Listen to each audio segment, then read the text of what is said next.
You remember to both. Good morning, Wildcats. This is Dora with a few words of wisdom. How many of you know who Mahatma Gandhi is? Gandhi is a national hero of India, a man who made a huge difference in the world by teaching the principles of nonviolence. Did you know that Gandhi greatly influenced Dr. Martin Luther King Jr.? One great mind influences another. Now listen carefully to these words from Dr. King. We must use time creatively in the knowledge that the time is always ripe to do right. Today, let Dr. King's words influence the decisions you make by remembering that it's always the right time to do the right thing. And remember this also. What you do influences others. Be a positive influence on someone else today. With something to think about, this is Dora. Make it a great day or not. The choice is yours. Please stand for the pledge. I pledge allegiance to the flag of the United States of America and to the republic for which it stands, one nation, under God, indivisible, with liberty and justice for all. Now it's time for the Purple Hands Pledge.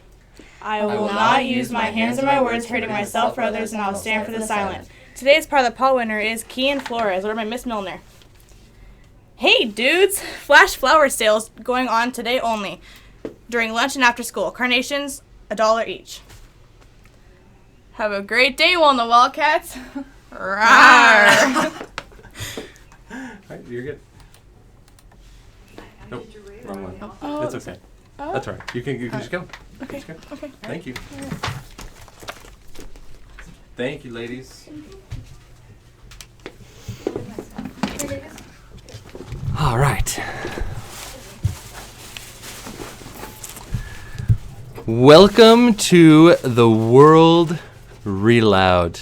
I am super excited to get started here. It'll take me just a second to set up a couple things, and then we're going to go to town here. So give me just 1 second.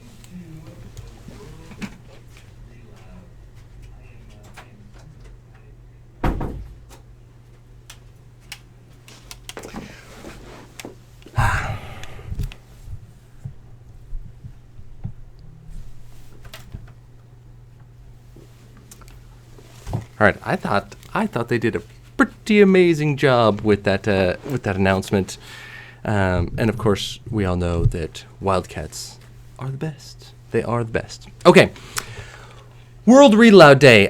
This is a day set aside by this organization. They just came up with this idea, and they're like, "Hey, wouldn't it be awesome if we had a whole day that was just set aside for reading out loud?" And this could be for students. This could be for anybody. And so that's our goal. Our goal is to read aloud today, and we're just going to be going at it all day long. So you can come back to us anytime you want to, and we're going to be reading out loud. We've got a couple cool people coming in to visit us. Mr. Sheard from GIPS is coming in to visit us. We have a columnist from the Grand Island Independent coming in to read to us. We have Dr. Mancini coming in to read to us.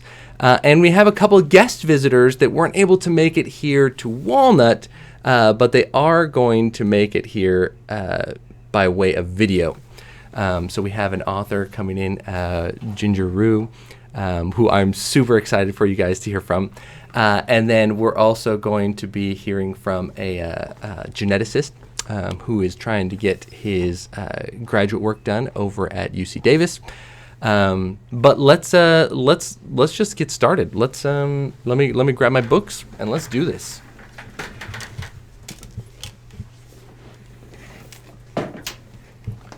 If you can see, I've got a lineup of books here all ready to read to you guys. And I'm going to start with Gregor the Overlander. Now, this one, you may not have heard of this book, but you probably have heard of the author. The author's name is Suzanne Collins. And if you don't know that, you probably haven't read The Hunger Games.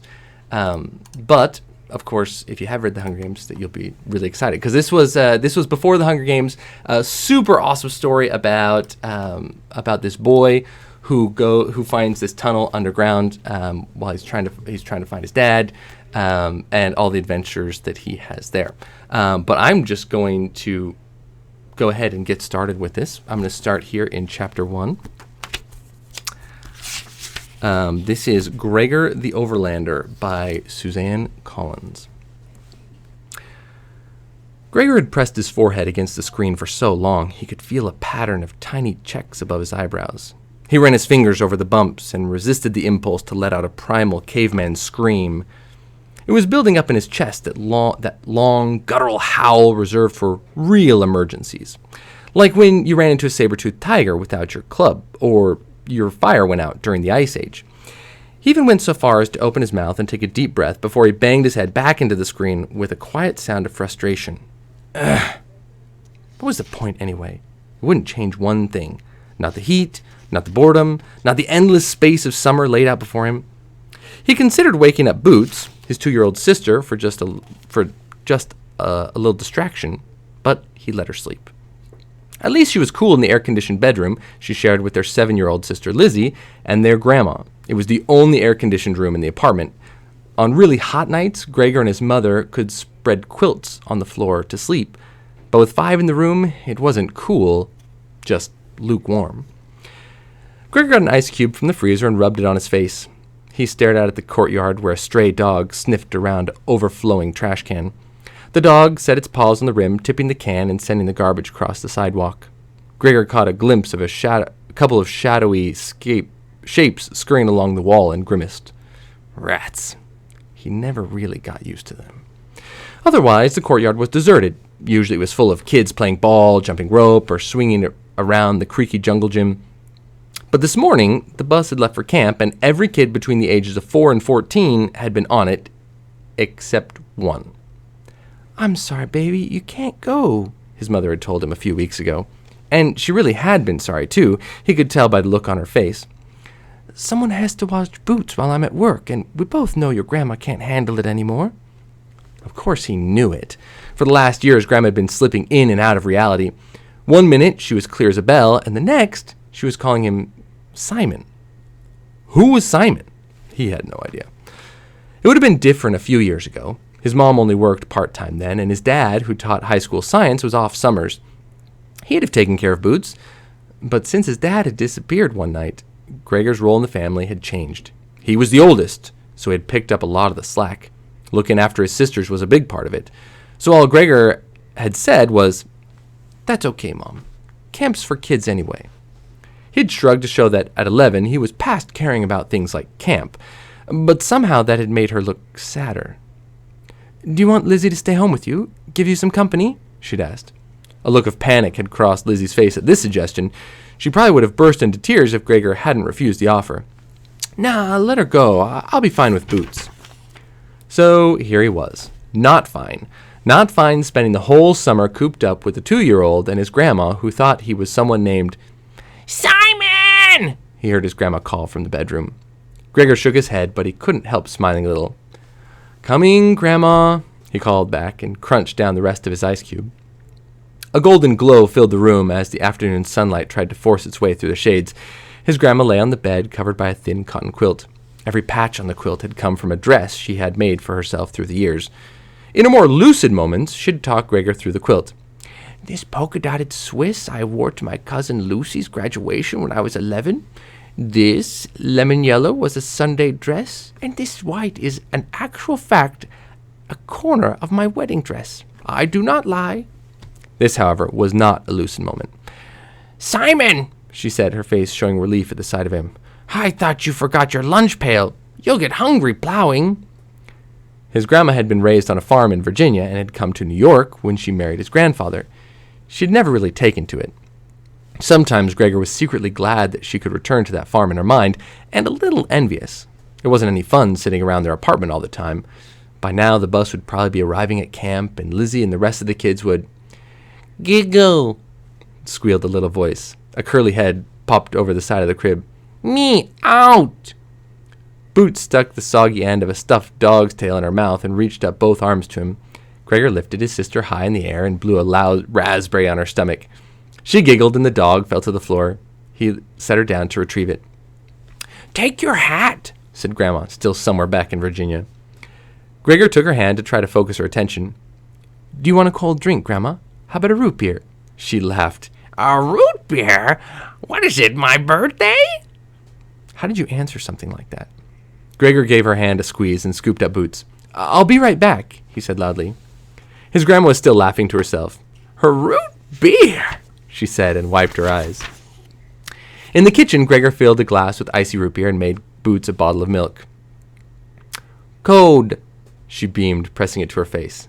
Yes, nice and cold, Boots, said Gregor. A knock on the door startled him. The people had been useless for a good 40 years. He called through the door. Who is it? It's Miss Cormasi, darling. I told your mother I'd sit with your grandma at 4. A voice called back. Then Gregor remembered the pile of laundry he was supposed to do. At least he'd get out of the apartment. He opened the door to find Miss Cormasi looking wilted in the heat. Hello, you. Isn't it awful? I tell you, I do not suffer heat gladly. She bustled into the apartment, patting her face with an old bandana. Oh, you dream. Is that for me? She said, and before he could answer, she was gulping down the root beer like she'd been lost in the desert. Sure, Gregor mumbled, heading back to the kitchen to fix another. He didn't really mind Miss Cormasi, and today it was almost a relief to see her. Great day one, and I'm looking forward to a trip to the laundry room, Gregor thought. By September, I'll probably be ecstatic when we get the phone bill. Miss Cormasi held out her glass for a refill. So, when are you going to let me read your tarot, Mr. You know I've got the gift, she said. Miss Cormasi posted signs by the mailbox offering to read tarot cards for people at $10 a shot. No charge for you, she always told Gregor. He'd never accepted because he had a sneaking suspicion Miss Cormasi would end up asking a lot more questions than he would. Questions he couldn't answer, questions about his dad. He mumbled something about the laundry and hurried off to collect it. Knowing Miss Cormasi, she probably had a deck of tarot cards right in her pocket. Down in the laundry room, Gregor sorted clothes as best he could. Whites, darks, colors. What was he supposed to do with Boots' black and white striped shorts? He tossed them in the darks, feeling sure it was the wrong decision. Most of their clothes were kind of grayish anyway, from age, not from bad laundry choices. All Gregor's shorts were just his winter pants cut off at the knees, and he only had a few t-shirts that fit from last year. But what did it matter if he was going to be locked in the apartment all summer? Ball! Cried Boots in distress. Ball! Gregor reached his arms between the dryers and pulled out an old tennis ball Boots had been chasing around. He picked off the dryer lint and tossed it across the room. Boots ran after it like a puppy. What a mess, thought Gregor, laughing a little. What a sticky, crusty, dirty mess. The remains of her lunch, egg salad, and chocolate pudding were still evident on Boots' face and shirt. She'd colored her hands purple with washable markers that Gregor thought might be a sandblaster could remove, and her diaper sagged down between her knees. It was just too hot to put her in shorts. Boots ran back to him with the ball, dryer lint floating in her curls. Her sweaty face beamed as she held out the ball. What makes you so happy, Boots? He asked. Ball, she said, then banged her head into his knee on purpose to speed him up. Gregor tossed the ball down the alley between the washers and the dryer. Boots flew after it. As the game continued, Gregor tried to remember the last time he'd felt as happy as Boots did with her ball. He had had some decent times over the past couple years. The city middle school band had gotten to play at Carnegie Hall. That was pretty cool. He'd even had a short solo on his saxophone. Things were always better when he played music. The notes seemed to carry him to a different world altogether. Running track was good too, pushing his body on and on until everything had been drummed out of his mind. But if he were honest with himself, Gregor knew it had been years since he'd felt real happiness. Exactly 2 years, 7 months, and 13 days, he thought. He didn't try to count, but the numbers automatically tallied up in his head. He had some inner calculator that always knew exactly how long his dad had been gone. Boots could be happy. She wasn't even born when it happened. Lizzie was only 4, but Gregor had been 8 and had missed nothing, like the frantic calls to the police who had acted almost bored with the fact that his dad had vanished into thin air. Clearly, they thought he'd run off, even implied it was with another woman. That just wasn't true. If there was anything Gregor knew, it was that his father loved his mother, that he loved him and Lizzie, that he would have loved Boots. But then, how could he have left them without a word? Gregor couldn't believe his dad would abandon the family and never look back. Accept it, he whispered to himself. He's dead. A wave of pain swept through him. It wasn't true. It couldn't be true. His dad was coming back because Because what? Because he wanted so badly? It must be true. Because they needed him? No, thought Gregor. It's because I can feel it. I know he's coming back. The washer spun to a stop, and Gregor piled the clothes into a couple of dryers. When he gets back, he'd better have a really good explanation for where he's been, muttered Gregor as he slammed the dryer door shut. Like he got bumped on the head and forgot who he was, or he got kidnapped by aliens. Lots of people got kidnapped by aliens on TV. Maybe it could happen. He thought about different possibilities a lot in his head, but they rarely mentioned his dad at home. There was an unspoken agreement that his dad would return. All the neighbors thought he'd just taken off. The adults never mentioned it, and neither did most of the kids. About half of them only lived with one parent anyway. Strangers asked though, after about a year of trying to explain it, Gregor came up with a story that his parents were divorced and his dad lived in California. It was a lie, but people believed it, while no one seemed to believe the truth, whatever that was. And after he gets home, I can take him, Gregor said aloud, and then stopped himself. He was about to break the rule. The rule that he couldn't think about things that would happen after his dad got back. And since his dad could be back at any moment, Gregor didn't allow himself to think about the future at all. He had this weird feeling that if he imagined actual events, like having his dad back next Christmas or his dad helping to coach the track team, they would never happen. Besides, as happy as some daydream would make him, it only made returning to reality more painful. So that was his rule. Gregor had to keep his mind in the present and leave the future to itself. He realized that his system wasn't great, but it was the best he'd figured out to get through a day. Gregor noticed that Boots had been suspiciously quiet. He looked around and felt alarmed when he couldn't spot her right away. Then he saw a scuffed pink sandal poking out from the last dryer. "Boots, get out of there," said Gregor. You had to watch her around electric stuff. She loved plugs. As he hurried around the laundry room, Gregor heard a metallic clunk and then a giggle from Boots. Great. Now she's dismantling the dryer, thought Gregor, picking up speed. As he reached the far wall, a strange scene confronted him. A metal grate to an old air duct was wide open, secured by 2 rusty hinges at the top. Boots was squinting into the opening, about 2 feet by 2 feet, which led into the wall of the building. From where he stood, Gregor could see nothing but blackness. Then a wisp of, what was it? Steam? Smoke? It didn't really look like either. Some strange vapor drifted out of the hole and curled around Boots. She held out her arms curiously and leaned forward. "No!" yelled Gregor as he lunged for her, but Boots' tiny frame seemed to be sucked into the air duct. Without thinking, Gregor thrust his head and shoulders into the hole. The metal grate smacked into his back. The next thing he knew, he was falling down, down, down into empty space. So this strange grate here in the laundry room is the portal to a completely other world where he's got to find his sister, and he learns that there's this huge prophecy of the Overlander, right? So when he falls down, he goes into the Underland, where everything is different. It's like it's a completely different world. So, Gregor the Overlander, if you like fantasy, adventure, anything like that, Gregor the Overlander is pretty awesome. And for those of you who like Suzanne Collins' other books, like The Hunger Games, you should really, really like it. Okay, what do we have next? Ooh, one of my favorites. Okay.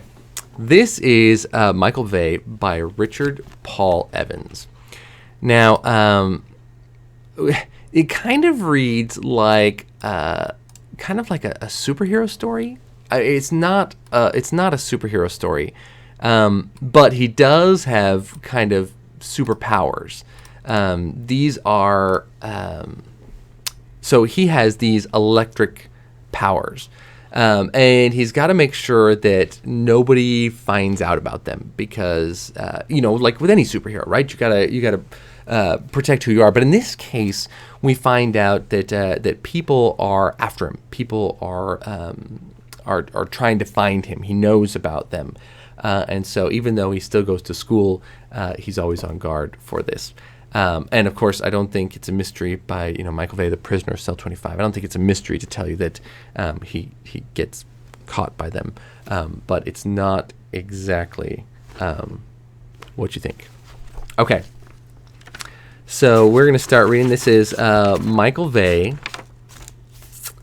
by Richard Paul Evans.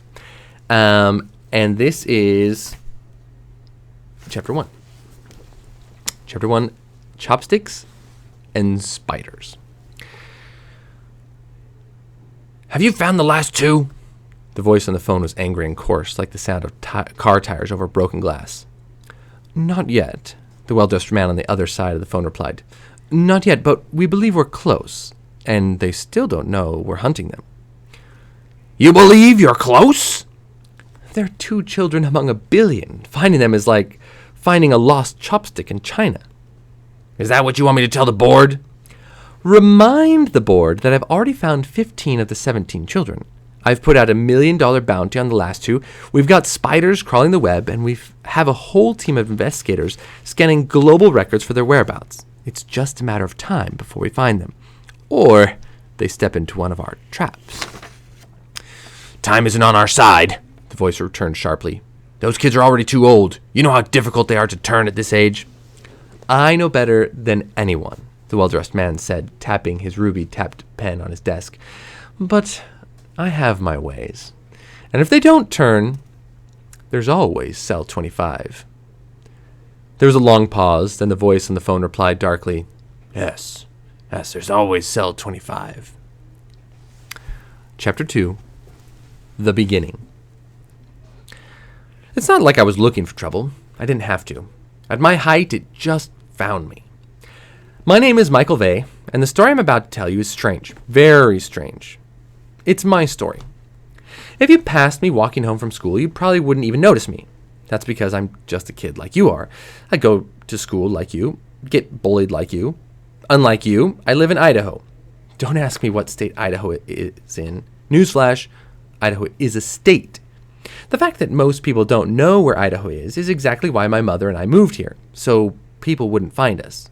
But that's part of my story. Besides living in Idaho, I'm different from you in other ways. For one, I have Tourette syndrome.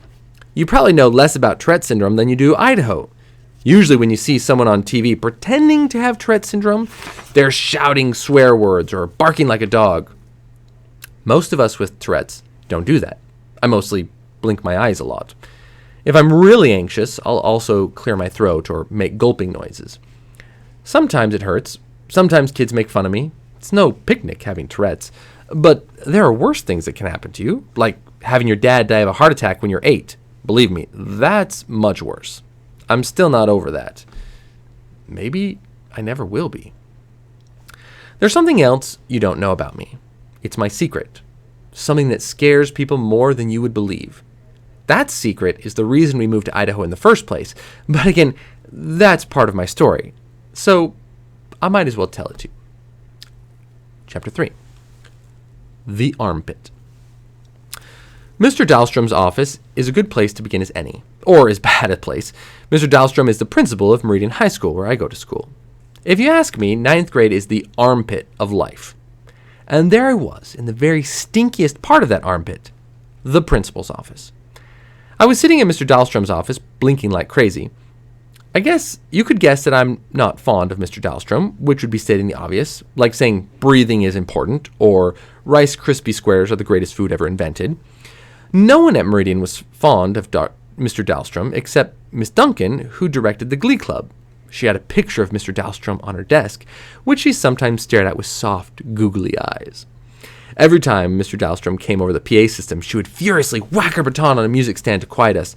Then after he'd said his piece, she would get all red-faced and sweaty and remind us of how lucky we were to be led through the treacherous wilderness of high school by such a manly and steadfast defender of public education. Mr. Dahlstrom is a bald, thin scarecrow of a man with a poochy stomach. Think of a pregnant Abraham Lincoln with no beard and a yellow toupee instead of a top hat, and you get the picture. He also looks like he's 100 years old. At least. When I was in 5th grade, our teacher told us that the easiest way to remember the difference between principal, an underlying law or ethic, and principal, the chief administrator of a school, is that the principal is your pal. Believe me, Mr. Dahlstrom did not put the pal in principal. It was the second time that month I'd been called to his office for something someone else did to me. Mr. Dahlstrom was big on punishing the victim. "I believe this is the second time you've been in my office this month," Mr. Dahlstrom said to me, his eyes half closed. "Is that right, Mr. Vey?" That was the other thing about Mr. Dahlstrom. He liked to ask questions that he already knew the answer to. I was never sure if I was supposed to answer him or not. I mean, he knew the answer, and I knew the answer, so what was the point? Bottom line, it was the second time I'd been locked in my locker by Jack Vrains and his friends that month. This time, they put me in upside down, and I nearly passed out before the custodian unlocked my locker and dragged me down to Mr. Dahlstrom's office. Jack Vrains was like 17 and still in 9th grade. He'd been held back so many times. He had a driver's license, a car, a mustache, and a tattoo. He sometimes called himself Jackal, which is a pretty accurate description, since both he and the animal prey on smaller mammals. Jack had biceps the size of ripe Florida oranges and wasn't afraid to use them. Actually, he loved to use them. He and his gang, Mitchell and Wade, watched Ultimate Fighting, and Jack took Brazilian jiu-jitsu lessons at a gym not far from the school.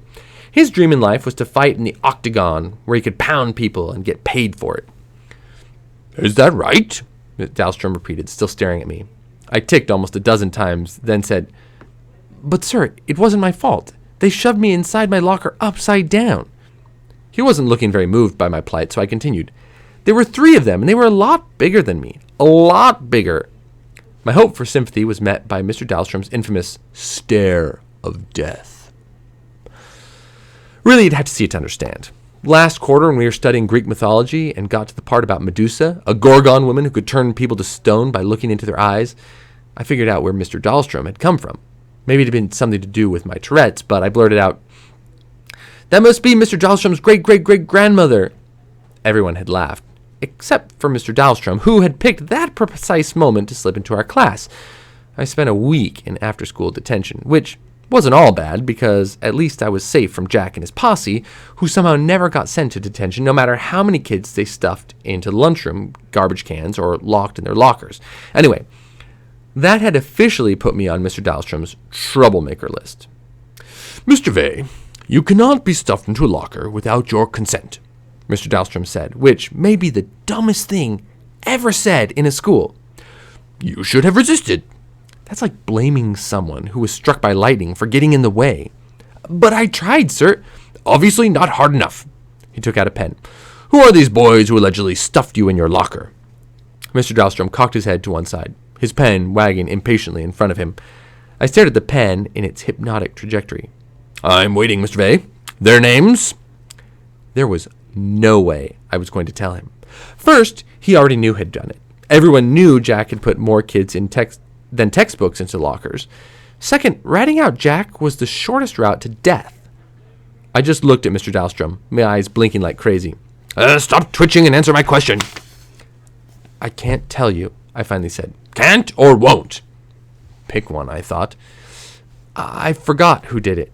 Mr. Dahlstrom continued staring at me through those half-closed eyes of his. "Did you now?" He stopped wagging his pen and set it on his desk. "I'm sorry to hear that, Mr. Vey. Now you'll have to take their punishment as well. 4 weeks in after-school detention. I believe you know where detention is held." "Yes, sir. It's in the lunchroom." "Good. Then you'll have no trouble finding your way there."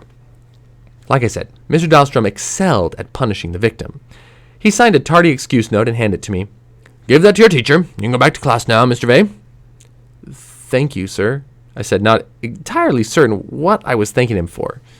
I walked out of his office and slowly down the long, empty corridor to biology. The hallway was lined with posters made by the Basketball Boosters Club with messages like, "Go Warriors! Sink the Vikings!" that sort of thing, rendered in bright poster paints. I got my backpack from my locker, then went to class. My biology teacher, Mr. Polson, a short, balding man with thick eyebrows and a massive comb-over, was in the middle of lecturing and stopping mid-sentence at my entrance. "Glad you decided to join us, Mr. Vey." "Sorry, I was at the principal's office. Mr. Dahlstrom said to give this to you." I handed him my note. He took the paper without looking at it. "Sit down. We're reviewing for tomorrow's test." Every eye in the class followed me as I walked to my desk. I sat in the second row from the back, just behind my best friend, Austin Liss, who is one of the smartest kids in the universe. Austin's names look European or something, but it wasn't. His mother named him that because he was born in Austin, Texas. It was his private curse that she had spelled it wrong. I suspect that Austin, Ostin, was adopted because I couldn't figure out how someone that smart could come from someone who couldn't spell the name of the city she lived in. But even if Austin's mom wasn't the brightest crayon in the box, I liked her a lot. She spoke with her Texan accent and called everyone honey, which may sound annoying, but it wasn't. She was always nice and kept a supply of red licorice in their pantry just because she knew I liked it. And my mother didn't buy candy. Austin never got shoved into his locker, probably because he was wider than it. Not that Jack and his friends left him alone. They didn't. In fact, he had suffered the ultimate humiliation from Jack and his friends. He'd been pantsed in public. "How'd it go with Dahlstrom?" Austin whispered. I shook my head. "Brutal." As I sat down, Taylor Ridley, who sat in the desk to my left, turned and smiled at me. Taylor is a cheerleader and one of the prettiest girls at Marten. Heck, she's one of the prettiest girls in any high school anywhere in the world. She has a face that could be on the cover of a beauty magazine. Long, light brown hair and big brown eyes the color of maple syrup. Since I'm being completely honest here, I'll admit that I had a crush on her from the second I saw her.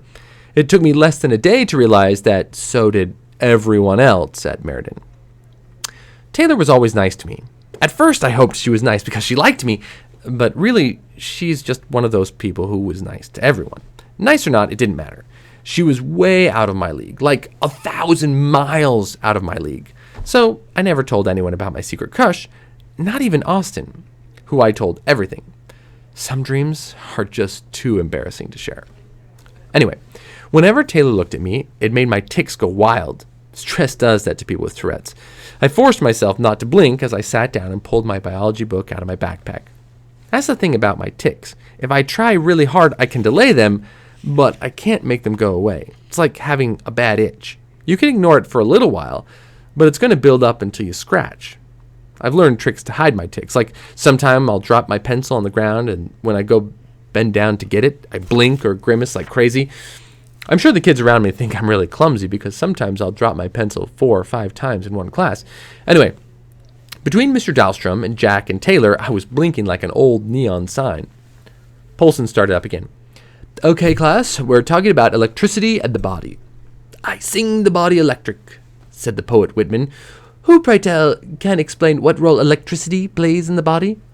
He panned the room with his dusty gaze, clearly disappointed with the lack of participation. "You better know this, people. It's on the test tomorrow." "Electricity runs our heart," the girl with massive braces in the front row said. "Correct," he said. "And what else?" Taylor raised her hand. "It signals all of our nerves and thoughts." "That's right, Miss Ridley. And where does this electricity come from?" He looked around the room. "Where does the electricity come from? Come on, people!" It was dangerous when no one was answering because that's when he started hunting out those least likely to answer correctly. "How about you, Mr. Morris?" Batteries?" The class laughed. "Brilliant," Polson said, shaking his head. "Batteries. Okay, Mr. Morris, perhaps it's time you change your batteries because clearly they are running down. Where does electricity come from, Mr. Vey?" I swallowed. "Electrolytes?" I said. "That would be true, Mr. Vey, if you were an electric eel." Everyone laughed again. Taylor glanced over at me sympathetically. I dropped my pencil on the floor. Austin raised his hands. "Mr. Leese," Polson said, "enlighten us." Austin straightened himself up in his chair like he was about to deliver a lecture, which he was. "The human body generates an electrical current through chemical concentrations in the nerves in a process called bioelectrogenesis. Whenever a nerve signal is sent, potassium ions flood out nerve cells and sodium ions flood in. Both of these ions have slightly different charges, and so the difference in ionic concentrations inside and outside the nerve cells creates a charge which our bodies process as electricity." "Bravo, Mr. Leese. Harvard awaits. For those of you who have no idea what Mr. Leese just said, I'll write it on the board. Bioelectrogenesis."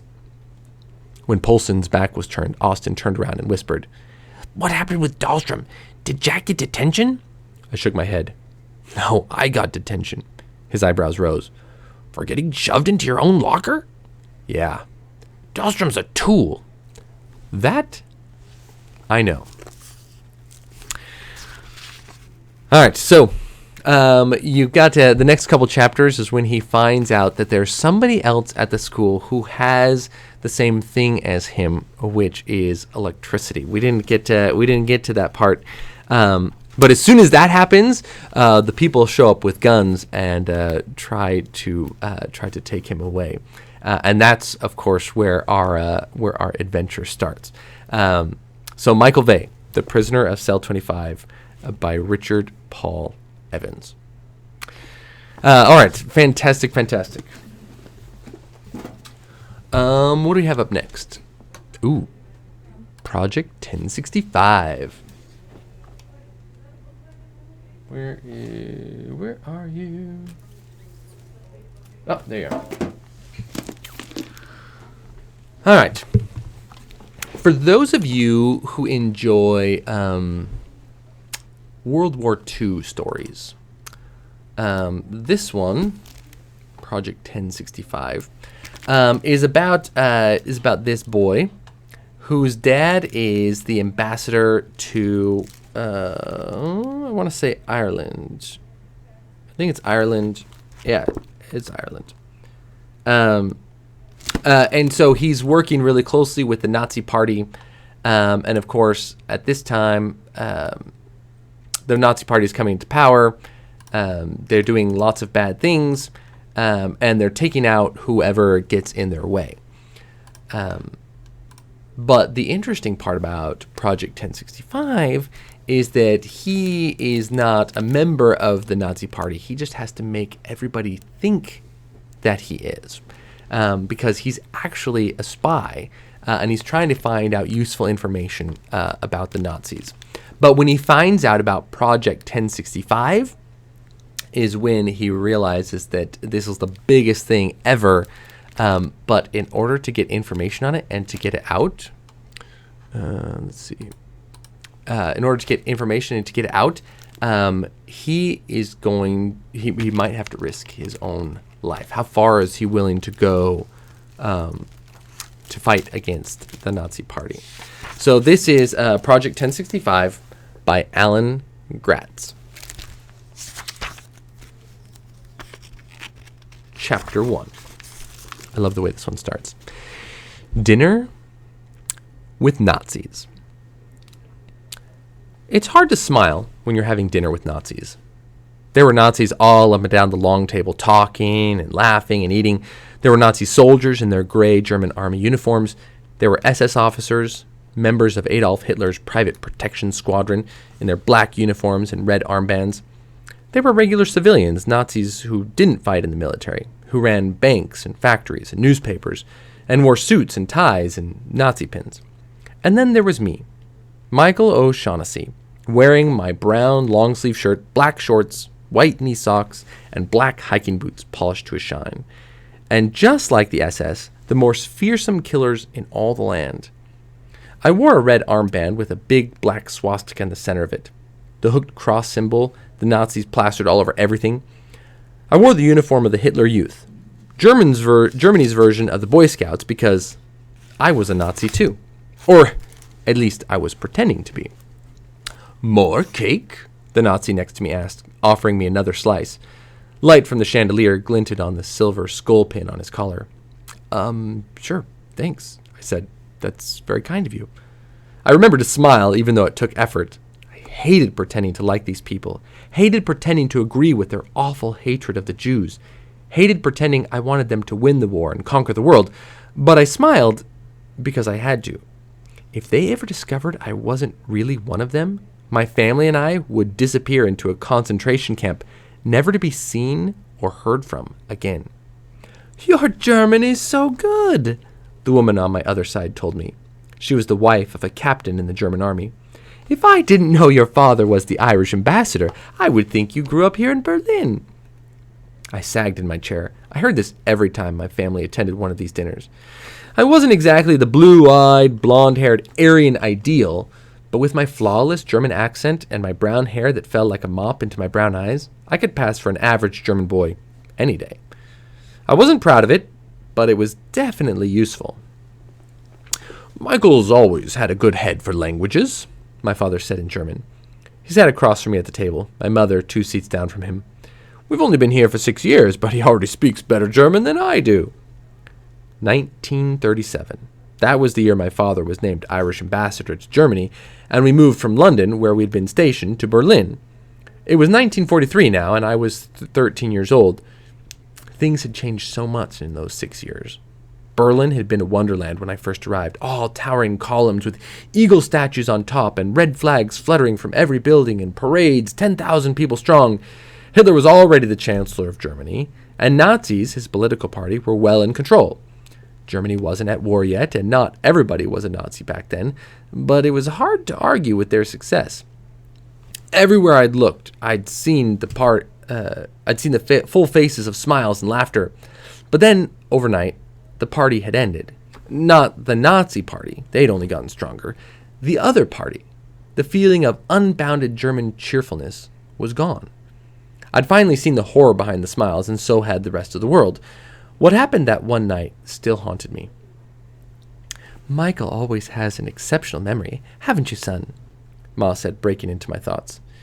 It's true, my father said. Michael reads in German, tells jokes in German. I think he even dreams in German. The adults around us at the table gave him a polite chuckle. Dahl, the diplomat, doing what he did best. His mustache widened as he beamed at me, but the eyes that peered over me at me over his glasses weren't smiling. They were reminding me to smile, to be friendly, to play my part. I picked up my glass of grape juice and took a drink to hide my frown. You are a better German than some Germans, the Nazi who had offered me the cake said. His name was Tomber, and his rank within the SS was Oberstufführer, which meant senior assault leader. He was a tall, thin man with slicked back, jet black hair and a nose like a parrot's beak. Just today we raided the home of a German couple who were hiding a Jew in their attic, right here in Berlin. He shook his head as if he couldn't believe the stupidity of some people. How did you know they were hiding a Jew? The woman next to me asked. SS Obersturmführer, Trumbauer, cut out the bite of cake with his fork and lifted it. Their son reported them. I shuddered. Their own son ratting them out to the secret police? I couldn't imagine ever doing something like that to my own parents. What happened to them? I asked. SS Obersturmführer Trumbauer said, swallowing his cake. Oh, the Germans were taken into protective custody at Dachau, of course. The Jew was shot while trying to escape. The SS Obersturmführer's words rattled me, and I knocked over my glass trying to set it down. It struck the rim of my plate and shattered, sending glass and grape juice everywhere. I caught my reflection in every one of the tiny shards, half a dozen little Michael O'Shaughnessy's looking up at me in horror. Suddenly I was back on that Berlin street, that night 4 years ago, when everything had changed. When I'd finally learned what monsters the Nazis really were. Crystal knocked. So we're flashing back here. So he's at the dinner, and now we're flashing back to when he realized it. It was a cool night in early November 1938. I was 8 years old, going on 9. My parents had just been to see a movie, a German film about the Olympics, which had been held in Berlin the year before we moved there. I was upset because I'd wanted to see The Adventures of Robin Hood instead. I'd read the book and wanted to see the American movie of it, but the Nazis had banned the film from Germany. I hopped from the sidewalk onto the street and back again, pretending to be Robin Hood, fighting the Sheriff of Nottingham as we walked home to the Irish embassy.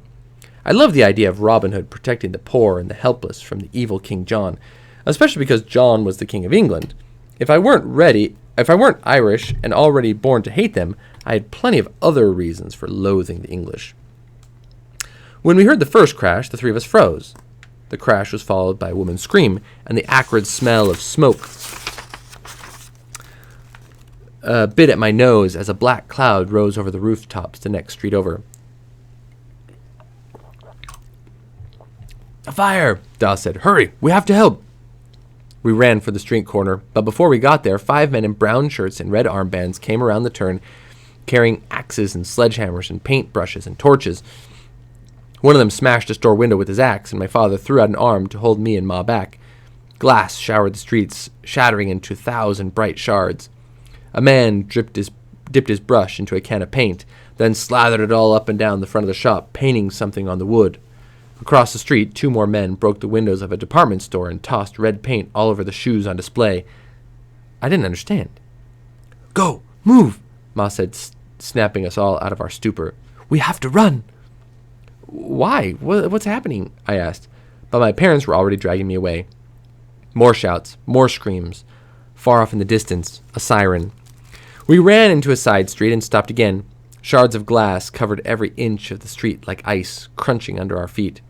Every window had been shattered, and the word Jude, the German word for Jew, had been painted on storefronts.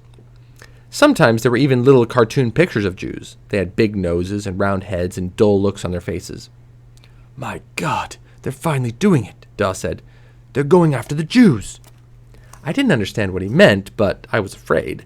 Men wearing plain clothes and carrying axes had broken down the door of a synagogue where Jewish people went to pray. The men began tossing prayer books and scrolls into the middle of the street. One of the men, with a torch, bent to set fire to the pile, and another man, a Jew, I guessed, came running out of an apartment building nearby, trying to stop him. The other men caught the Jew, and one of them struck him in the head with the wooden handle of his axe. The Jewish man dropped down to the street, the broken glass clattering beneath him, and the men gathered around him and beat him with the handles of their axes while their comrades set fire to the pile of Jewish relics. I gaped in horror, my heart thudding in my chest in time with the whack of the axe handles until my mother put her hand over my eyes and pulled me away. "We have to get back to the embassy," Da said. I pushed my mother's hand away and dragged the sleeve of my coat across my eyes. I hadn't even realized I was crying. "That man, they were hurting them. We have to go back and help him," I said. "We can't, love," my mother whispered. She was crying too, I realized, and that scared me even more. "Keep your heads down," Da told us. "Keep your heads down and don't say anything or do anything." Every street we turned down was strewn with broken glass and filled with men carrying sledgehammers and axes.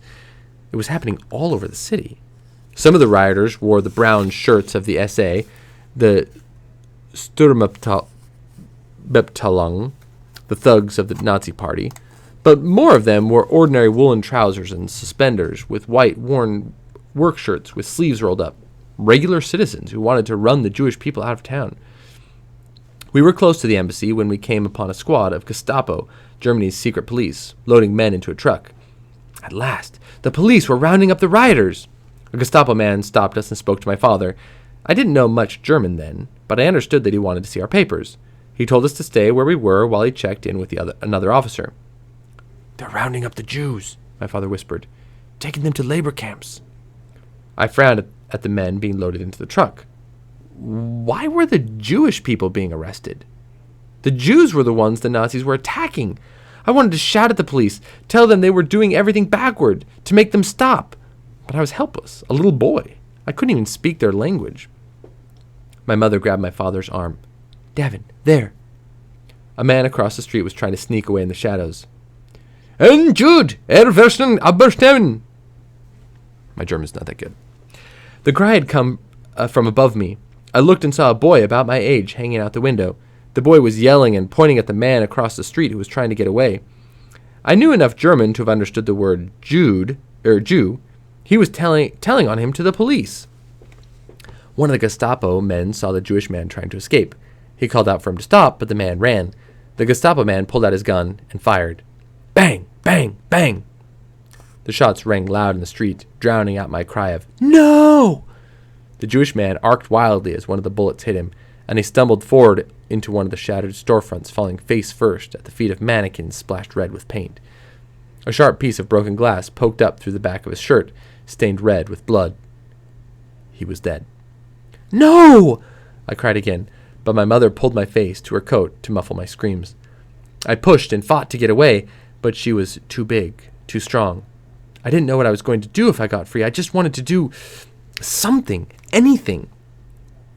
The Gestapo man with our papers walked back over to us, crushing shards of glass under the heel of his boot. I stopped struggling and held my breath. What if they took us away too? What if they shot my mother, my father? The Gestapo man said something in German. He must have told us our papers were in order because Da dragged us away. We held one another close, stepping over the glass. I kept my eyes on the ground where I saw my reflection in each and every one of the shards of glass, Hundreds of little Michael O'Shaughnessy's looking back at me in despair. We have to do something, I whispered. We are doing something, Da told me. What? What are we doing? I asked. We're just running away. Da and Ma exchanged a look. We have jobs, Michael. Roles to play here, Ma said. Important ones. And if we fight these people right here now, we can't do those jobs anymore. What? You mean being ambassadors? What good is that when people are dying? We're not only ambassadors, Michael, Ma whispered. We have another mission. A secret mission. Megan, Da said warningly. If he's going to share the danger, he should at least know the truth of it, Ma said. Da sighed and gave in. And that's when they told me their secret. Our secret. Right there on a Berlin street in the middle of what later came to be called Kristallnacht, the night of broken glass. So, you can imagine how the little boy who doesn't understand everything at the beginning comes to understand everything that the Nazis are doing, disagreeing with it, and then be willing to risk it all, because just like they were hurting the Jews and taking them out, they did very much the same thing for the people who supported them. And what's wild is that none of that happened in secret. Like I said, the Gestapo, they were the ones who came, the police, they were the ones that came out and did it, right? It was the police, the government, who was doing the persecuting. So if you like World War II or stuff about the Holocaust, this is a fictional story, but a lot of things like Kristallnacht, all those things really happened. So Project 1065. Really, really good.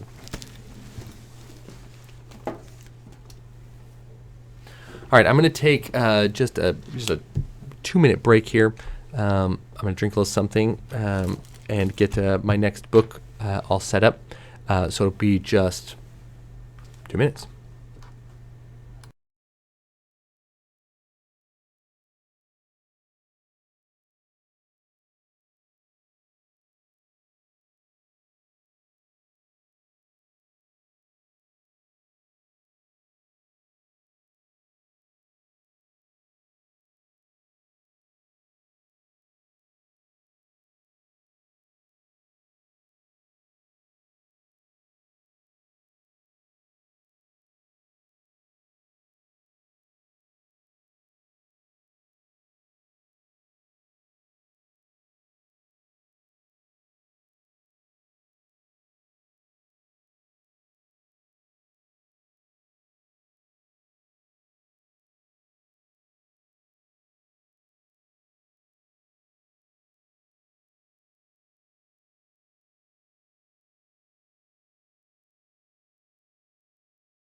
All right.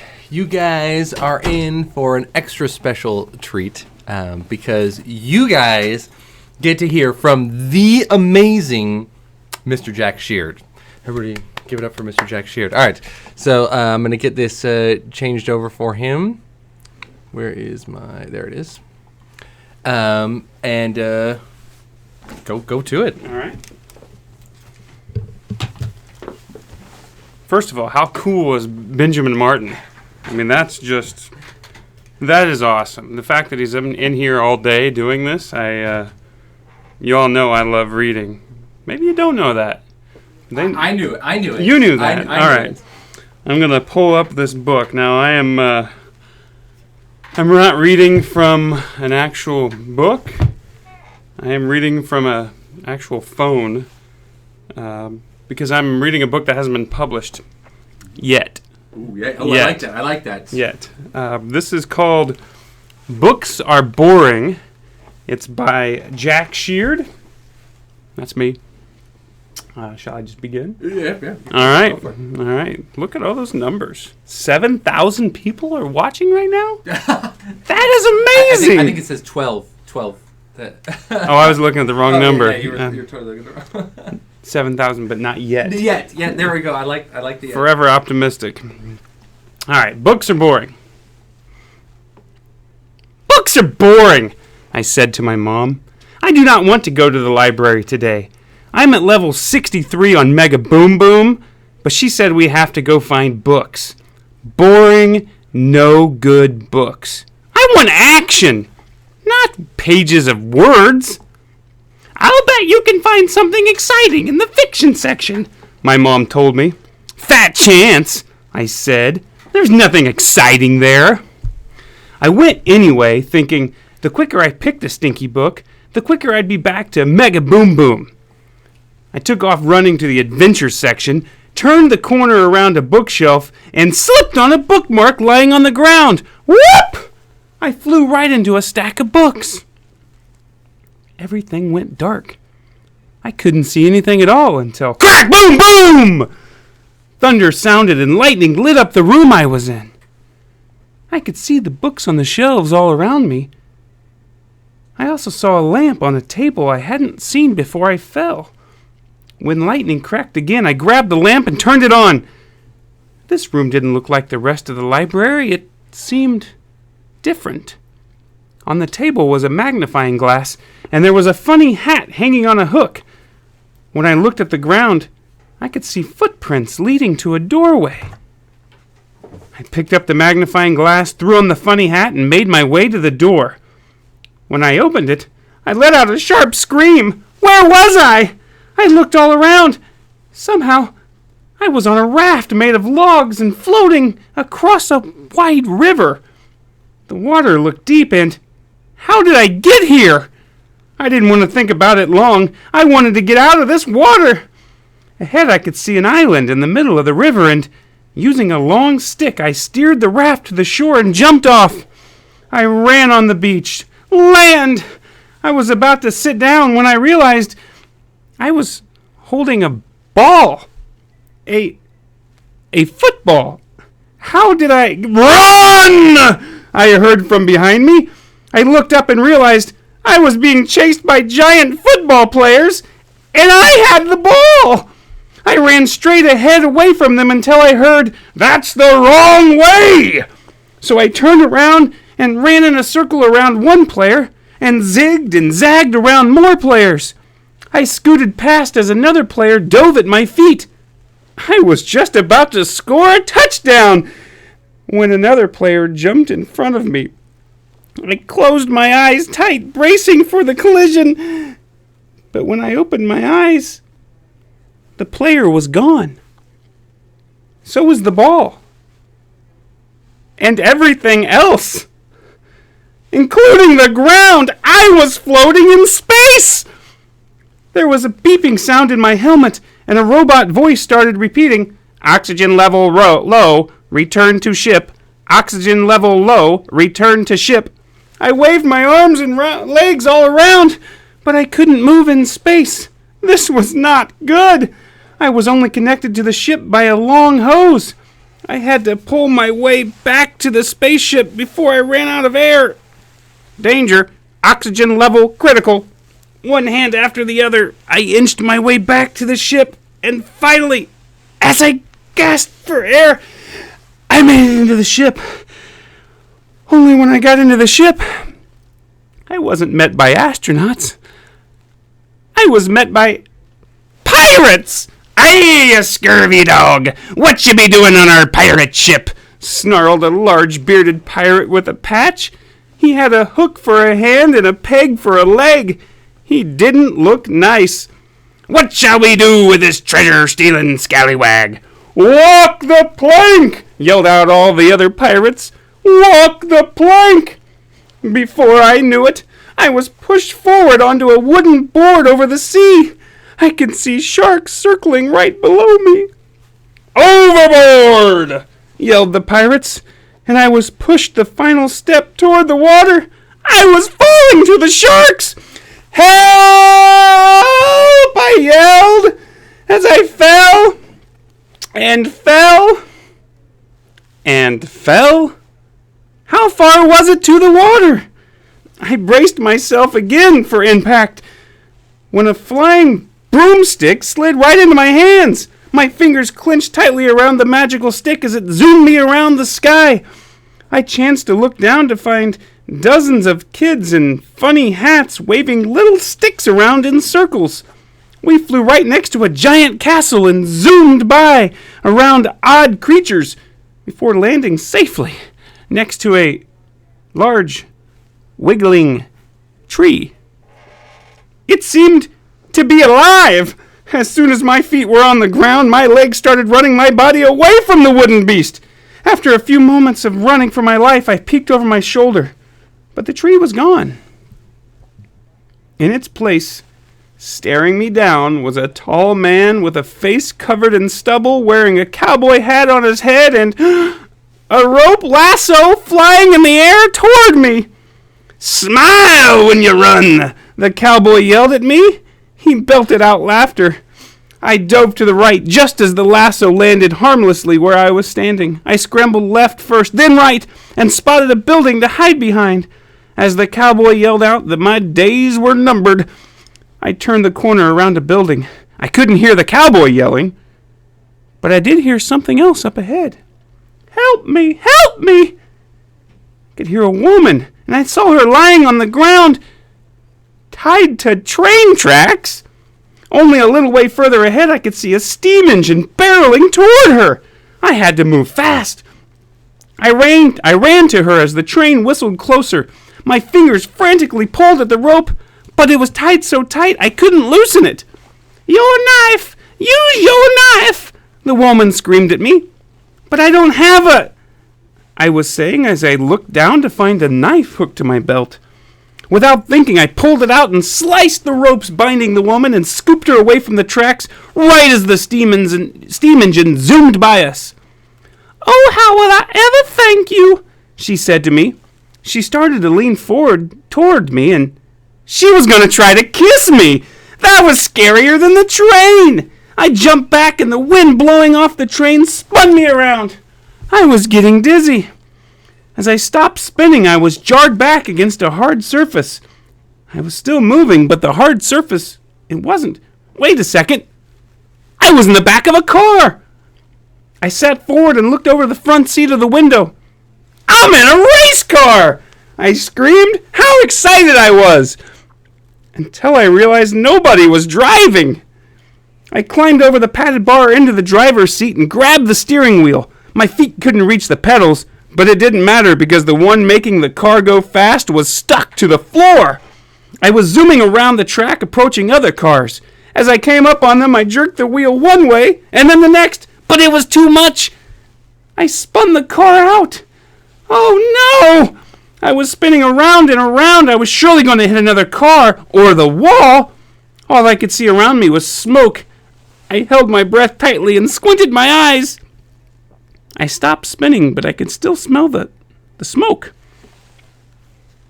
I opened my eyes slowly, but my breath wasn't coming back, for right in front of me was the scaly face and fiery nostrils of a monstrous dragon. He seemed to smile as he drew a large breath. It looked like he was about to breathe fire. And he was. But right as flames were coming out of his large fang-filled mouth, a knight in shining armor threw his shield in front of me and blocked the flames. The dragon cried out with a loud roar. The knight didn't hesitate. He grabbed me by the collar and flung me off the side of the castle we were huddled on. Again, I was falling. I spun and spun, seeing visions all around me of magnifying glasses and wooden rafts, football players and astronauts, pirates and wizards, cowboys and girls trying to kiss me, race cars and knights, all until I landed with a thud. I stood up, again a bit dizzy. I looked over at my shoulder to see what was waiting for me now, but all I saw there was books. Books! I was back in the library!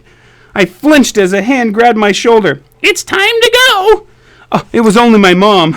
Did you find any books as exciting as Mega Boom Boom? Oh, you bet I did, I excitedly cried. I want all 10 of these. Sorry, son, she said. You can only get 2. But if you read them, we can come back next week for 2 more. Aw, do we have to wait a whole week? I want to come back tomorrow. The end. Yay! All right. So, what is it? What was it that made you want to write your own story? So World Read Aloud Day. Awesome, by the way. Mm-hmm. That's what I love. I love reading aloud. So here at Grand Island Public Schools, I've had the opportunity to read to a lot of kids in a lot of schools and a lot of classrooms. And a couple kids just wondered if I ever wrote my own stories, and then 2 kids in particular a few years back wondered why I hadn't yet, and those 2 kids were my own kids. Now they're a little older now. It took me a while to get to this process, but when they were little I used to read to them, and we would make up stories all the time, and they wondered why I hadn't officially made up a story. So I did. I sat down a couple years back. It was my New Year's resolution to write a kid's book, and I wrote one, and it wasn't very good. And I illustrated it, and the illustrations were but it gave me the confidence to do it again. Yeah. So right away I jumped in and I sat down and I kind of mapped out the story. I'd had this story in mind for quite a while, and I didn't know how it would go, but I sat down and just wrote, and it came out. So yeah, I like it how it highlights the fact that when you get that great book, like it really pulls you into that adventure. Absolutely. Like you get to experience it the same way with the character that's in there. So I really like that part. And you read it so well. Well, thanks. And I can't wait to see the illustrations. You're doing them yourself? Eventually, yeah. Okay. Yeah, it's writing is half the battle. It's and I can visualize what I want it to look like. Yeah. And I've got some artists that I've talked with. My brother's an artist. He and I have, he's given me some advice on it, and we've talked about it. So we'll see. Hopefully, it's been sitting here on my phone for probably 2 or 3 years now. It's been a while, so it's time to take that next step. I enjoy reading it off the phone to kids. I've had a number of kids say, I don't need illustrations. It's fun to listen to, and teachers have told me that. So that's the easy way out. You could do an audiobook. We could have just recorded this. I know, right? We just did it. We just made an audiobook. Okay, so then what about your favorite book? Do you have a favorite book? I classify books in different categories. Okay. So I think there is a group of books like kids' books, like read aloud books. Go Dog Go, I think, is a classic. That's like the old school classic, and old school being stuff that I remember and I read to my kids. The new school classic, I don't think you can go wrong with Click Clack Moo, Cows That Type. Yes, I love that. That's a favorite of mine. Or any one of those books. Yep, That's a whole series. If you haven't read Duck Rabbit by Amy Cross Rosenthal, it's fantastic. And Amy Cross Rosenthal has another one that's great called The OK Book. A couple of great, simple-looking books. Yeah. They're fun to read. I enjoy those. I've been suckered into reading The Book with No Pictures a lot when it comes to books for kids. When it comes to the stuff that I read to enjoy, I don't know that I have a favorite book. Again, you have the classics, and I think when I look at classics that I love, There's a list. Uh-huh. So like Catch 22 is always on my Yeah, list. yeah. Animal Farm is another one that I Yeah. like to go back to. The Catcher in the Rye is a favorite of mine. I read that every couple of years. Mm-hmm. It's good. I also, if you've never read The Curious Incident of the Dog at Nighttime. I have not read that one. Okay. You got to read it. It's one of the more interesting looks. Curious Incident of a Dog at Nighttime. Yes. It's got a funny title. That sounds really interesting. It's one of these things where, you can't judge a book by its cover, but while I was walking through a bookstore once, I saw this book with a very interesting cover, and I thought, I'm going to pick this up. It was brightly colored, and it was a little drawing of a dog. So I picked it up and started standing in the middle of a bookstore reading, and I read probably 15, 20 pages and realized, okay, I'm going to have to get this book. And the cover got me. But it's quirky, and it's an interesting look at the way certain people's minds work in solving a mystery. I would definitely recommend it.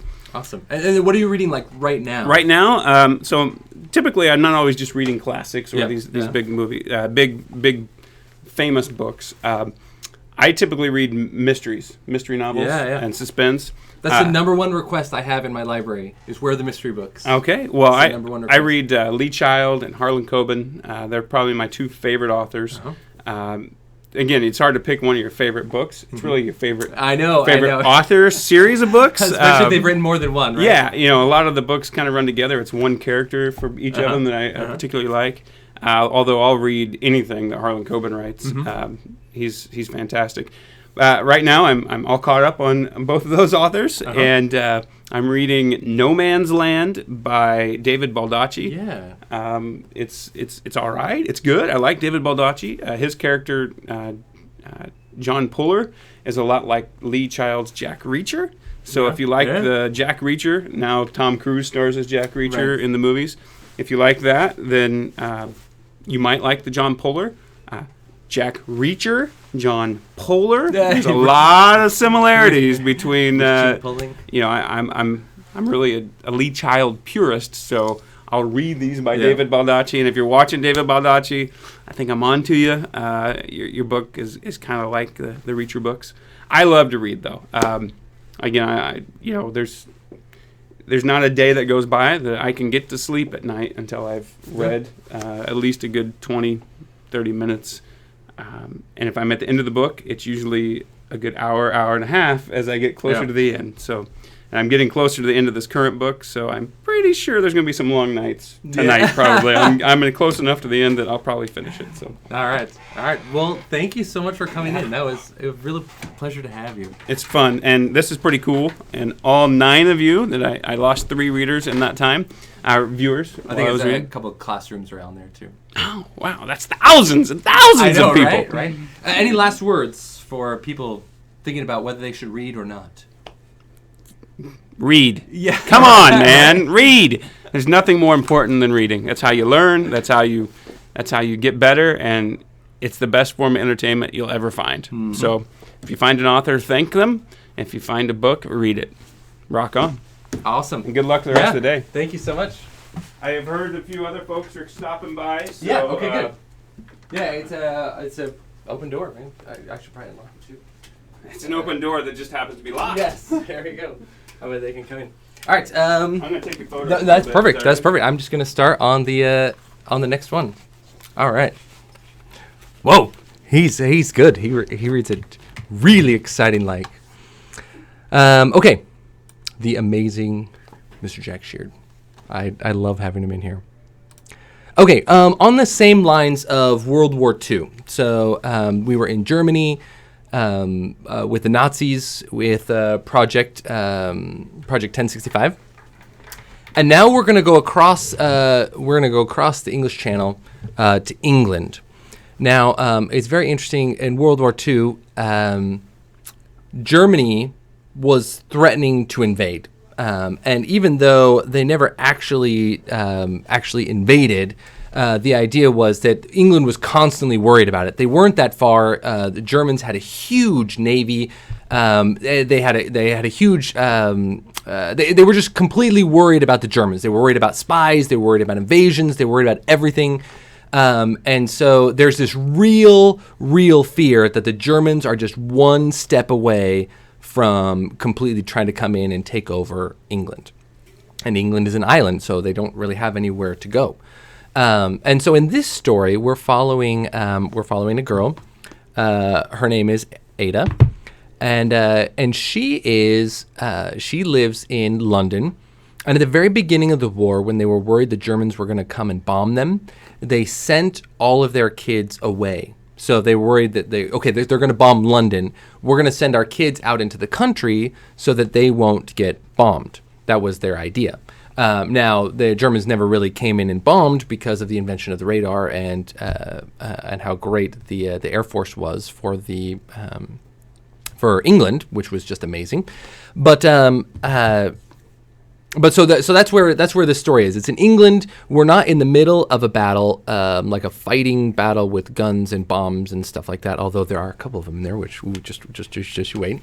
But we're following the story of this girl who has a bad leg. She has a club foot, and we actually don't even find out that it's a club foot until much later. We just know that her leg is damaged. And her mom is so ashamed of it that she does not let her out at all. And she's very abusive towards her. She's really mean to her. She doesn't give her anything. She demands stuff from her, even though all she can do is just like climb around or crawl around instead of walk. But when this opportunity comes up to ship out the kids, her mom is only going to send out her younger brother. So we're gonna start here. I got so excited talking about it. I was just gonna tell you the whole story. But so we're gonna start here, and the first chapter we'll probably read the first 2 chapters. But I started reading this. Look, there he is. I see him. We spotted a wild Mr. Sheard has appeared. But you really get a feel for how her mom is, and then how strong Ada really is. Okay, so this is The War That Saved My Life by Kim Bradley. Ada, get back from that window! Mam's voice shouting, Mam's arm grabbing mine, yanking me, so I toppled off my chair and fell hard to the floor. I was only saying hello to Stephen White. I knew better than to talk back, but sometimes my mouth was faster than my brain. I'd become a fighter that summer. Mam smacked me hard. My head snapped back against the chair leg, and for a moment I saw stars. Don't you be talking to nobody, Mam says. I let you look at that window out of the kindness of my heart, but I'll board it over if you go sticking your nose out, much less talking to anyone. Jamie's out there. That's her little brother. And why shouldn't he be, Mam says. He ain't a cripple, not like you. I clamped my lips over what I might have said next and shook my head to clear it. When I saw the smear of blood on the floor, oh, mercy, I hadn't cleaned it all up from this afternoon. If Mam saw it, she'd put 2 and 2 together fast. Then I'd be in the soup for sure. I slid over until my bottom covered the bloodstain, and I curled my bad foot beneath me. You better be making my tea, Mam said. She sat on the edge of the bed and peeled off her stockings, wiggling her 2 good feet near my face. I'm off to work in a bit. Yes, ma'am. I pushed my window chair sideways to hide the blood. I crawled across the floor, keeping my scabbed over bad foot out of Mam's line of sight. I pulled myself onto our second chair, lit the gas ring, and put the kettle on. Cut me some bread and dripping, Mam said. Get some for your brother, too, she laughed. And if there's any left, you can throw it out the window. See if Stephen White would like your dinner. How'd you like that? I didn't say anything. I cut 2 thick slices off the bread and shoved the rest behind the sink. Jamie wouldn't come home until after Mam left anyhow, and he'd always share whatever food there was with me. When the tea was ready, Mam came to get her mug. I see that look in your eyes, my girl. Don't start thinking you can cross me. You're lucky I put up with you as it is. You've no idea how much worse things can be. I'd poured myself a mug of tea, too. I took a deep swallow and felt the hot liquid scald the trail down to my gut. Mam wasn't kidding, but neither was I. All right, I'm going to keep reading. Give me just 1 second.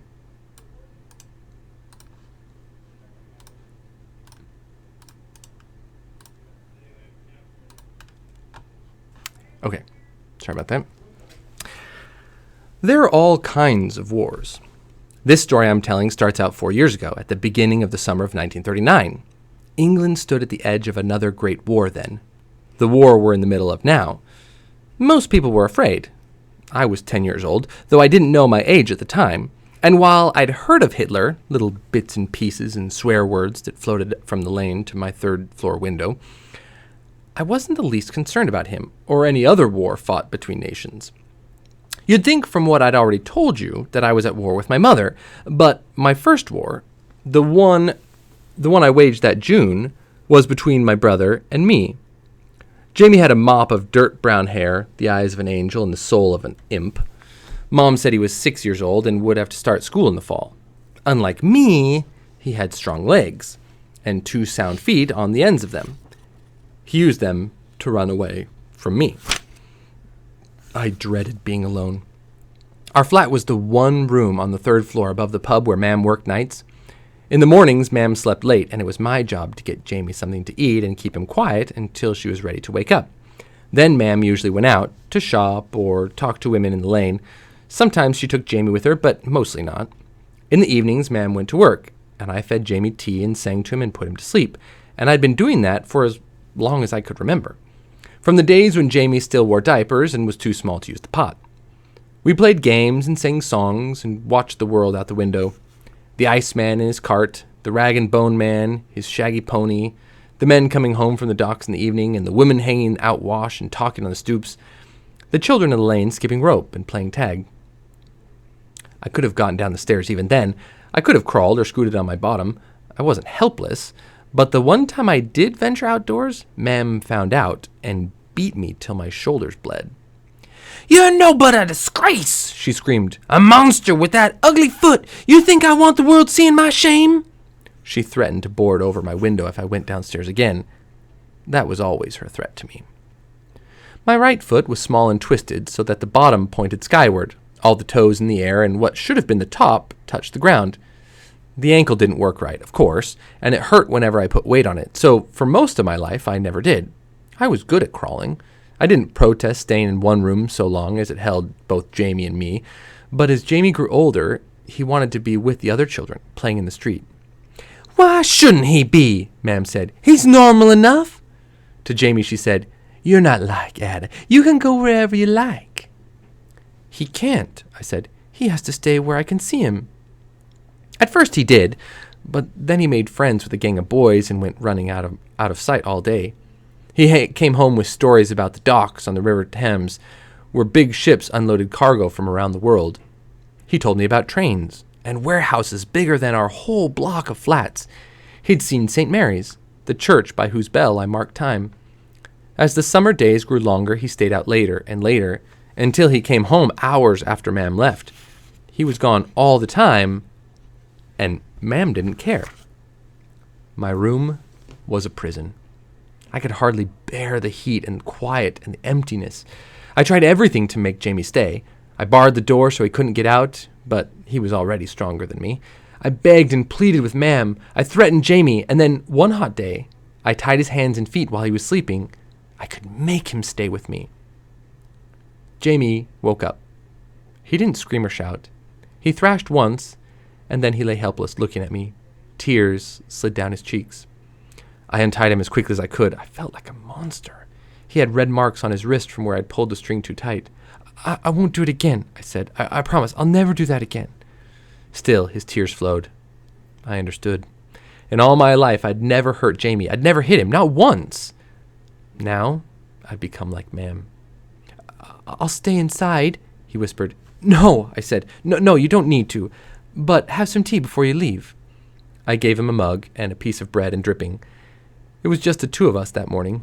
Mam gone I don't know where. I patted Jamie's head and kissed the top of it and sang him a song and did all I could to make him smile.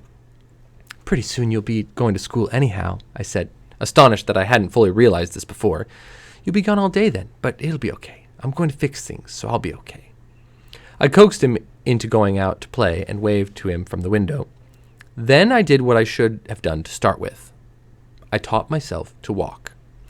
If I could walk, maybe Mam wouldn't be so ashamed of me. Maybe we could disguise my crippled foot. Maybe I could leave the room and stay with Jamie, or at least go to him if he needed me.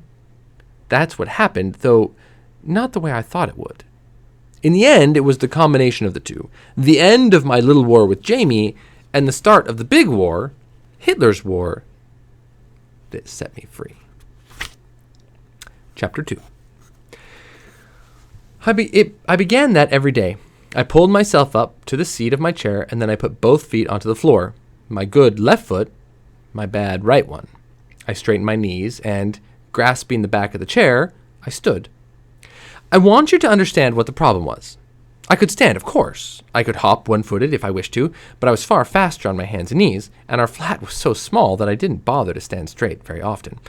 My leg muscles, particularly in my right leg, weren't used to it. My back felt weak, but all that was secondary. If the only thing I had to do was stand upright, I would have been fine. To walk, I had to put my bad foot on the ground.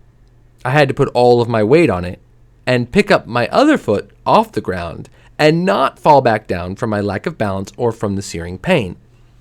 I stood by the chair that first day, wobbling. I slowly shifted some of my weight from my left foot to my right. I gasped. Maybe it wouldn't have been so bad if I'd been walking all along. Maybe the little curled up bones in my ankle would have been used to it. Maybe the thin skin covering them would have been tougher. Maybe. But I'd never know. And none of this standing business was getting me any closer to Jamie. I let go of the chair. I swung my bad foot out. I pushed my body forward. Pain stabbed my ankle like a knife. I fell down. Up. Grab the chair. Steady myself. Step forward. Fall down. Up. Try again. Good foot forward first this time. A quick gasp. A swinging of the bad foot. And then crash. The skin on the bottom of my bad foot ripped. Blood smeared across the floor. After a while, I couldn't take it anymore. I dropped to my knees, shaking, and I got a rag and wiped up the mess. That was the first day. The second day was worse.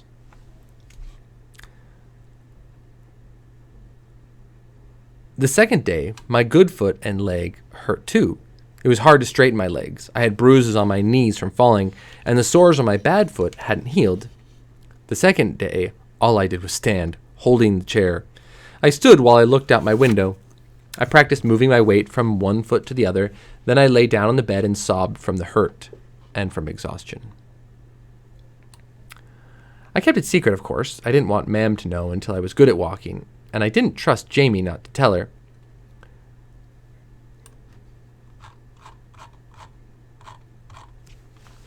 I suppose I could have shouted the news down to the street, but what good would that have done?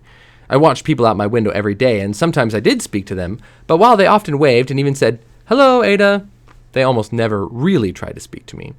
Maybe Ma'am would smile at me. Maybe she'd say, "Aren't you clever then?" In my mind, I went further. After a hard day, when I was holding my leg on the bed and shaking from the effort of not crying anymore, I thought of Ma'am taking my hand to help me walk down the stairs. I thought of her leading me out on the street, saying to everyone, "This is Ada. This is my daughter. See, she's not so helpless as we thought." She was my mother, after all. I imagined helping with the shopping. I imagined going to school. "Tell me everything," I said to Jamie late at night. I held him on my lap near the open window. "What did you see today? What did you learn?" "I went into a shop like you asked me," Jamie said. "Fruit shop. Fruit everywhere, piled up on tables like..." "What kind of fruit?" "Oh, apples, and some like apples, but not quite, and round things that were orange and shiny, and some that were green." "You've got to learn the names of them," I told him. "Can't," Jamie said. "When the shopman saw me, he chased me out, said he didn't need dirty beggars stealing his fruit, and he ran me off with a broom." "Oh, Jamie, you're not a dirty beggar." "We had baths sometimes, when Ma'am got to disliking the way we smelled." "And you wouldn't steal." "Course I would," Jamie said. He put his hand inside his shirt and pulled out one of the not quite apples, lumpy and yellow and soft. It was a pear, though we didn't know it then. When we bit into it, juice ran down our chins. I never tasted anything so good. Jamie swiped a tomato the next day, but the day after that he got caught trying to take a chop from a butcher's shop. The butcher walloped him right on the street and then marched him home to Ma'am and told her off. Ma'am snatched Jamie by the neck and walloped him herself. "You idiot! Stealing sweets is one thing. What are you wanting with a chop?" "Ada's hungry," Jamie sobbed. I was hungry. Walking was so much work. I was always hungry now. But it was the wrong thing to say, and Jamie knew it. I saw his eyes widen, afraid.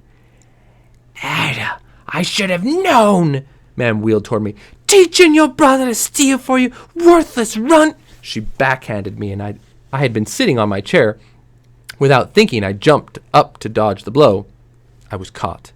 I couldn't take a step, not without giving away my secret, but Mam stared at me with a glittering eye. Getting too big for your britches, ain't you? She said. Get down on your knees and get into the cabinet. No, ma'am, I said, sinking to the floor. No, please. The cabinet was a cubby under the sink. The pipe dripped sometimes, so the cabinet was always damp and smelly. Worse, roaches lived there. I didn't mind roaches out in the open so much. I could smash them with a piece of paper and throw their bodies out the window. In the cabinet, in the dark, I couldn't smash them. They swarmed all over me. Once, one crawled into my ear. In you go, Mam said, smiling. I'll go, Jamie said. I nicked the chop. Ada goes, Mam said, and she turned her slow smile toward Jamie. Ada spends the night in the cabinet any time I catch you stealing again. Not the whole night, I whispered. But of course, it was. When things got really bad, I could go away inside my head. I'd always known how to do it. I could be anywhere, on my chair or in the cabinet, and I wouldn't be able to see anything or hear anything or even feel anything. I would just be gone. It was a good thing, but it didn't happen fast enough. The first few minutes in the cabinet were the worst. And then later on, my body started hurting from being so cramped. I was bigger than I used to be. In the morning, when Mam let me out, I felt dazed and sick. When I straightened, pain shot through me, cramping pains and pins and needles down my legs and arms. I lay on the floor. Mam looked down at me. Let that be a lesson to you, she said. Don't be getting above yourself, my girl. I knew Mam had guessed at least part of my secret. I was getting stronger. She didn't like it. As soon as she went out, I got to my feet and made myself walk all the way across the room. It was late August already. I knew it wouldn't be long before Jamie started school. I wasn't as afraid of Jamie leaving as I had been, but I was dreading being alone so much with Mam. But that day, Jamie came home early looking upset. Billy White says all the kids is leaving, he said. Billy White was Stephen White's little brother and Jamie's best friend. Mam was getting ready for work. She leaned over to tie her shoes, grunting as she sat back up. So they say. What do you mean, leaving? I asked. Leaving London, Mam said, on account of Hitler and his bombs. She looked up at Jamie, not me. What they say is that the city is going to be bombed, so all the kids ought to be sent to the country out of harm's way. I hadn't decided whether to send you. Suppose I might. Cheaper, one less mouth to feed. What bombs? I asked. What country? Mam ignored me. Jamie slid onto a chair and swung his feet against the rungs. He looked very small. Billy says they're leaving on Friday. That was 2 days from now. His mam's buying him all new clothes. Mam said, I ain't got money for new clothes. What about me? My voice came out smaller than I liked. Am I going? What about me? Mam still didn't look at me. Course not. They be sending kids to live with nice people. Who'd want you? Nobody, that's who. Nice people don't want to look at that foot. I could stay with nasty people, I said. Wouldn't be any different than living here. I saw the slap coming, but I didn't duck fast enough. None of your sass, she said. Her mouth twisted into the smile that made my insides clench. You can't leave. You never will. You're stuck here right in this room, bombs or no. Jamie's face went pale. He opened his mouth to say something, but I shook my head at him hard, and he closed it again. When Mam left, he launched himself into my arms. Don't worry, I said, rocking him. Don't feel frightened. I didn't feel frightened. I felt grateful, and I'd spent my summer the way I had. You find out where we have to go and what time we have to be there, I said. We're leaving together, we are.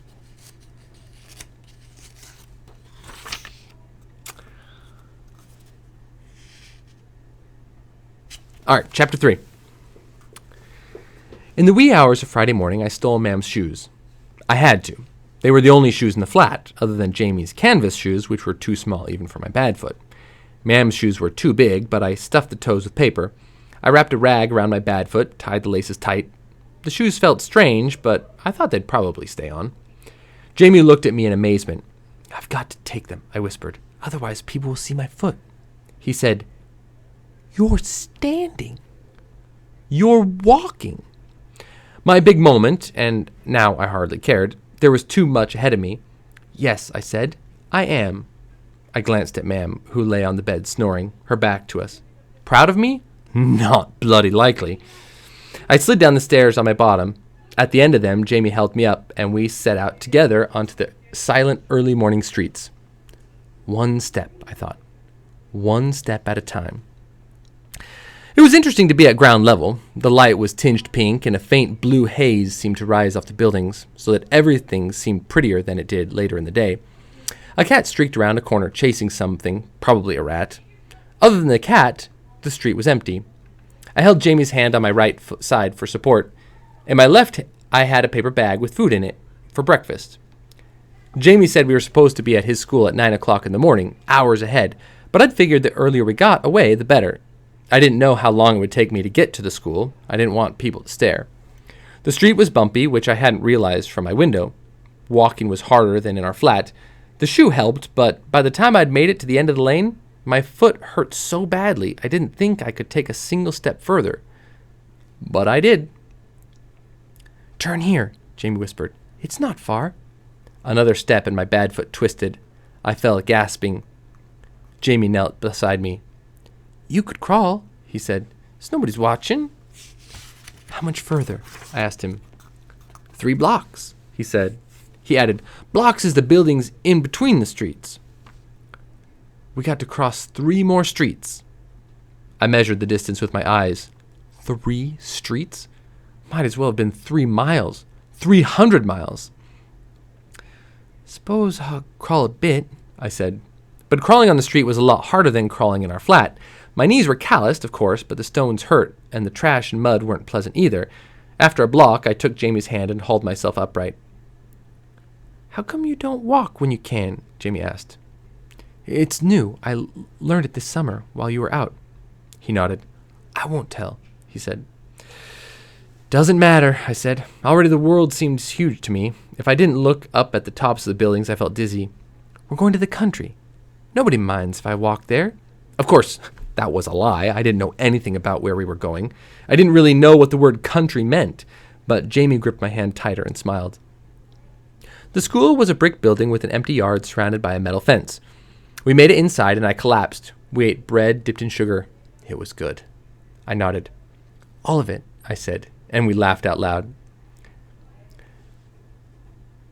The air was chilly now that we weren't moving, and the ground felt damp. The roar of pain in my ankles subsided into a deep, throbbing ache. I looked up at all the unfamiliar buildings, the scrolls and fancy brickwork, the shingles, the window frames, the birds.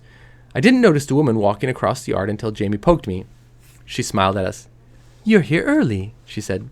One of the teachers, I supposed. I nodded and gave her a big smile in return. "Our dad dropped us off before he had to go to work," I said.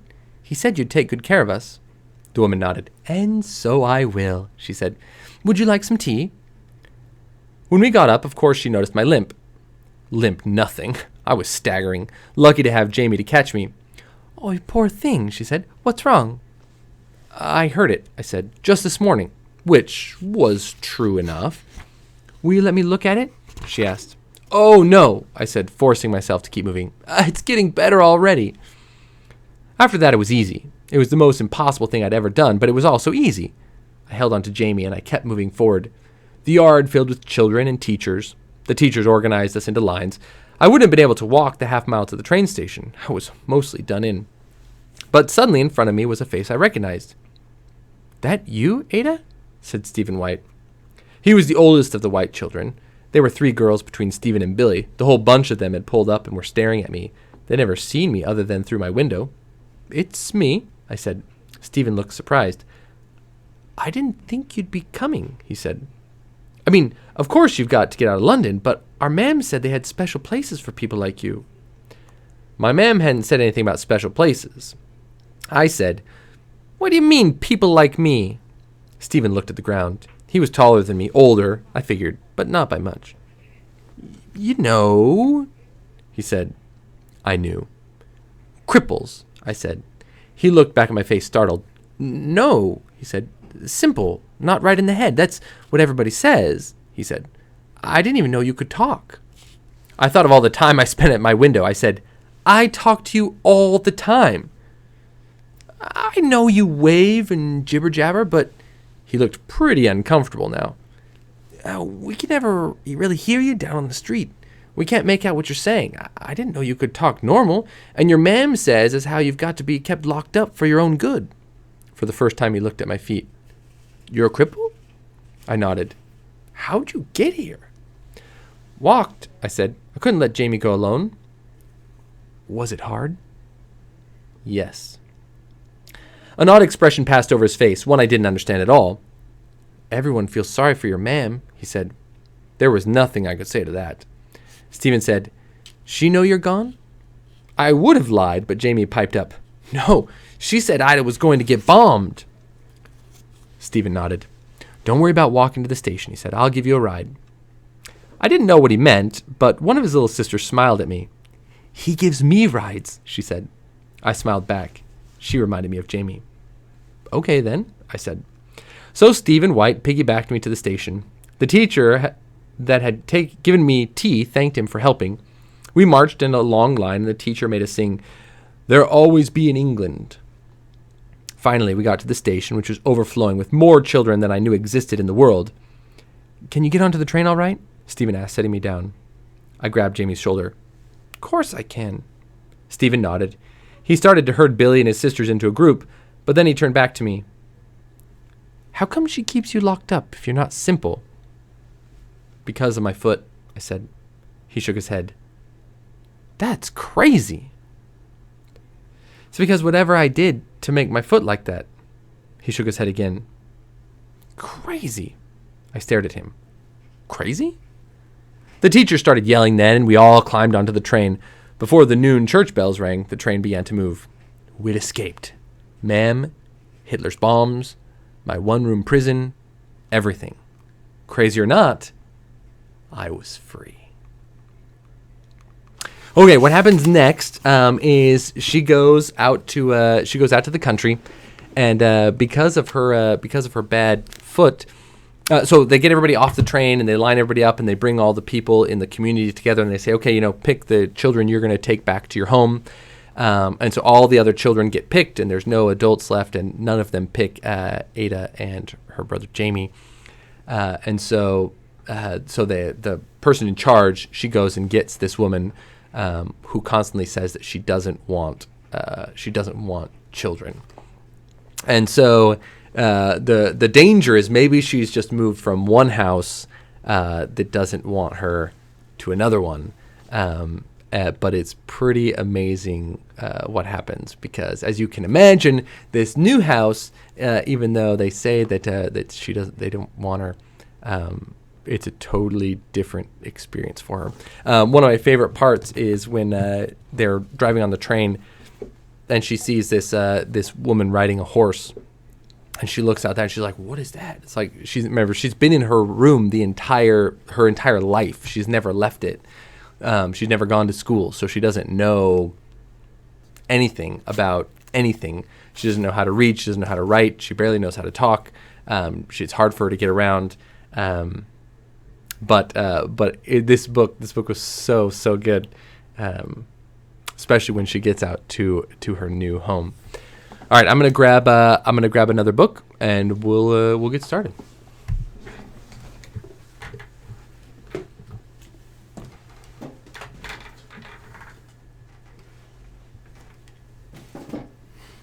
Where are we at?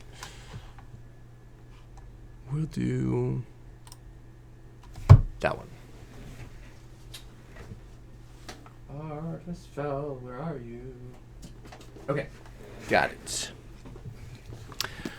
Okay, this is one of my favorite series, especially if you like fantasy adventure. This one is super good. So what this one is about, it's about this boy, and his name is Artemis Fowl, and he comes from a long line of he comes from a long line of how would you say, criminal masterminds, right? Mobsters, people who all sorts of crazy people. So basically criminals, but not just criminals. Like they're not like robbing gas stations and stuff like that, right? These are people who like pull heists and do all sorts of amazing criminal activity. But his dad has gone missing. I don't find this out until book 2, but it's not a huge part of the storyline here, because right now he needs money. He's from this criminal family, so they've had a bunch of money, but his dad took their whole fortune, and he's like, hey, we're going to stop being criminals, and we're going to go legit. So what he does is he spends their whole fortune, and he loads up this huge, big tanker boat full of Coca-Cola, or like soda. And then he's going, and his idea was that he's going to sell this in Russia where they don't have Coca-Cola. So that's where we start. Is he's talking to this. He's trying to. Well, okay. So he needs money. That's where he's at. But he's decided that the best and easiest way for him to get money is to steal this from fairies. Now, everybody thinks that fairies don't exist, but he's done all this research to find out that, in fact, fairies do exist. He just has to find one, trick one, and if he can trick them, then hold them ransom for the gold. And if he can keep it, then he gets all of the gold, and then he can use that gold to mount a rescue operation for his dad. So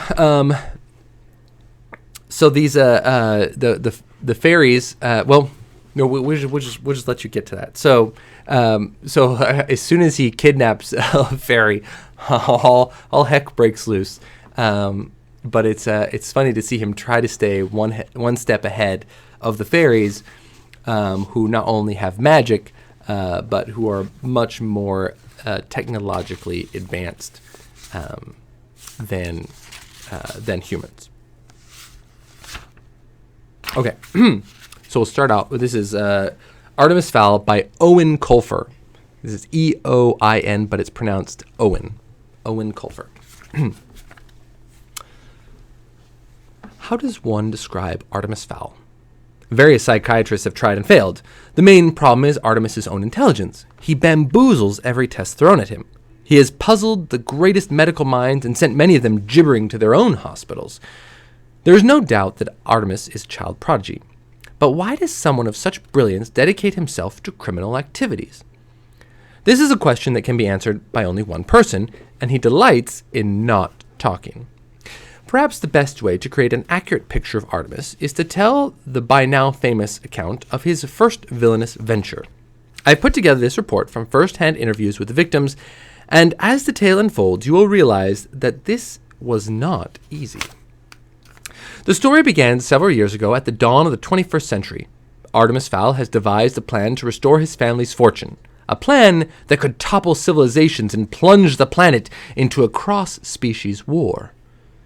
He was 12 years old at the time. Chapter 1. The Book. Ho Chi Minh City in the summer. Sweltering by anyone's standards. Needless to say, Artemis Fowl would not have been willing to put up with such discomfort if something extremely important had not been at stake. Important to the plan. Sun did not suit Artemis. He did not look well in it. Long hours indoors in front of a computer screen had bleached the glow from his skin. He was white as a vampire and almost as testy in the light of day. "I hope this isn't another wild goose chase, Butler," he said, his voice soft and clipped. "Especially after Cairo." It was a gentle rebuke. They had traveled to Egypt on the word of Butler's informant. "No, sir. I'm certain this time. Nguyen is a good man." Droned Artemis, unconvinced. Passer-by would have been amazed to hear the Eurasian man refer to the boy as Sir. This was, after all, the third millennium. But this was no ordinary relationship, and these were no ordinary tourists. They were sitting outside a curbside cafe on Dong Khai Street, watching the local teenagers circle the square on mopeds. Nguyen was late, and the pathetic patch of shade provided by the umbrella was doing little to improve Artemis's mood. But this was just his daily pessimism. Beneath the sulk was a spark of hope. Could this trip actually yield results? Would they find the book? It was too much to hope for. A waiter scurried to their table. "More tea, sirs?" he asked, head bobbing furiously. Artemis sighed. "Spare me the theatrics, and sit down." The waiter turned instinctively to Butler, who was, after all, the adult. "But, sir, I am the waiter." Artemis tapped the table for attention. "You are wearing handmade loafers, a silk shirt, and 3 gold signet rings. Your English has a tinge of Oxford about it, and your nails have the soft sheen of the recently manicured. You are not a waiter. You are our contact, Nguyen Zan, and you have adopted this pathetic disguise to discreetly check for weaponry." Nguyen's shoulders sagged. "It is true. Amazing." "Hardly. A ragged apron does not a waiter make." Nguyen sat, pouring some mint tea into a tiny china cup. "Let me fill you in on the weapons status," continued Artemis. "I am unarmed, but Butler here, my butler, has a Sig Sauer in his shoulder holster, 2 strike-throwing knives in his boot, a Derringer 2-shot up his sleeve, a Garrett wire in his watch, and 3 stun grenades concealed in various pockets. Anything else, Butler?" "The Kosh, sir." "Ah, yes, a good old ball-bearing Kosh stuffed down his shirt." Nguyen brought the cup trembling to his lips. "Don't be alarmed, Master Juan." Artemis smiled. "The weapons will not be used on you." Nguyen did not seem reassured. "No," continued Artemis, "Butler could kill you 100 different ways without the use of his weapons, though I'm sure one would be quite sufficient." Nguyen was by now thoroughly spooked. Artemis generally had that effect on people. A pale adolescent speaking with the authority and vocabulary of a powerful adult. Nguyen had heard the name Fowl before, who hadn't in the international world, but he'd assumed he'd been dealing with Artemis Sr., not this boy, though the word boy hardly seemed to do this gaunt individual justice. And the giant, Butler, it was obvious that he could snap a man's backbone like a twig with those mammoth hands. Nguyen was starting to think that no amount of money was worth another minute in this strange company. "And now to business," said Artemis, placing a micro-recorder on the table. "You answered our web advertisement?" Nguyen nodded, suddenly praying that his information was accurate. Yes, Mr. Fowl. What you're looking for... I know where it is." "Really? And I'm supposed to take your word for this? You could be walking me straight into an ambush. My family is not without enemies." Butler snatched a mosquito out of the air beside his employee's ear. No, said Nguyen, reaching for his wallet. "Look, here." Artemis studied the Polaroid. He willed his heart to maintain a calm beat. It seemed promising, but anything could be faked these days with a PC and a flatbed scanner. The picture showed a hand reaching from layered shadows, a mottled green hand. "Explain." "This woman, she is a healer near Tudo Street. She works in exchange for rice wine, all the time drunk." Artemis nodded. It made sense. The drinking. One of the few consistent facts his research had unearthed. He stood, pulling the creases from his white polo shirt. "Very well. Lead on, Master Juan." Nguyen wiped the sweat from his stingy mustache. "Information only, that was the agreement. I don't want any curses on my head." Butler expertly gripped the informant behind the neck.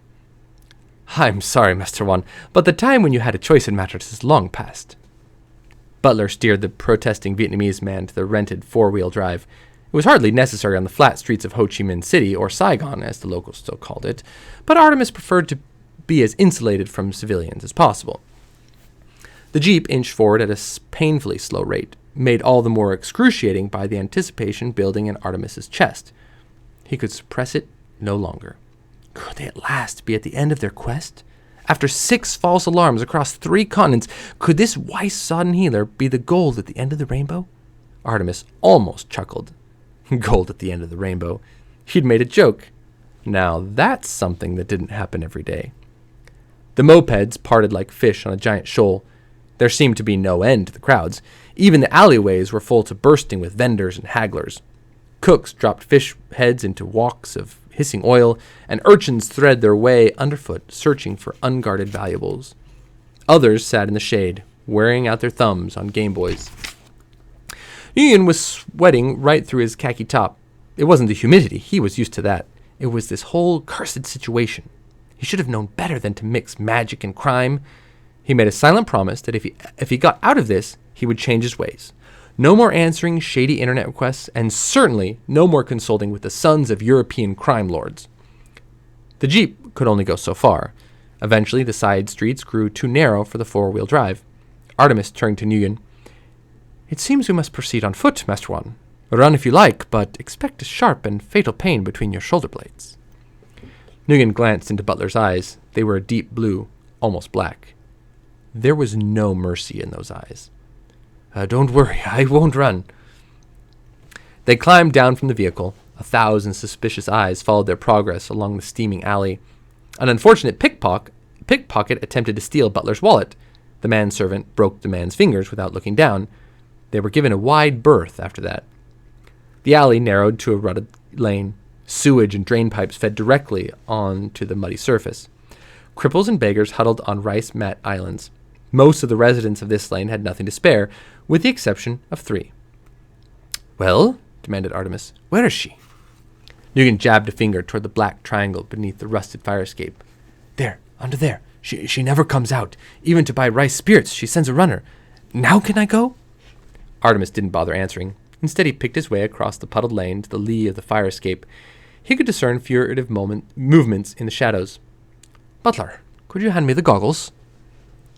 Butler plucked a set of night vision glasses from his belt and placed them in Artemis's outstretched hands. The focus motor buzzed to suit the light. Artemis fixed the glasses to his face. Everything became radioactive green. Taking a deep breath, he turned his gaze to the squirming shadows. Something squatted on a raffia mat, shifting uneasily in the almost non-existent light. Artemis fine-tuned the focus. The figure was small, abnormally so, and wrapped in a filthy shawl. Empty spirit jugs were half buried in the mud around her. One forearm poked from the material. It seemed green, but then so did everything else. "Madam," he said, "I have a proposition for you." The figure's head wobbled sheepily. "Wine," she rasped, her voice like nails on a school board. "Wine, English." Artemis sighed. The gift of tongues, check. Aversion to light, check. Irish, actually. Now for my preposition. The healer shook a bony finger craftily. "Wine first, then talk." "Butler?" The bodyguard reached into a pocket and drew out a half pint of the finest Irish whiskey. Artemis took the bottle and held it teasingly beyond the shadows. He barely had time to remove his goggles when the cat-like hand darted from the gloom to snatch the whiskey. A mottled green hand. There was no doubt. Artemis swallowed a triumphant grin. "Pay our friend Butler in full. Remember, Mr. Jan, this is between us. I don't want Butler to come back, do you?" "No, Mr. Val. My lips are sealed." "They had better be, or Butler will seal them permanently." Nguyen skipped off down the alley, so relieved to be alive that he didn't even bother counting the sheaf of U.S. currency. Most unlike him. In any event, it was all there. All $20,000. Not bad for a half an hour's work. Artemis turned back to the healer. "Now, madame, you have something that I want." The healer's tongue caught a drop of alcohol at the corner of her mouth. "Yes, Irish, sore head, bad tooth, I heal." Artemis replaced the night vision goggles and squatted to her level. "I am perfectly healthy, madam, apart from a slight dust mite allergy, and I don't even think you can do anything about that. No, what I want from you is your book." The hag froze. Bright eyes glinted from beneath the shawl. "Book?" she said cautiously. "I don't know about no book. I'm a healer. You want book? Go to library." Artemis sighed with exaggerated patience. You are no healer. You're a sprite, Perskog, fairy, Khaldoon, whatever language you prefer to use. And I want your book." For a long moment, the creature said nothing. Then she threw back the shawl from her forehead. In the green glow of the night vision goggles, her features leaped at Artemis like a Halloween mask. The fairy's nose was long and hooked under 2 slitted golden eyes. Her ears were pointed, and the alcohol addiction had melted her skin like putty. "You know about the book, human?" she said slowly, fighting the numbing effects of the whiskey. "Then you know about the magic I have in my fist. I can kill you with the snap of my fingers." Artemis shrugged. "I think not. Look at you. You're near dead. The rice wine has dulled your senses, reduced to healing warts. Pathetic. I'm here to save you, in return for the book. What could a human want with our book? That is no concern of yours. All you need to know are your options. The sprite's pointed ears quivered. Options? 1. You refuse to give us the book and we go home, leaving you to rot in the sewer. Yes, said the fairy. I choose this option. Ah, no, don't be too eager. If we leave without the book, you'll be dead in a day. A day! A day! The healer laughed. I will outlive you by a century. Even fairies tethered to the human realm can survive the ages. Not with a half pint of holy water inside of them, said Artemis, tapping the now empty whiskey bottle. The fairy blanched, then screamed, a high, keening, horrible sound. Holy water! You have murdered me, human! True, admitted Artemis. It should start to burn any minute now. The fairy poked her stomach tentatively. The second option? Listening now, are we? Very well then. Option 2. You give me the book for 30 minutes only, then I return your magic to you. The spirit's jaw dropped. Return my magic? Not possible. Ah, but it is. I have in my possession 2 ampoules. One, a vial of spring water from the fairy well 60 meters below the Ring of Tara, possibly the most magical place on earth. This will counteract the holy water. And the other? The other is a little shot of man-made magic, a virus that feeds on alcohol mixed with a growth agent. It will flush every drop of rice wine from your body, remove the dependence, and even bolster your failing liver. It'll be messy, but after a day you'll be zipping around as though you were 1,000 years old again. The sprite licked her lips. To be able to rejoin the people?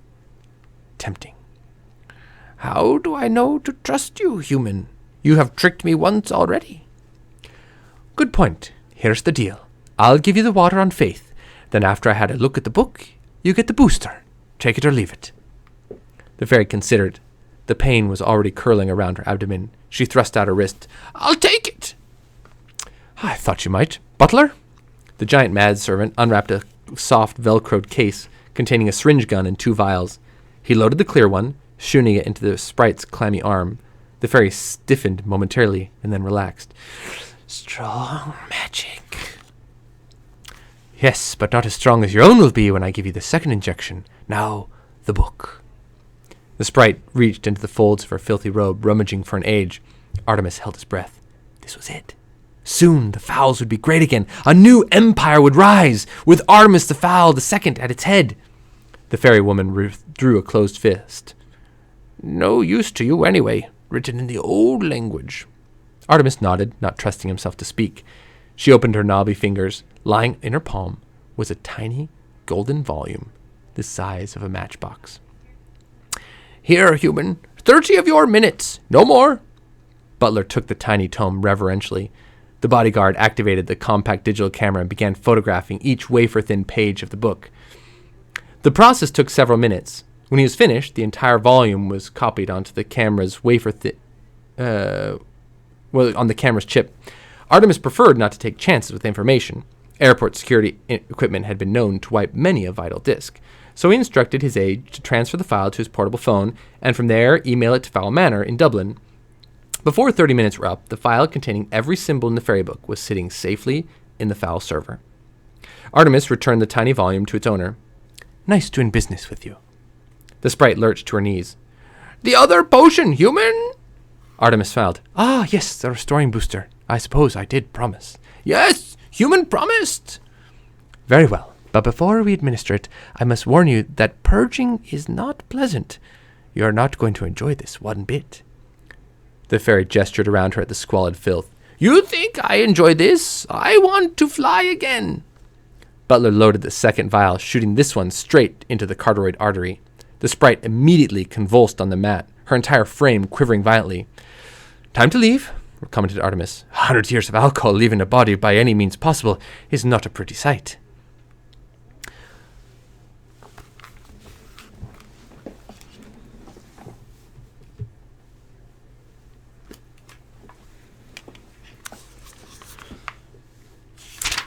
The butlers had been serving the fowls for centuries. It has always been that way.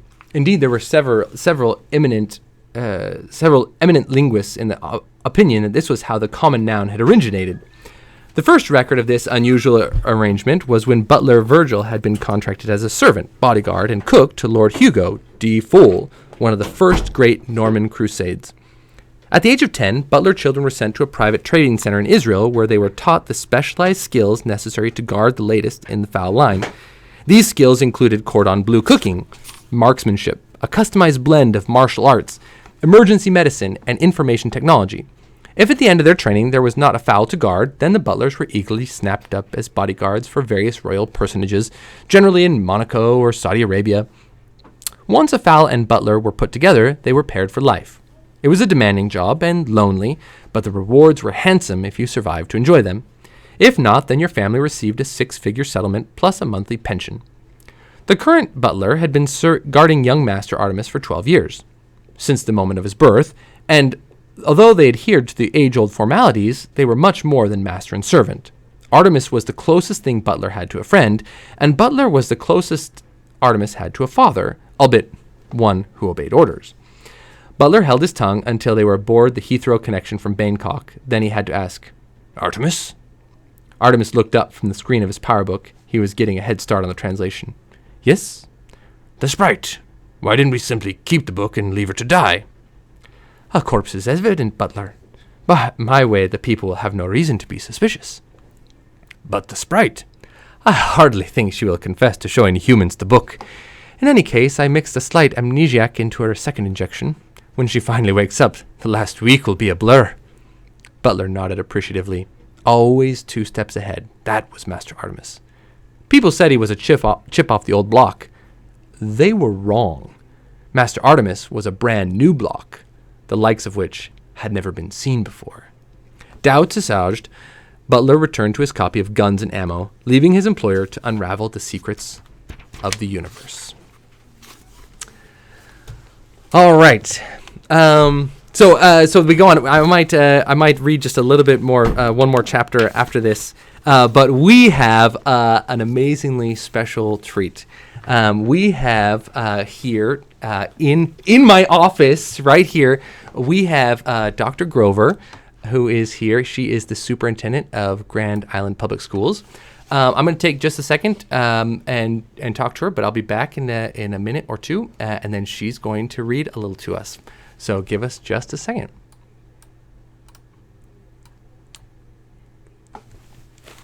Okay.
and then click right over here on webcam.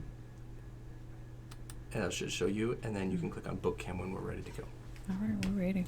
All right, you're good to go. Well, good morning. I am Dr. Tawana Grover. I'm the superintendent of Grand Island Public Schools, and I'm excited to be a part of this opportunity to read out loud all across America today. As I mentioned, I am the superintendent for Grand Island Public Schools. We are here in Grand Island, Nebraska. And I came here by way of Dallas, Texas. I was in Dallas for about 13 years, and so this was a new journey for me in the role of the superintendent. I've been in education for over 20 years. I started as a classroom teacher years and years ago, and I must say reading has always been near and dear to my heart. When I interviewed for this position, I actually read a book to the interview panel, and lo and behold, I have now written my own book as just an opportunity to share about my initial experiences here in the district. I really wanted the staff members and the community to know who I am and just how much I love what I do every day. So the book that I'm going to read to you today is called Super Boss Intendant. I learned very quickly that in the role of a superintendent, I think that people are really looking for you to be super in some kind of way. And it is quite a journey. It's an exciting journey as well. But this is my book here, Super Boss Intendant, where the journey begins. And this book shares insight into the modern day role of a school superintendent and the impact that this individual has on the entire school community. All superintendents across this great nation have duties and responsibilities outlined in their job description, but none are as important as the human dedication and collaboration linked to ensure support for each child. And that's what you will hear throughout this story today. So I'm ready to get started. All right.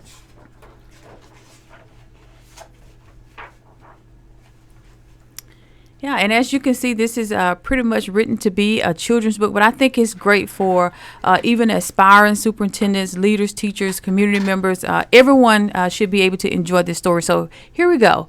Once upon a time, a lady came from miles and miles away. She was here for a reason, called for this season. Straight to the school office is where she was called. That's the new superintendent, the whole city drawl. Is that the boss or is that the super boss intendant, they asked. She's here for our students, declared the latest newscast. Right from the start, she trudged all around town from school to school, churches and meetings. She won't let us down. Nothing less. Our students deserve the best. Every student, every day, a success. Is the lighting right? Are the windows clean? Did the walls have a last coat of paint? No dust or dirt must be in sight, or the super boss intendant will faint. Just when will the hallway be complete? The floor has to be ready for the many feet that will travel the pathway where new learning unfolds, where options for all become realities to behold. Stand tall, young man, young lady, look proud. Make sure you dream big and you dream out loud. Aloud you shall plan, aloud you must dream. So the super boss intendant, along with her team, can make your hopes and aspirations come true. That's what it means to be in her shoes. There are many tough decisions to be made, so leave no doubt. She's going to question everything from inside out. That's just what the super boss intendant is all about. She stands before the Board of Education and gives her report that each of our students has different needs, aims, and channels of support. Hear her speak. We are the governing body that must find the funds. Sometimes it's not easy, but we'll get it done. Our decisions must be educationally sound because to our students we are forever bound. They are now our young so bold who will one day become the city's old. The ones who will run this town and shape this nation. We cannot go home until we have met our obligations. Our spirit spreads from the county line to the city hall. Together we stand and divided we fall. The super boss attendant has a busy day. All is important in its own special way. With so much at stake, she will not go astray. Visit school at 8, can't be late. Rotary at noon, be there soon. Staffing at 2, yep, that's my crew. Tea time at 4, got to score. Parent group at night, must look bright. Hey, wait a minute, I thought the super boss attendant didn't golf. Well, she didn't, but she had to learn. No worries, she claimed, it's worth the fun. Take her hand, let's go about her day. The door to one's future is just down the way. There the super boss attendant leaves in her automobile to see teachers teach and students learning for real. Let's look in the classroom. Is that the super boss attendant in a student's desk? Oh my, just could it be? Absolutely. Learning is required for all continuously. It has to be high level and extend to the world and appropriate for every boy and girl. Does it stimulate the brain? Does it meet the standard domain? Are the tests aligned? Is the campus plan solidified? Has the training been done? Did we teach everyone? Have the parents been involved? Have the issues been resolved? She visits the class with students of many languages and makes plans to ensure their educational advantages. She thinks, how do I share my feelings so each will understand? I must ask the children for a helping hand. For many, this is a brand new start. Listen while she speaks from the heart. Good morning, boys and girls. I'm happy to see your smiling faces. I know you have come to this school from many places. I will do everything in my super boss intended power to unleash your potential. For me, that is essential. As she walks through the halls this new school year, she sees students full of both excitement and fear. I see you, shy little one. Don't worry, you're safe with me. We have ensured our schools are bully free. Oops, student's tummy is hurting en route to the hospital with flowers and card. We understand sometimes life challenges can be hard. Just remember, every day is a fresh start. With value, respect, and comfort, we work it out and we work it out smart. Now the students dash to the field to play ball. The super boss attendant watches from a bench by the wall. Hear the thunderous cheers and shouts. Her team struck the opposing batter out. Oh my, it's 3, and Grandma has invited her to tea. Welcome, welcome, pleased to meet you. The pleasure is all mine. This is the purpose for which our super boss attendant has been assigned. Relationships, they foster trust and belief and lead to friendships that endure and keep.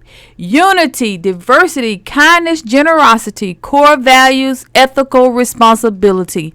We must move through the year together. Grateful our school family is forever and ever. Well, to all of my students, believe and you will achieve. Yes, you did it. I knew you would, because it's our belief you always could. The super boss attendant has to make sure no one is left out in the cold without hat, scarf, mittens, cap and gowns, job, trained, college career set, military bound, prepared and ready for the world of one's choice, living one's own dreams and singing in one's own voice. From passion to promise, from beginning to the end. Oh, to what heights we can together ascend. Let's go, you and me. Let the journey begin. Yeah. The end. Awesome. The end. Well, thank you so much for coming in and reading. Here, if you want to just click on the web camera there. Could I ask you what you're reading right now? Oh, wow. Let's try to figure out which one I am reading. Well, I tend to read quite a few professional books. And I've gone back to one that I ski on before, but now is really having a greater meaning to me, and that is The Shame of the Nation by Causal. And he is really addressing the need for students to schools to really focus on the barriers that sometimes poverty brings for our students. All right. And then maybe like your favorite book. What's one of your favorites? You know, I love children's books. No? I think one of my all-time favorites is Charlotte's Web. Yeah. Oh, that's a great one. I've actually played that character before, and just, you know, all the quotes, the words, it really resonates with my personality. Okay, that's awesome. And coming here to Grand Island, what's something that you want students to know about reading? You know, to me, reading is just the equalizer. It is so critical for our students. And when I think about reading, I really think about this idea of literacy is one thing. So, of course, you can read. That brings, it's going to connect to all the subjects and just really expose you to knowledge. But I will hope that my students would just begin to enjoy reading on all levels. So things that they can laugh at, you know, that makes their day fun, or just the news in general where they can stay in tune. And books can take you places that even without an airplane ticket, that in some way you can experience. So you can just learn about life abroad. You know, as teachers, of course, we're always interested in expanding our vocabulary. But to me, I think books just open up a world of experiences that our students, that they can find themselves somewhere embedded within those special places that they're finding some very interesting stories. Yes. Well, thank you so much for taking the time out of your day to come and read for us. Yeah, thank you for a leader in doing this. Yeah, this is the fun part. I did bring you a poster of my book. I should probably you did? a book, and at some point I should probably come over here and sign it. Oh my goodness, that would be awesome. But thank you for I feel like a real. She's gonna sign our poster. Yes. That's awesome. So All right. for Well, you and your class, I yes. look forward to it. Maybe I could grab a pen out here. yeah, that would be awesome. Thank you so much. Thank you.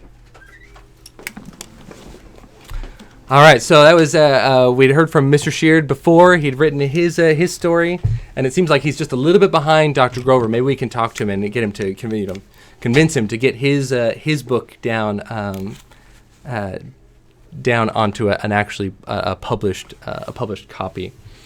Okay.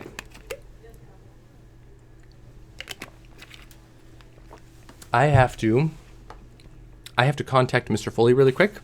And then we're going to go ahead and start again. So be about a little 2-minute break. So stand by.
Okay, so Mr. Foley is going to come in and read a book for us, and the book was supposed to be here yesterday, and we just didn't. The copy hasn't come in yet, so he was going to come in here in the next 5 or 6 minutes to come and read to us, but I was reminding him that we didn't have a copy of the book.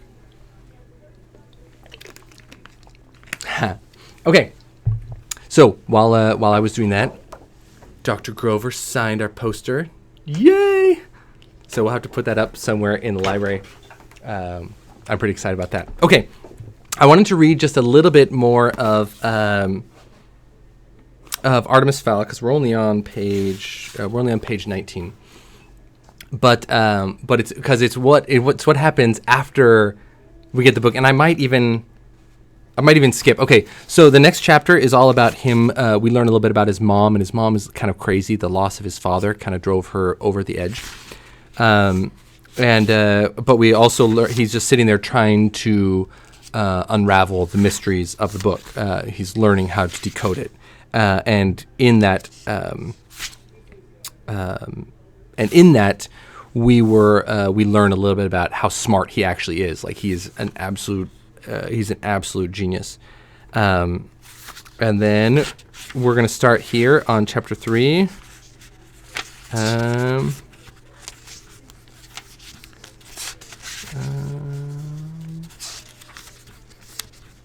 Oh man, don't want to. All right, so in chapter 3, we learn a little bit about fairies' magic and what they have to do. Oh man, I want to read this whole thing to you, but it's like 30 pages long, and I don't know if that's gonna work. But it's really funny because the fairies unit that Holly Short is in. She's a fairy. She's in the LEP recon. So recon, like as in reconnaissance, like going out and finding pictures, taking pictures and finding out stuff about things. They're kind of in charge of making sure that the fairies stay hidden from people, right? So that the humans never find out about them. That's kind of their job. So everybody lives underground because they're hiding from the humans. But the LEP recon units, they can go up and they can make themselves invisible, and they've got magic, but their magic runs out. And in order to heal their magic, they need in order to heal their magic, or to get their magic back, they need to go to a magical place and bury a seed, like an acorn or something like that, in the ground. So here we are, chapter 4. We'll see how far we get. But chapter 4, it's called Abduction. So we just learned about Holly Short. We learned that she's an amazing officer of the LEP recon. She's really good at what she does, but she's out of magic. She's almost out of magic. So she kind of tricked her boss, and so her boss is really angry at her. So he's like, before you even come back, you need to go replenish your magic and then come back. So that's what we're learning about here at the very beginning of this chapter when we talk about location. Artemis's main problem was one of location. How to locate a leprechaun. This was one sly bunch of fairies hanging around for God knows how many millennia, and still not one photo, not one frame of video, not even a Loch Ness type hoax. They weren't exactly a sociable group, and they were smart too. No one had ever got his hands on fairy gold, but no one had ever had access to the book either, and puzzles were so simple once you had the key. Artemis had summoned the butlers to his study and spoke to them now from behind a mini lectern. I just realized that on the bottom of these pages, oh, it's too dark. On the bottom of these pages is a code, and the code actually says something. It goes throughout the whole book. There's a code on the bottom of the pages, and they are the code that Artemis decoded. So when he's going through his decoding, you can also kind of decode the puzzle. There are certain magical rituals every fairy must complete to renew his magic, explained Artemis. Butler and Juliet is Butler's sister, nodded as though this were a normal briefing.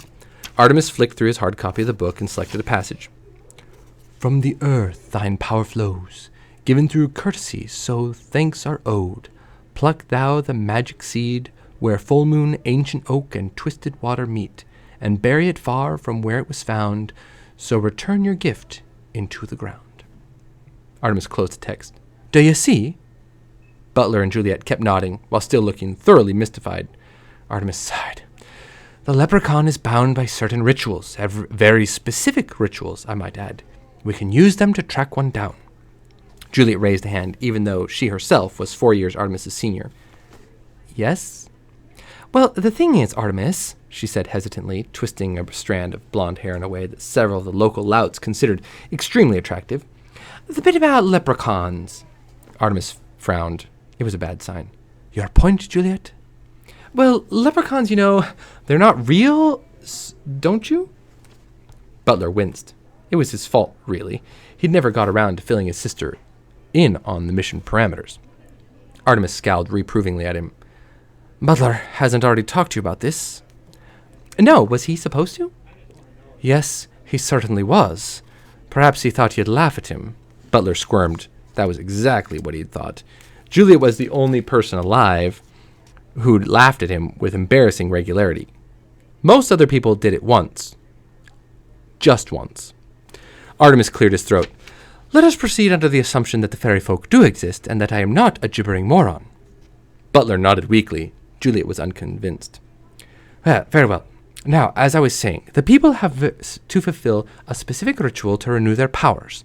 According to my interpretation, they must pick a seed from an ancient oak tree by the bend in a river, and they must do this during the full moon. A light began to dawn in Butler's eyes.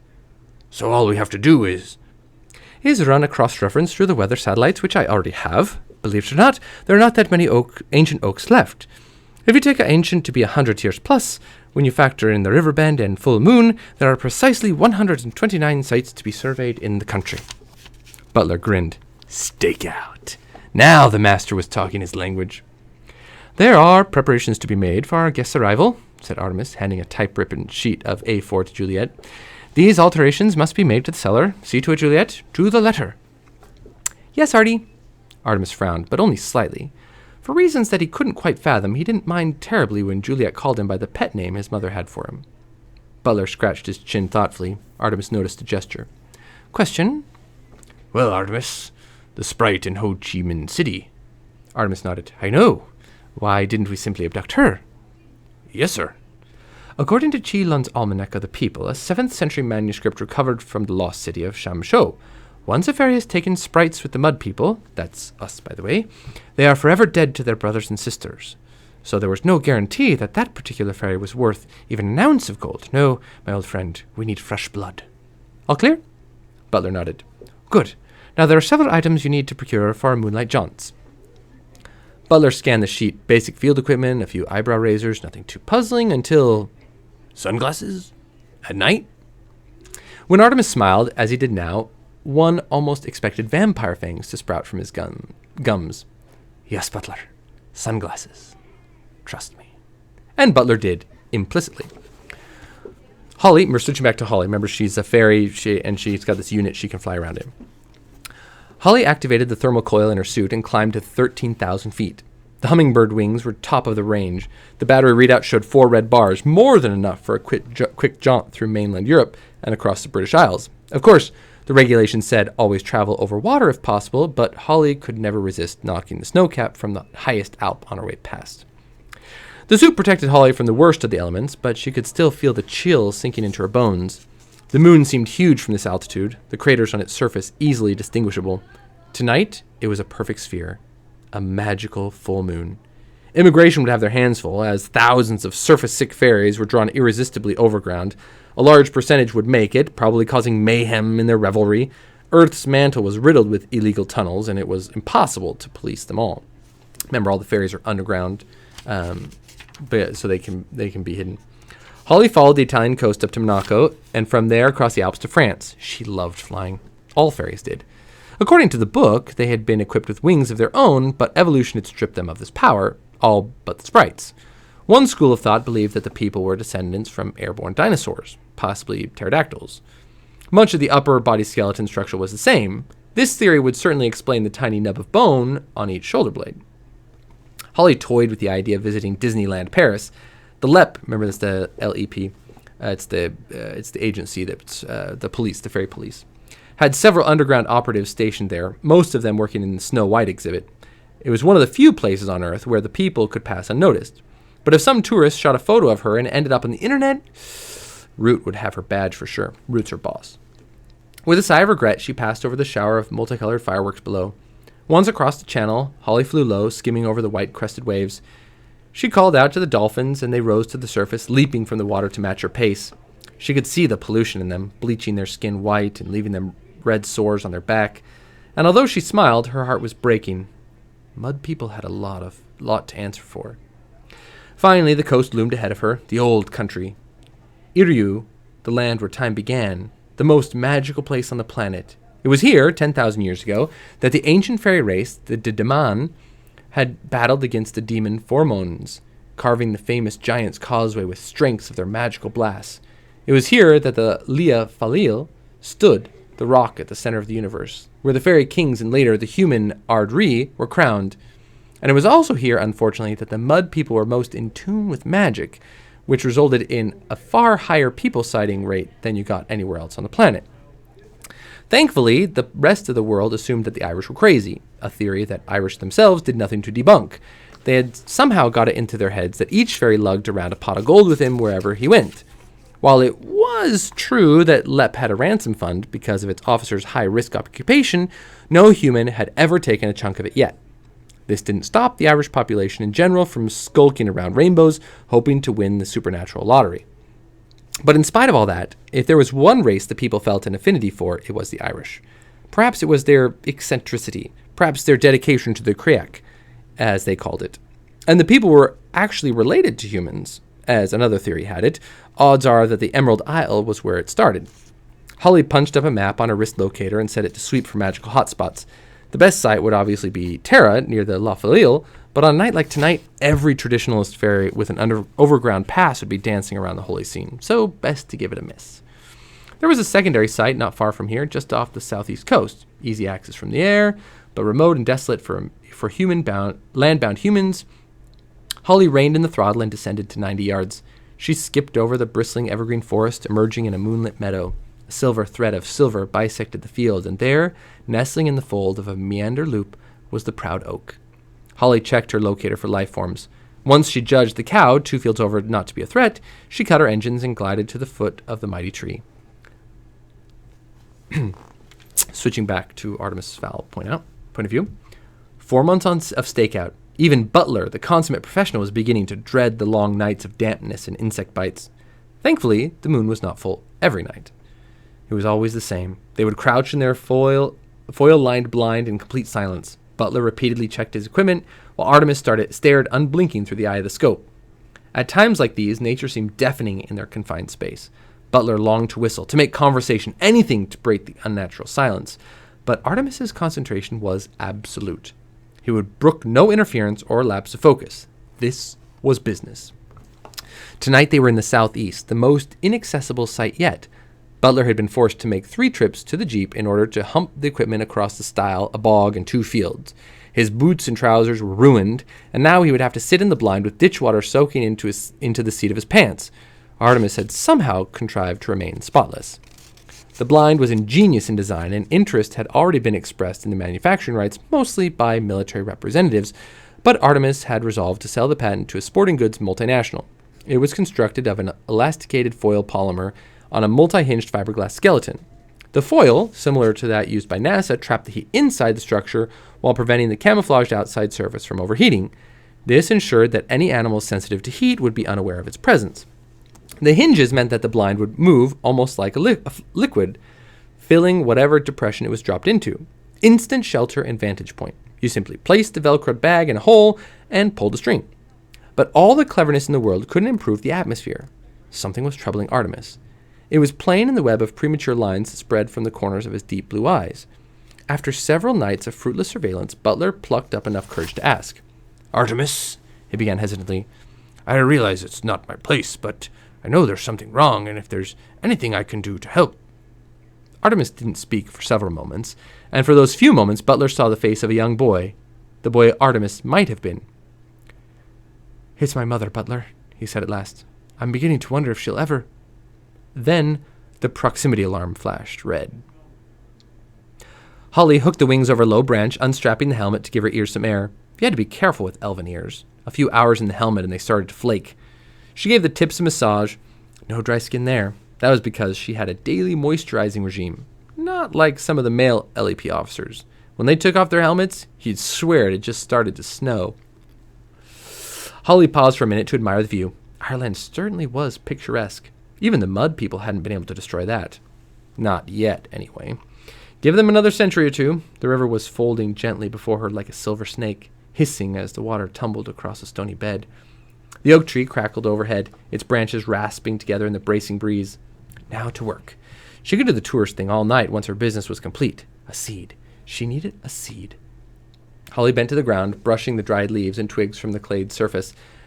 Her fingers closed around a smooth acorn. That wasn't hard now, was it? She thought. All that remained to do was to plant it somewhere else, and her powers would come rushing back. Butler checked the porter radar, muting the volume in case the equipment betrayed their position. The red alarm swept the screen with agonizing lethargy. And then, flash! An upright figure by the tree. Too small for an adult, the wrong proportions for a child. He gave Artemis the thumbs up. Possible match.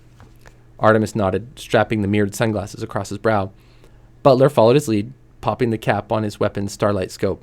This was no ordinary dart rifle. It had been specially tooled for a Kenyan ivory hunter and had the range and rapid-fire capacity of a Kalashnikov. Butler had picked it up for a song from a government official after the ivory poacher's execution. They crept into the night with practiced silence. The diminutive figure before them unhooked a contraption from around his shoulders, lifted a full-face helmet from a definitely non-human head. Butler wrapped the rifle strap twice around his wrist, pulling the stock into his shoulder. He activated the scope, and a red dot appeared in the center of the figure's back. Artemis nodded, and his manservant squeezed the trigger.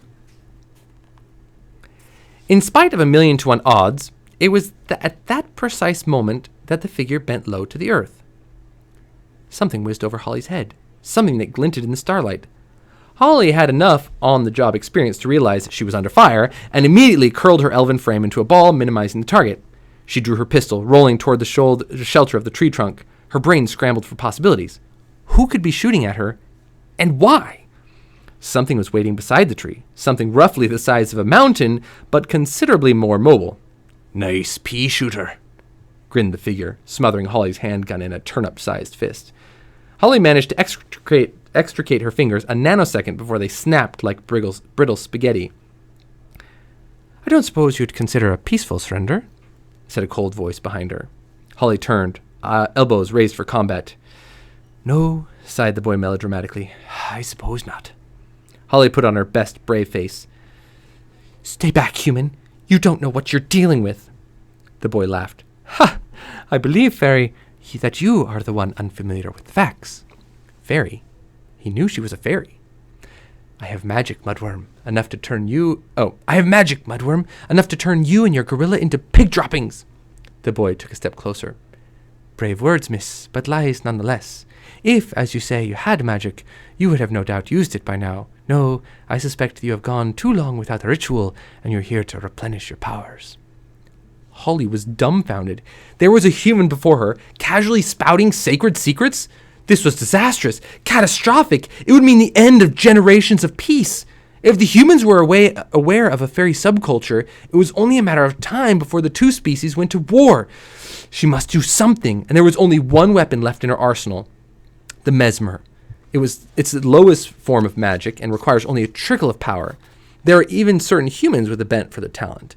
It is within the ability of even the most drained fairy to put a complete mind kibosh on any human alive.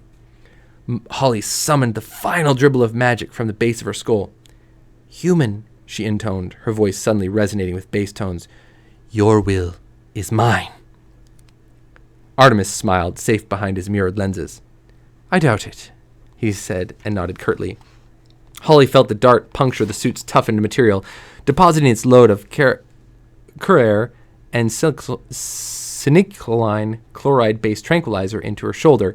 The world instantly dissolved into a series of technicolored bubbles, and try as she might, Holly couldn't seem to hold on to more than one thought, and that thought was, how did they know? It spiraled around in her head as she sank into unconsciousness. How did they know? How did they know? How did they? Artemis saw pain in the creature's eyes as the hollow hypodermic needle plunged into her body, and for a moment he experienced misgivings. A female.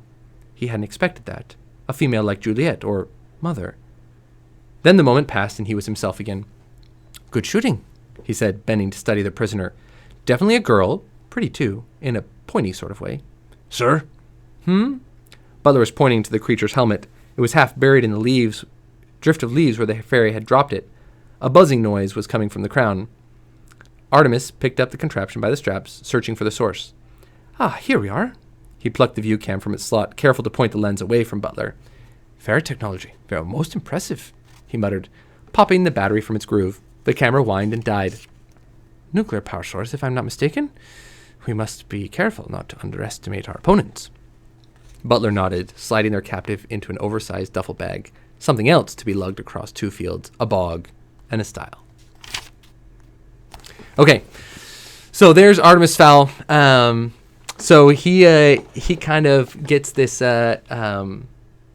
He has access to the book. He has access to the fairy powers. He now has a fairy prisoner.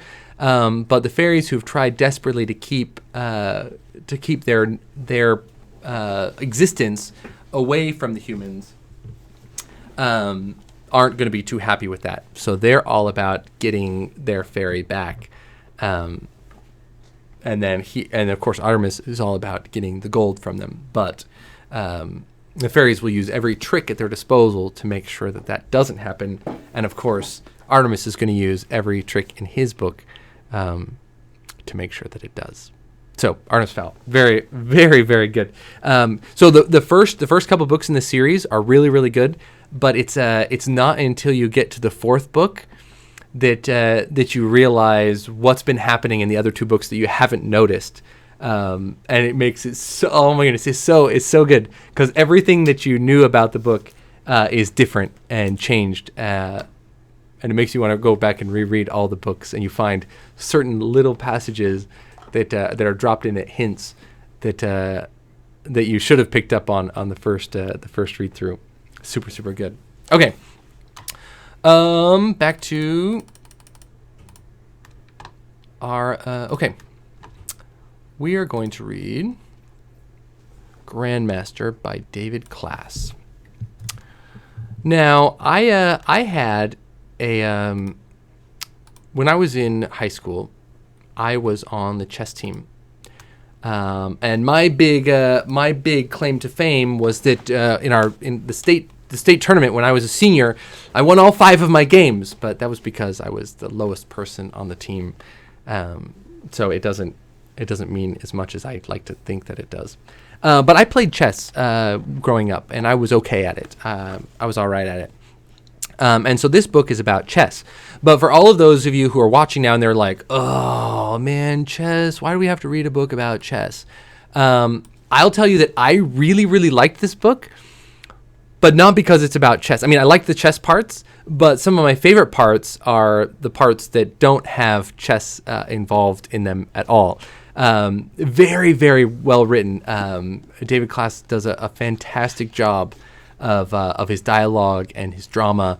So the story goes, well, I don't know. Maybe I just want to start reading it to you without telling you anything.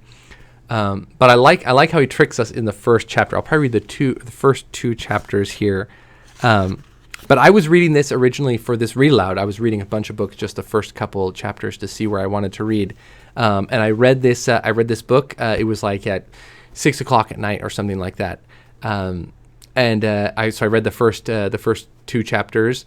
And then at 1:30 in the morning, I had finished the book. Like, it was super good. I could not put it down. Okay.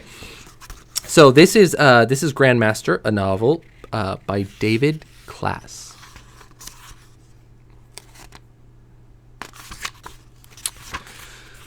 Chapter 1. Chess club was done for the day, and so was I. I had played 3 games that afternoon, 2 of which I'd managed to lose in the first 15 moves. I tried to remind myself that I had just taken up the game 6 months ago and was still learning the basics, but there were times when I wanted to heave the nearest chess set out the window and never touch a rook or pawn again. I pulled on my coat and headed out the door. Suddenly a hand yanked me back into the empty room, and I found myself alone with the 2 senior co-captains of the chess team, Eric Chislom and Brad Kinney. "We need to talk to you, Patzer-face," Eric said as Brad locked the door. A patzer in chess speak is a beginner who barely knows the moves and is a pushover to beat. It's like being called a combination of chump, rookie, and doofus. Given the unfortunate similarity of my name to Patzer, I had been called it many times since I first walked in the door of the chess club. But Patzer-face was a new twist by the co-captains that I didn't particularly like. Actually, my name's Pratzer, I stammered, glancing from one to the other to try to figure out what was going on. Eric Chislom was senior class president, a turbocharged student, and a super achiever with intense black eyes who had never gotten less than an A in his life. He was a grind. Maybe not brilliant, but he outworked everyone else. He literally could never sit still. Even when Eric played chess, he was always fidgeting, getting up for water and pacing behind his chair, probably doing his calculus homework in his head while figuring out the next move that would destroy his opponent. He was the son of a heart surgeon, and everyone knew he was going to be the valedictorian, go to Harvard, and discover the cure for cancer. Brad Kinney was less intense, but more naturally talented. He was tall and rugged, with a grade point average that glittered as brightly as the huge trophies he won as captain of the swimming team, and contributed to our school's trophy case. For fun, and maybe to make us all even a little more jealous, he dated the prettiest girl in the freshman class. He was the best chess player in our club, a master at 18 who regularly won local and regional tournaments. At another school, the two of them probably wouldn't have been caught dead on the chess club, but Loon Lake Academy had the oldest and strongest chess team in New Jersey, the Looney Knights, and it was cool to be on it, especially if you were Eric Chisholm and Brad Kinney. I was not Eric or Brad, I was Daniel Pratzer, apparently also known in certain circles as Patzerface. I was not tall, or brilliant, or rich.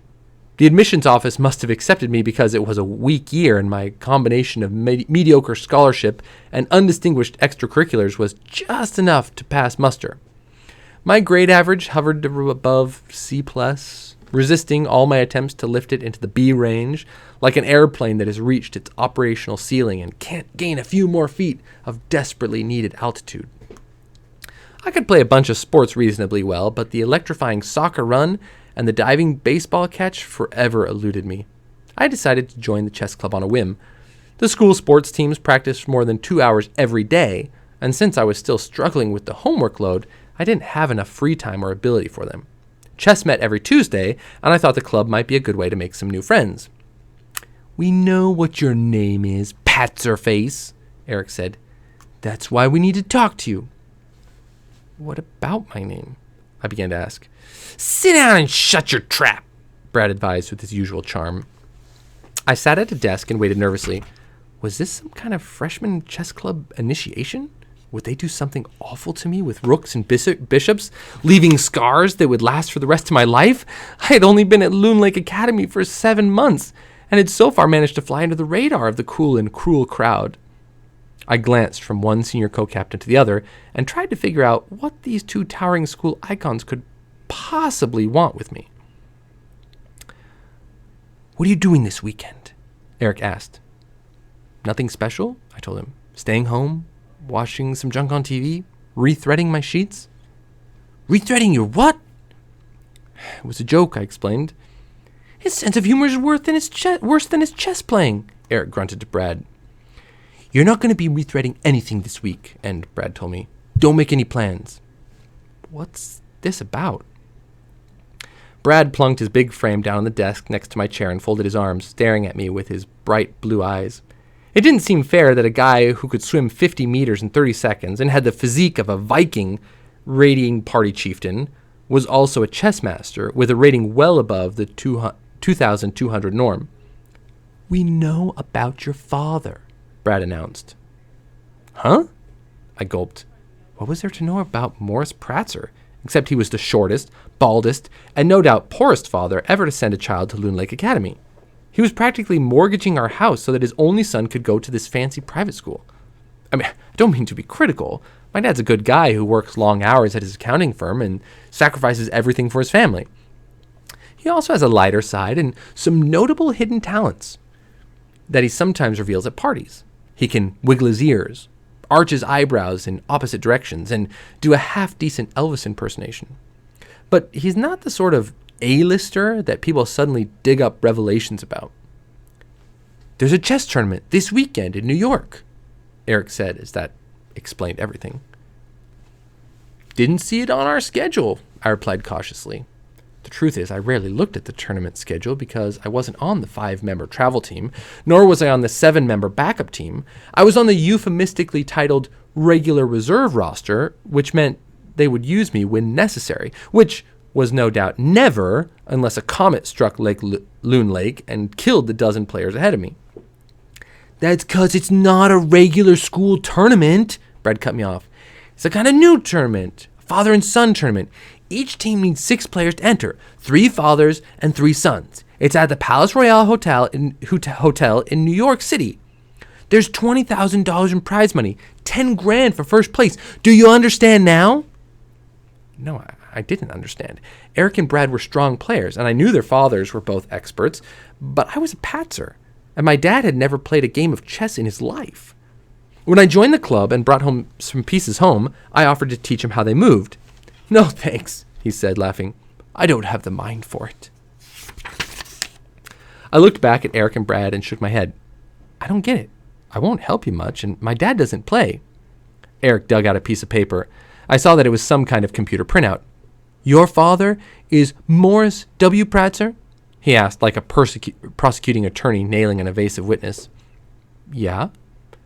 We needed one more father-son to join us, so we ran the dads of all club members through the Chess Federation ratings database going back 3 decades.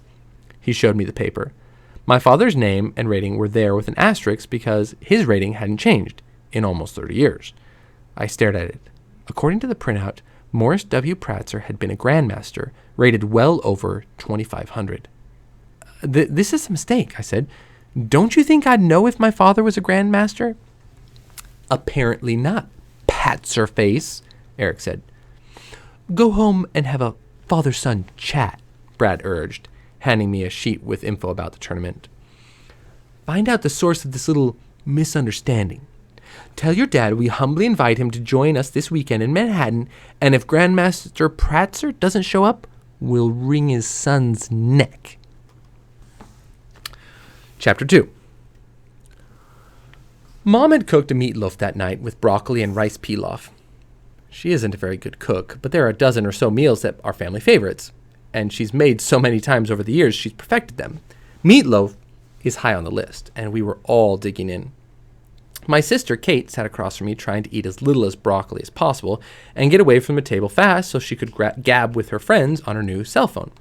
She went to the same crummy public school I had gone to for years.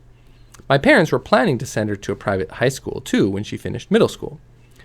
With the prospect of 2 kids in private school looming, my mom had gone back to work as an assistant teacher in the local elementary school. She worked in a first-grade class, and even though she was home by 3 p.m., most days she now wore a perpetually tired and harried look, as if platoons of 6-year-olds had been attacking her nonstop for hours, bellowing war cries and firing paper wads at her till she was ready to raise the white flag. I don't hear anyone talking, so I guess the dinner is okay, she said. It's delicious, Ruth, my father told her, carving another slice of meatloaf for himself. He wasn't a big man, and he sat in a chair all day doing people's taxes and figuring out their books, so he probably shouldn't have been eating so much. His paunch was expanding into a sizable potbelly. Kate, chew with your mouth closed, please. She rolled her eyes at him, but so slowly that it was hard to tell if they were circling in irritation or just moving around the room in an innocent roundabout pattern. Can I be excused? She asked. After you finish your broccoli. She picked up a tiny floret, broke it in 2, and put half of it in her mouth. Yum, she said. Now can I be excused? No, my father told her. And if you roll your eyes at me again, that new phone is going to disappear for a week. Great, she said. Threaten me. What parenting book have you been reading? My father let out a sigh as if to say, I work hard all day and come home to this? He looked at me. How's school, Daniel? Tell me something fun. We dissected rats in biolab today. Kate lowered her fork. That's it. I'm out of here. Not till you finish your broccoli, my father told her. Daniel, that's not suitable dinner conversation. Well, we did, I said. Especially when we're eating meatloaf, Kate noted, grinding a piece of broccoli against her plate with her fork, as if attempting to break the limp vegetable up into subatomic particles that would then float away into the ether. Who knows what goes into meatloaf? Ground sirloin, my mother said. There were no rodent ingredients in the recipe. Could we get off this subject? Try again, Daniel, my father said. Something fun and interesting must have happened today. I took a deep breath. Okay, something unusual did happen in chess club. It's kind of hard to believe that anything fun and exciting could happen in a chess club, Kate muttered.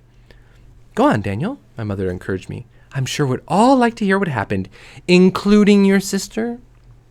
There's going to be a tournament in New York this weekend, I said.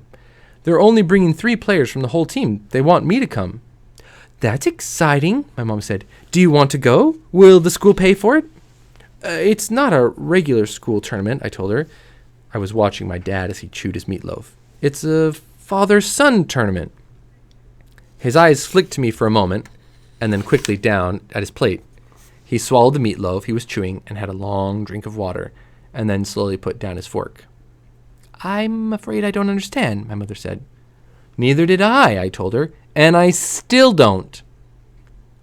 When are we going to get to the fun and interesting part? Kate wanted to know. Your dad doesn't play chess, my mom observed. Dad looked at her and then back at me. That's what I told them, I said. Why would you want my dad? He can't play at all. But then they had done a computer search of all the team's fathers, and he used to play really well. They must have the wrong Morris Pratzer, my mother said. It's not a common name, but there are dozens of Pratzers out here. They had looked up Morris W. Pratzer, I told her, emphasizing the middle initial. You're Morris William Pratzer, right, Pop? Yes, my father answered softly, putting one hand flat on the table as if preparing to resign a chess game. According to their information, Morris W. Pratzer was a grandmaster. I heard a little anger creep into my voice. But that can't be, because if you were a grandmaster, Dad, your son would know about it and would not have to be told by a bunch of chess club bozos, right? If you were a grandmaster, we'd be playing games every night, and you would be teaching me openings and endgame theory and helping me out so I wouldn't be just a patzer. My father stood up from the table and drew himself up to his full height of 5 feet 4 inches. His fist came down the table so hard it rattled the silverware. I am not playing in any chess tournaments in New York next weekend, and neither are you, Daniel. You're going to help me clean the basement. Now excuse me, I have lost my appetite.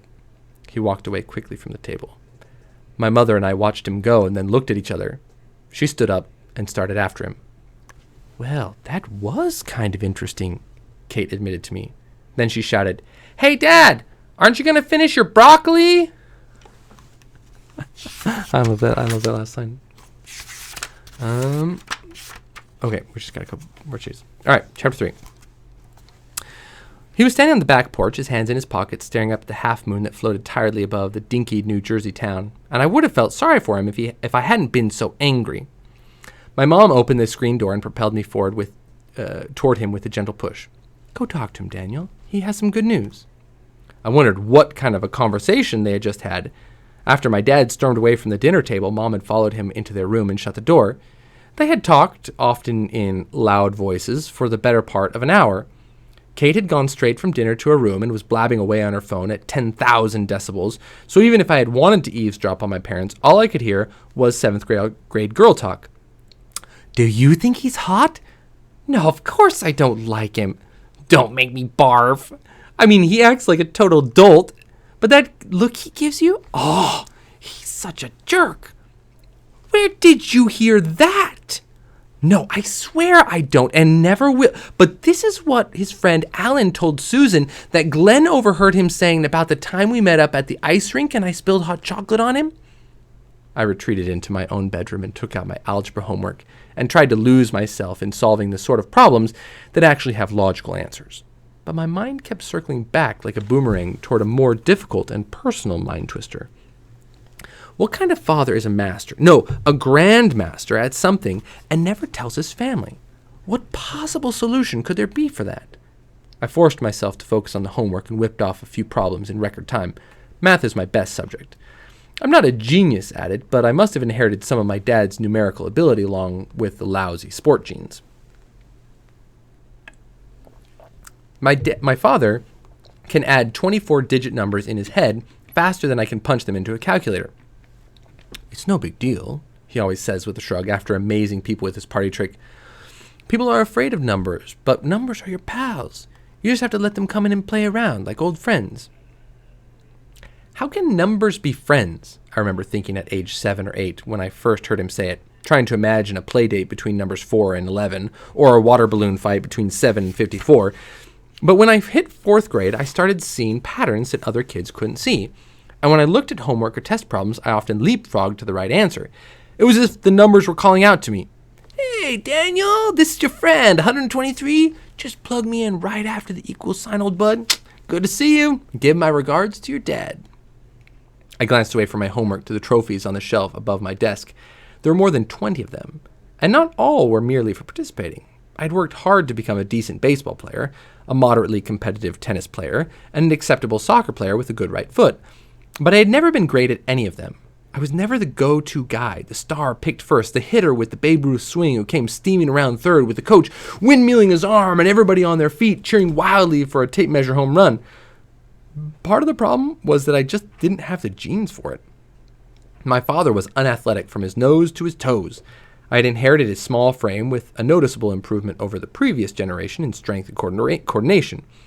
Not only couldn't Dad throw a football in a spiral, but he couldn't toss a baseball overhand more than 20 feet. Since he had no sports skills himself, I couldn't blame him for never coaching me. What sucked was that he had no interest in my games. I had gone through Little League, scanning the bleachers, wondering if he would show up and how long he would stay.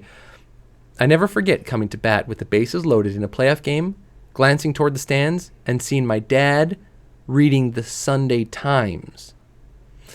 I blinked away the vivid memory and tried to concentrate on a multivariable problem. A grocery makes a 10-pound sack of trail mix. They use cashews, raisins, and sunflower seeds. Raisins cost $1 a pound, sunflower seeds $2, and cashews $3. The total cost of the sack is $16. How much of each ingredient did the store use? I jabbed the pencil into the paper so hard the point snapped off, then laid it down on my desk and just sat there. A grandmaster. He'd actually been a grandmaster, and I'd sat up one night in the living room with a plastic chess set teaching myself the most basic opening theory, and he had been right there, watching TV, and said absolutely nothing. A month later, I had entered my first tournament and lost all 5 games and come home with my head hanging. Maybe you should try something else, he suggested. Any interest in learning to play the trombone? It pissed me off that he had hidden this big secret from me, but at the same time I couldn't stop feeling excited and a little proud. Pat Sarface's father had really and truly been a grandmaster. How about that? I'd picked up my pencil and was looking for the sharpener when my mom knocked on the door. Daniel, I'm doing my homework. Can I come in? Not right now, Mom. She opened the door. Sorry, but I think you should come talk to your father. About what? She walked over to me and kissed the top of my head. Don't be like that. Like what?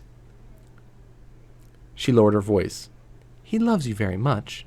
He lied to us. He didn't lie. He concealed. Cashews and raisins. She looked at me. What? I mean, big difference. There is a difference. He's a good man, Daniel. You married him. What's that supposed to mean? I could hear the hurt in her voice, so I met her eyes and said, Look, I know he's a good man, and I love him too, but he concealed something incredible that I would have liked to have known. We all conceal things, she pointed out gently, and sometimes we have our reasons. I wondered what he had told her in the bedroom that had gotten her onto his side. My voice rose a little louder. He told me he didn't know how to play chess. That's not just a lie, Mom. That's a whopper. Let me be mad for a while, and then I'll be okay. Okay? Not okay. Come now. Why? Because he's waiting for you. Please, sweetie? She took my hand, and I couldn't fight her. I got up from my desk and let her lead me through the house to the screen door. She opened it and pushed me out. He must have heard the door close and me step onto the creaky floorboards, but he didn't turn or say anything. I took a few steps toward him and waited. Pop? I finally said. Or should I call you Grandmaster? He turned then, with a sad look on his face. The boys on your team were right, he admitted in a low voice. That was me. I know they were right, I told him. What I don't know is why you didn't tell me. But on another level, they weren't right, he mused, ignoring my question. That wasn't me. It was a completely different person, very long ago. You have an asterisk next to your name because your rating hasn't changed in a million years, but you're still Morris W. Pratzer, I told him. Grandmaster titles never go away. He took his hands out of his pants pockets and let them hang awkwardly at his sides. I've forgotten it all, he said. I haven't pushed a pawn in 29 years. 29 years. He was not that old of a guy. How young were you when you made Grandmaster? He hesitated so long that I didn't think he was going to answer. 16 and 2 months. Isn't that some kind of record? Bobby Fischer made Grandmaster at 15 and a half, and since then a couple of players have made it even younger. Holy crap, I said. Fischer did it in 15 and change, and you were 16 and 2 months? You were really a slowpoke. He read something in my face and shook his head. Daniel, in your imagination, you see some kind of brilliant and glorious chess champion, he said.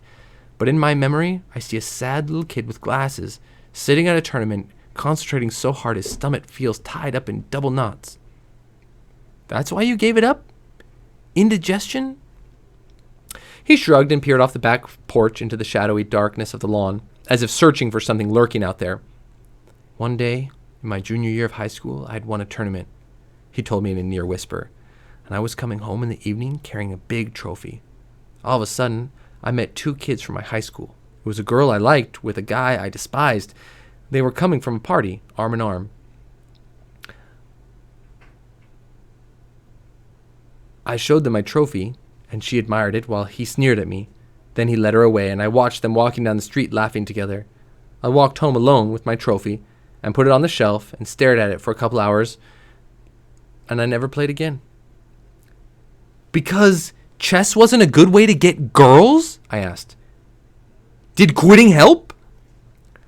Chess was not a good way of meeting girls, but it wasn't just that, he told me. The teenage years are a search for identity. I didn't want to be that boy. I was reaching a serious level of competition. I didn't want to study chess theory for 3 hours a day. I hated who I was becoming, and I guess I wanted to have more fun. So you became an accountant. I regretted it as soon as I had said it. Well, MGM didn't call and offer to make me the next James Bond, he noted softly. Sorry, Dad. I don't hate what I do, Daniel, but I'm very sorry I lied to you about chess. It was painful when I played and painful when I gave it up, but you're my son and I owe you the truth. Let's try to be completely honest with each other going forward. We stood silently on the porch for several seconds, listening to the crickets fiddling away in the backyard. You can make it up to me, I said. Play this weekend. I hesitated and added in a very low voice. They don't respect me at school. They call me Patserface. I want to bring you. It would make me proud. Your mother thinks I should play too, he nodded. She says we don't spend enough time together and soon you'll be grown and out the door. Don't do it because she wants you to, I told him. He surprised me by walking over and putting his arm on my shoulder. He is not a demonstrative man, and I couldn't remember the last time he had reached out to me. I pulled back a step, but his hand stayed awkwardly but resolutely atop my shoulder blade. You really want this? I think it would be fun. That's, yes? Don't do it for me either. He let out a long, tortured sigh. Okay, he said. I won't do it for your mother, and I won't do it for you, and I certainly won't do it for me, because we're operating on a policy of total honesty here, and I don't want to ever play chess again, but yes, I'll do it. For who? I asked, confused. I said I'll do it. Don't push any more. Just take it or leave it, Daniel. I'll take it. His hand stayed on my shoulder a second more, and then he pulled it back. With 2 conditions. First, don't expect too much. Come on, it's like riding a bicycle. A very rusty bicycle, he said.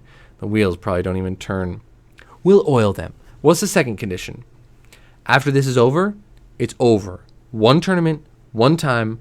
I'll spring for a New York hotel room. We'll have to economize on meals. And don't expect Broadway shows. I'll do my best and play my hardest, but that's it, okay? He held out his hand to seal the deal. Done, I told him, shaking his hand and looking him in the eye. But since we're being totally truthful with each other, I gotta tell you, I don't buy that story about why you quit.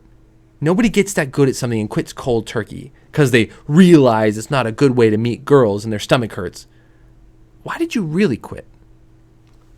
Think what you want to think, he said. I'm going to bed. Good night. Good night, Grandmaster. Can I call you that now? Never, ever, he told me emphatically as he walked back into the house. And just before the screen door slammed, I heard him mutter, Good night, Patserface. Okay, so you can imagine that the story is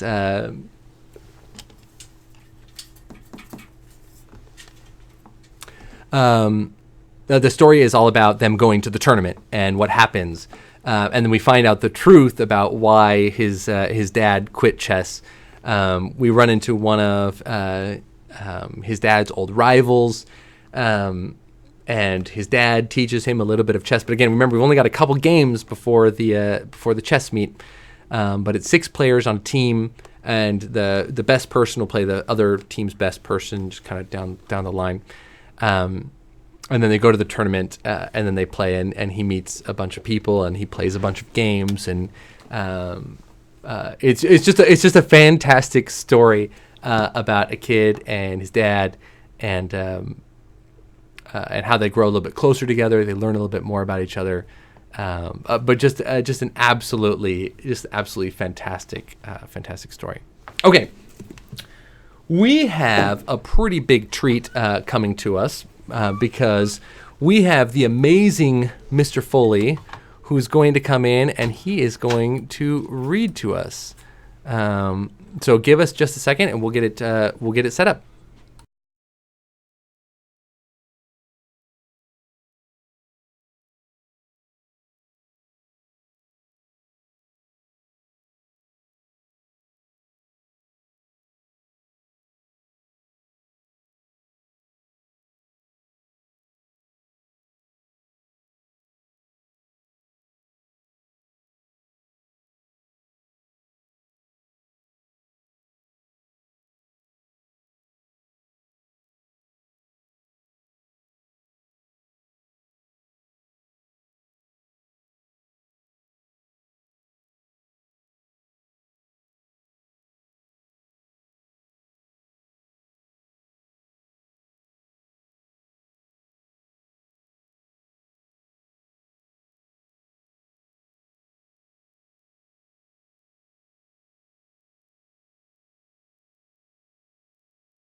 Good morning, everybody. This is Mr. Foley. I'm the principal here at Walnut Middle School, and I'm excited to share a book that was really important to me when I was growing up, and it helped encourage me to read. And then I also shared that book with my own children as they were growing up, and so was not able to get a hold of my copy today, but I'm using my Apple account to actually use the book electronically. So I've got it here on my phone, and I also have it here on a on a computer, but just know that you can read anytime, anywhere. So just because you don't have the book in your hand doesn't mean if you've got that device that you can't be reading as well, because it's important for us. It helps us to be critical thinkers, and it helps us to be problem solvers, as well as just it's enjoyable when we do it. So this is Mike Mulligan and his steam shovel. And so I'm going to go ahead, and you can see the pictures on there as well. So I'm excited to share this book with you. Mike Mulligan had a steam shovel, a beautiful red steam shovel. Her name was Mary Ann. Mike Mulligan was very proud of Mary Ann. He always said that she could dig as much in a day as 100 men could dig in a week. But he was never quite sure that this was true. Mike Mulligan and Mary Ann had been digging together for years and years. Mike Mulligan took such good care of Mary Ann that she never grew old. It was Mike Mulligan and Mary Ann and some others who dug the great canals for the big boats to sail through. And it was Mike Mulligan and Mary Ann and some others who cut through the high mountains so that the trains could go through. It was Mike Mulligan and Mary Ann and some others who lowered the hills and straightened the curves to make the long highways for the automobiles. Oh, yeah, you can just move your picture. It was Mike Mulligan and Mary Ann and some others who smoothed out the ground and filled in the holes to make the landing fields for the airplanes. And it was Mike Mulligan and Mary Ann and some others who dug the deep holes for the cellars of the tall skyscrapers in the big cities. When people used to stop and watch them, Mike Mulligan and Mary Ann used to dig a little faster and a little better. The more people stopped, the faster and better they dug. Some days they would keep as many as 37 trucks busy taking away the dirt that they had dug. Then along came the new gasoline shovels and the new electric shovels and the new diesel motor shovels, and they took away all the jobs from the steam shovels. Mike Mulligan and Mary Ann were very, very sad. All the other steam shovels were being sold for junk or left out in gravel pits to rust and fall apart. Mike loved Mary Ann, and he couldn't do that to her.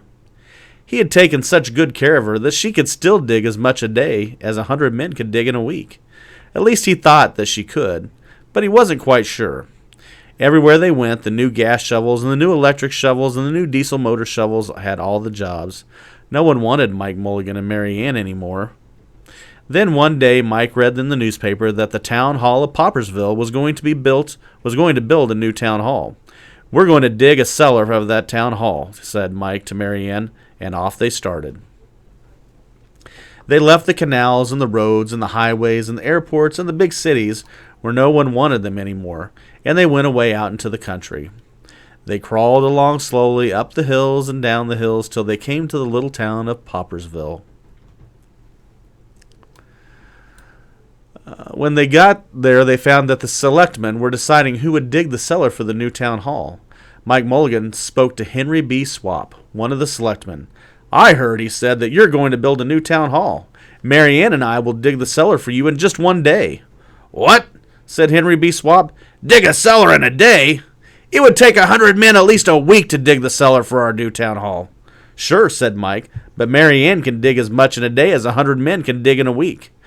Though he had never been quite sure that this was true. Then he added, "If we can't do it, you won't have to pay."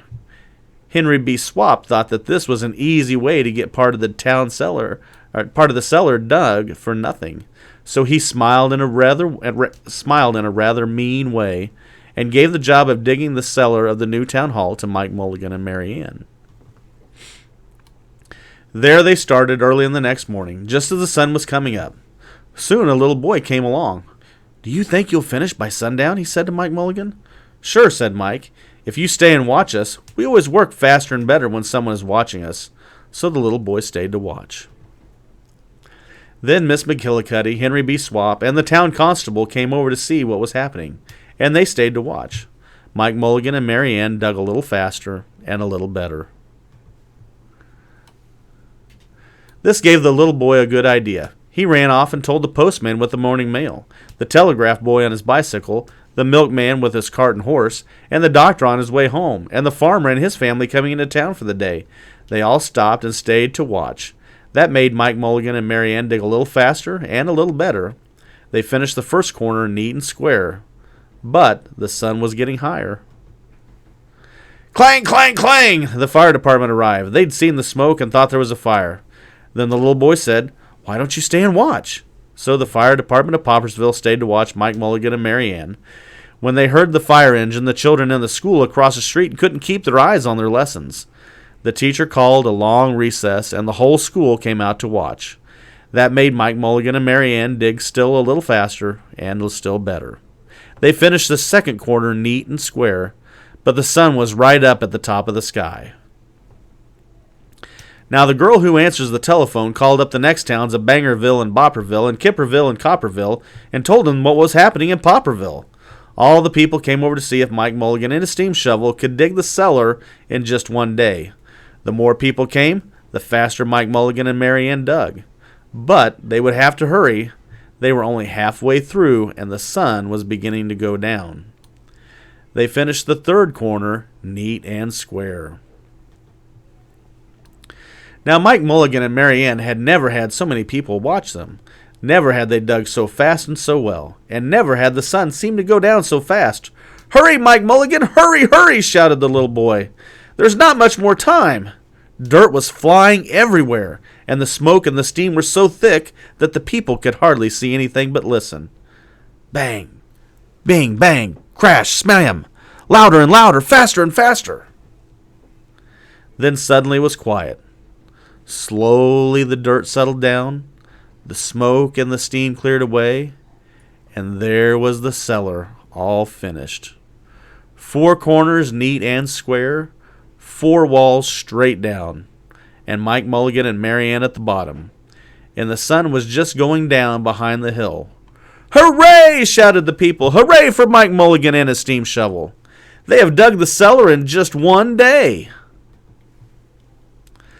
Suddenly, the little boy said, "How are they going to get out?" "That's right," said Mrs. McGillicuddy to Henry B. Swap. "How is he going to get his steam shovel out?" Henry B. Swap didn't answer, but he smiled in a rather mean way. Then everybody said, "How are they going to get out?" "Hi, Mike Mulligan. How are you going to get out? How are you going to get your steam shovel out?" Mike Mulligan looked around at the 4 walls, 4 square walls and 4 corners, and he said, "We've dug so fast and we've dug so well that we've quite forgotten to leave a way out." Nothing like this had ever happened to Mike Mulligan and Mary Ann before, and they did not know what to do. Nothing like this had ever happened before in Popperville. Everybody started talking at once, and everybody had a different idea, and everybody thought that his idea was the best. They talked and they talked, and they argued and they fought till they were worn out, and still no one knew how to get Mike Mulligan and Mary Ann out of the cellar they had dug. But Henry B. Swap said, "The job isn't finished because Mary Ann isn't out of the cellar, so Mike Mulligan won't get paid." And he smiled again in a rather mean way. Now the little boy, who had been keeping very quiet, had another good idea. He said, "Why couldn't we leave Mary Ann in the cellar and build a new town hall around her? Let her be the furnace for the new town hall, and let Mike Mulligan be the janitor. Then you wouldn't have to buy a new furnace, and we could pay Mike Mulligan for digging the cellar in just one day." "Why not?" said Henry B. Swap, and smiled in a way that was not quite so mean. "Why not?" said Mrs. McGillicuddy. "Why not?" said the town constable. "Why not?" said all the people. So they found a ladder, and they climbed down into the cellar to ask Mike Mulligan and Mary Ann. "Why not?" said Mike Mulligan. So it was decided, and everybody was happy. They built the new town hall right over Mike Mulligan and Mary Ann, and it was finished before winter. Every day the little boy goes over to see Mike Mulligan and Mary Ann, and Mrs. McGillicuddy takes him some nice hot apple pies. As for Henry B. Swap, he spends most of his time in the cellar of the new town hall, listening to the stories that Mike Mulligan has to tell, and smiling in a way that isn't mean at all. So when you go to Poppersville, be sure to go down in the cellar of the new town hall. There they'll be, Mike Mulligan and Mary Ann, Mike in his rocking chair smoking his pipe, and Mary Ann beside him warming up the meetings in the new town hall. The end. All right, that was awesome. It's I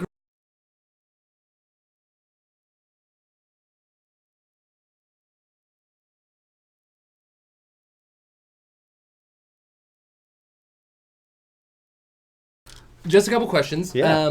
What are you reading right now? Currently, I am reading a book by,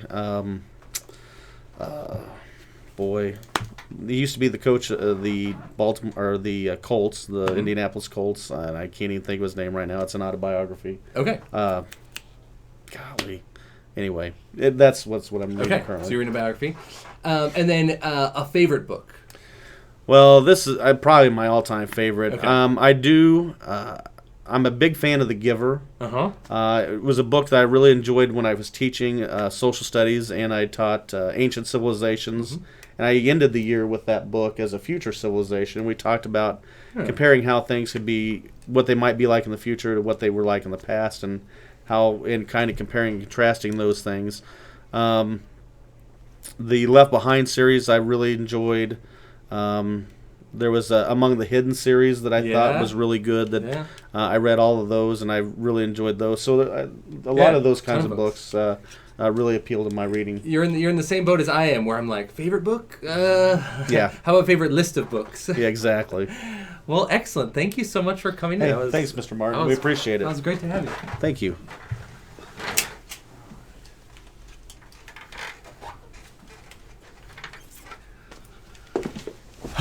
All right. Now, if you ever get a chance to go online and look up Werner Herzog's version of Mike Mulligan Marianne, you will laugh like crazy. It's the funniest retelling of Mike Mulligan and Marianne. It's Werner Herzog. You should go look it up. It's super funny. Okay, I've got a note here from a teacher. So I'm gonna load up their version of the book on here. So we're just gonna take a short little 2-minute break, and then we'll be right back.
Okay.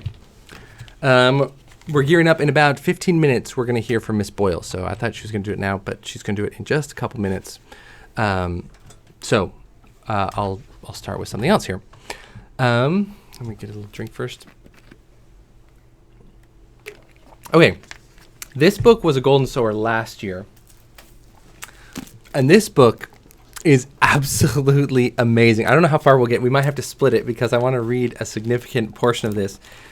But this was the most surprising book that I've really enjoyed. So I read mostly science fiction, fantasy. I read other things too, but those are like my go-to kind of genres to read. And here in Counting by Sevens, this is just it's about this girl who's gifted, and her parents die. And again, I'm not giving away anything by her parents dying because it happens in like the first couple pages. We're going to read that part. But then it's all about what happens to her after that. And this character is so interesting. Every time I tell somebody about this book, like I'm super excited to read it because every time I tell somebody about this book, it makes me want to spend just a little bit more time with our character here. And our character is Willow Chance, and she is, well, you're gonna hear all about her here in the beginning, but she's she's kind of a foster kid, and so she's got a pair of she's got some foster parents who are going to adopt her, and then her parents die, and then you got to figure out what happens from there. So I'm gonna start reading this, but this book is just super interesting. My favorite character, I think we meet him here at the beginning. My favorite character is the taxi cab driver. He's so funny. So let's get to it because we only got about 10 minutes. So I'll probably read a little bit of this, and then we'll come back to it. Okay, so this is Counting by Sevens by Holly Goldberg Sloan. Give me just a second to do my thing here, and then we'll get started.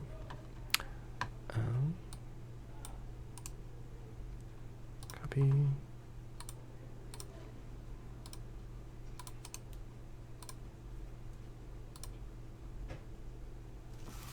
Okay.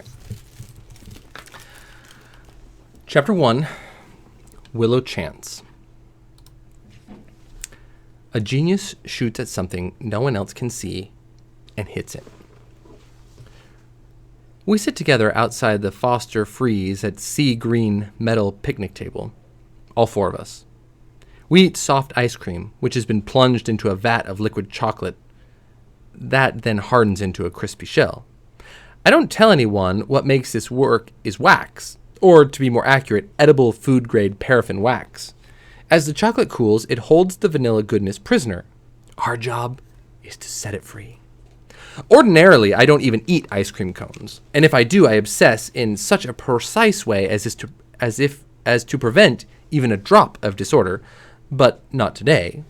I'm in a public place. I'm not even spying. And my ice cream cone is a big, drippy mess.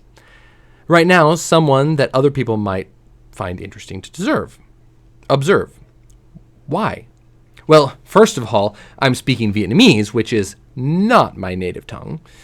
I really like that expression because, in general, I think people don't give this contracting muscle credit for how much work it does. So, thank you, tongue. Sitting here, shaded by the afternoon sun, I'm using my Vietnamese whenever I can, which turns out to be often. I'm talking to my new friend Mai, but even her always surly and scary because she's older big brother, Qua Ha, says a few words to me in their now only semi-secret language. Del Duke, who brought us here in his car, is quiet. He does not speak Vietnamese. I do not like to exclude people. I'm the one who is always excluded, so I know how that feels. But I'm okay with Mr. Duke being an observer. He is a school counselor, and listening is a big part of counseling. Or at least it should be. Mai does the lion's share of the speaking and eating. I give her my cone once I've had enough, and all I know for certain, with the sun on our faces and the sweet ice cream holding our attention, is that this is a day that I will never forget. 17 minutes after our arrival, we are back in Del Duke's car. Mai wants to drive by Hagen Oaks, which is a park. Big geese live there year-round. She thinks I should see them. Because she's 2 years older than me, she falls into that trap of thinking all little kids want to stare at something like fat ducks. Don't get me wrong, I appreciate waterfowl. But in the case of Hagen Oaks Park, I'm more interested in the city's decision to plant native plants than I am in the birds. I think by the look on Dell's face, I can see his eyes in the rearview mirror, that he's not very excited about either thing, but he drives by the park anyway. Kwang Ha is slumped in the seat, and I'm guessing he is just happy that he didn't have to take a bus anywhere. At Hagen Oaks, no one gets out of the car because Dell says we need to go home. When we first got to the Foster's Freeze, I called my mom to explain that I'd be late getting back from school. When she didn't answer, I left a message. I did the same thing on my dad's cell phone. It's strange I haven't heard from either of them. If they can't answer the phone, they always quickly return my call. Always. There is a police car parked in the driveway of my house. When Del Duke turns onto my street, the neighbors to the south of us moved out and their place is in foreclosure. A sign on the dead front lawn says, "Bank owned." To the north are renters who I have only seen once 7 months and 4 days ago, which was on the day that they arrived. I stare at the police car and wonder if someone broke into the vacant house. Didn't Mom say it was trouble to have an empty place in the neighborhood? But that wouldn't explain why the police are in our driveway. As we get closer, I can see that there are 2 officers in the patrol car, and from the way they are slouched, it seems like they've been there a while. I feel my whole body tense. In the front seat, Kwang Ha says, "What are the cops doing in your driveway?" Mai's eyes dart from her brother back to me. The expression on her face now looks to be a question. I think she wonders if my dad steals things, or if I have a cousin who hits people. Maybe I come from a whole family of troublemakers. We don't know each other very well, so these would all be possibilities. I'm silent. I'm late coming home. Did my mom or dad get so worried that they called the police? I left them messages. I told them I was okay. I can't believe that they would do such a thing. Del Duke doesn't even have the car completely stopped before I open the door, which, of course, is dangerous. I get out and head toward my house, not even bothering with my red rolled luggage that's packed with my schoolwork. I've taken only 2 steps into the driveway before the door opens on the patrol car and a female officer appears. The woman has a thick ponytail of orange-colored hair. She doesn't say hello. She just lowers her sunglasses and says, "Do you know Roberta and James Chance?" I try to answer, but my voice won't come out any louder than a whisper. Yes. I want to add, "But it's Jimmy Chance. No one calls my dad James." But I can't. The officer fumbles with her sunglasses. Even though she is dressed the part, the woman seems to be losing all of her authority. She mumbles, "Okay, and you are?" I swallow, but my mouth is suddenly dry, and I feel a lump form in my throat. "I'm their daughter." Del Duke is out of the car now, and he has my luggage with him, and he starts across the sidewalk. Mai is right at his heels. Kwang Ha stays put. The second officer, a young man, then comes around and stands next to his partner, but neither of them speaks. Just silence. Horrible silence. And then the 2 police officers turn their attention to Del. They both look anxious. The female officer manages to say, "And where do you fit in?" Del clears his throat. He suddenly looks like he's sweating from every gland in his body. He is barely able to speak. "I'm Del Duke. I work as a counselor for the school district. I see 2 of these kids for counseling. I'm just driving them home." I can see that both officers are instantly relieved. The female officer begins nodding, showing support and almost enthusiasm as she says, "A counselor, so you've heard." I find enough of a voice to ask, "Heard what?" But neither of the police will look at me. They're all about Del now. Can we have a word with you, sir?" I watch Del's sweaty, wet hand release from the black vinyl luggage handle, and he follows the officers as they move away from me, away from the patrol car, and out to the still hot pavement of the street. Standing there, they huddle together with their backs turned so that, as I watch, they look, lit by the low end of the day sun, like an evil, 3-headed monster. And that's what they are, because their voices, while muffled, are still capable of being understood. I clearly hear 4 words. "There's been an accident." And after that, in whispers, comes the news that the 2 people I love most in the world are gone forever. No. No. No. No. No. No! I need to rewind. I want to go back. Will anyone go with me? Okay, I'm going to keep reading from that in a bit, but we have an extra special treat. we get to hear from the amazing Miss Boyle. And I'm going to let her talk about what she's reading and what she's gonna talk to us about and what she does. Hopefully, you can tell us a little bit about some of the things you do outside of school, and then she's going to read from us, which I'm excited because I haven't heard this one. I haven't heard this. I'm super excited. Okay, good. All right, here you go, Miss Boyle. Do you want these or no? Oh, sure. Okay. Okay. All right. Well, thanks, Mr. Martin, for having me in. I really appreciate the opportunity to come in and participate in World Read Aloud Day. So Mr. Martin asked me to explain a little bit about myself. My name is Ms. Boyle, and I teach 8th grade language arts on the Tigers team. I am also a writer outside of this place, outside of this space. So I've done some writing for the Grand Island Independent. I am a blogger for their website. I have also been published in the Grand Island Vibe, which is our tourism magazine. I've had some stuff published in Fine Lines, which is a creative writing journal. And recently, since I started teaching here, I decided that I really wanted to write a book. And so, gosh, Mr. Martin, it was in 2010, wasn't it? That we started doing NaNoWriMo together. That stands for National Novel Writing Month. That's in November. And the goal in November is to write a 50,000-word novel. And so that was what really started me on my adventure in writing. So the book from which I am reading today is actually my second novel, and I'm currently working on a third. This one is the first in a series called Manifestation, and this first novel is called The Dreamer. Mr. Martin said he hasn't read this one yet. I actually do sometimes ask Mr. Martin to do a little bit of reading for me. He's something that's called a beta reader, somebody who will read your work and give you feedback on it so that you can revise and edit that work. And so he has been a beta reader for me before. So this is actually his first time in hearing this one. So I'll just go ahead and get started with this. And I don't know, Mr. Martin, let me know if you have any question after we get done. Okay. When I awaken, I know it has happened again. These dreams feel different. The waking up feels like pulling myself out of mud, like slogging through the tide that pulls me away from the shore, like pushing through snowdrifts.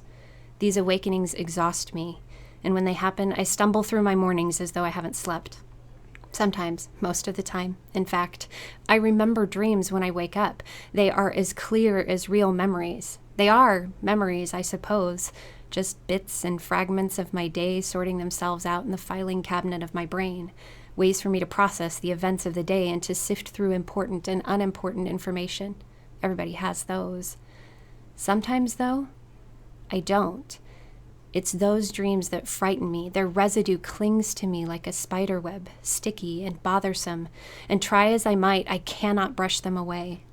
They trail behind me over the course of the day, collecting the clues to what I've witnessed the night before. Each clue hangs onto my waking memory like an anchor, telling me to slow down, to notice, to observe. At 6:15 on Monday morning, I throw aside the covers and breathe slowly and deeply. I close my eyes to search for something, anything that might help me remember this one, but it is gone. It always is. I reach over to shut off my alarm. These dreams don't let me sleep until my normal waking time. By the dim morning light, I see my reflection in the full-length mirror that hangs crookedly on my wall. Red, grainy eyes stare back at me.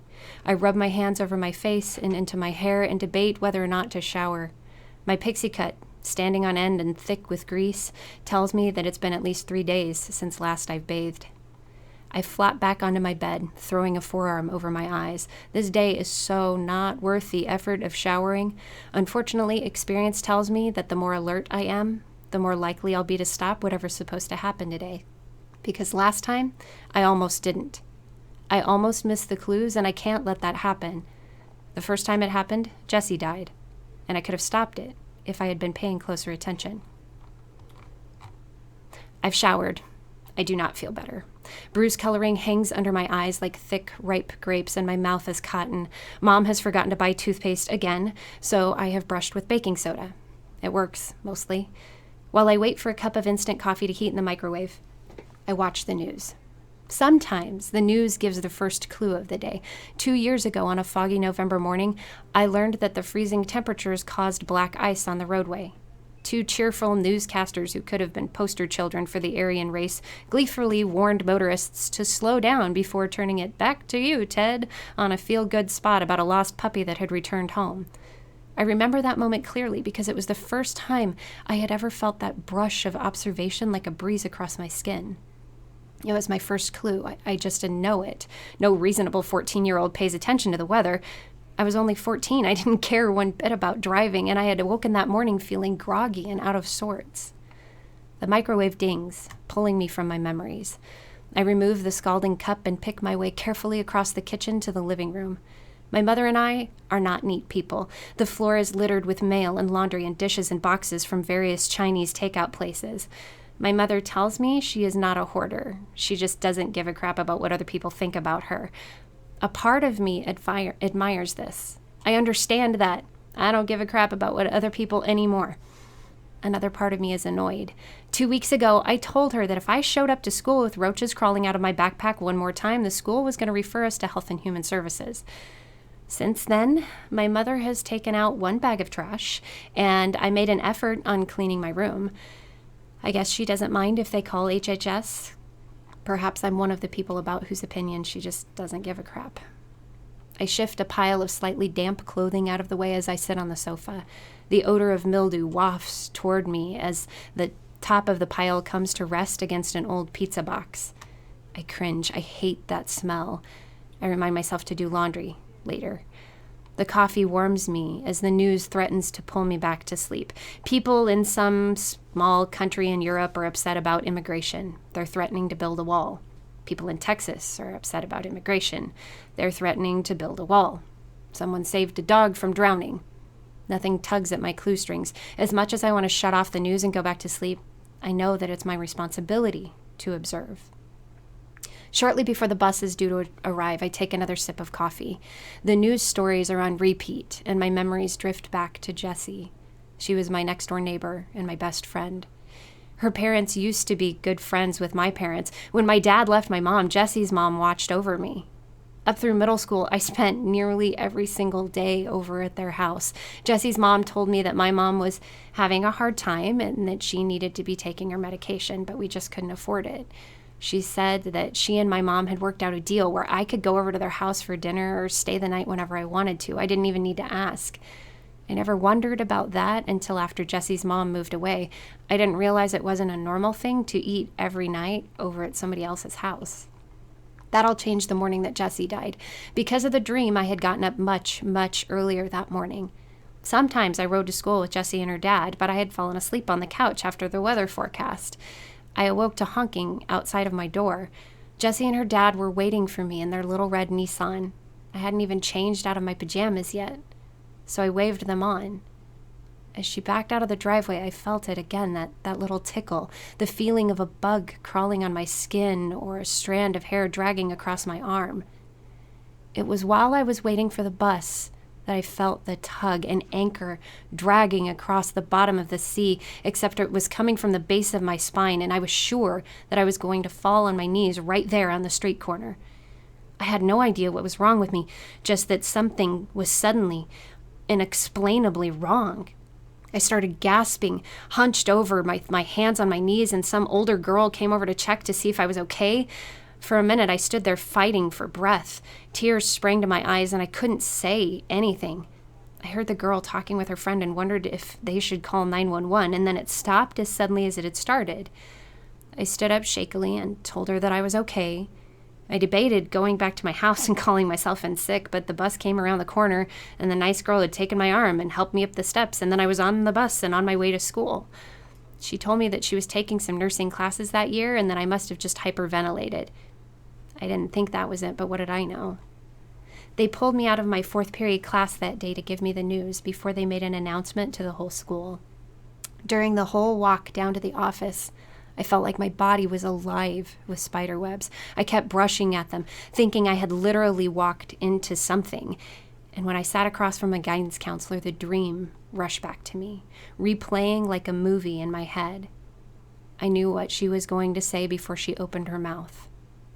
The little red Nissan zipped down the road. Jessie and her dad were in the front seat arguing over music again.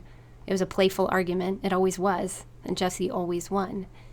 Ahead, traffic cruised along the highway. It wasn't too busy, not yet. The morning rush probably wouldn't hit for another 15 minutes. A semi-truck driver changed lanes and accelerated as his light changed from red to green. Jessie's dad looked up from the radio. His light was red. He was close to the intersection, but not too close, not close enough to worry. He stepped on the brakes as his little girl reached over to change the station back. The car fishtailed just a little. Jessie gasped, and he pressed the brakes harder to slow down.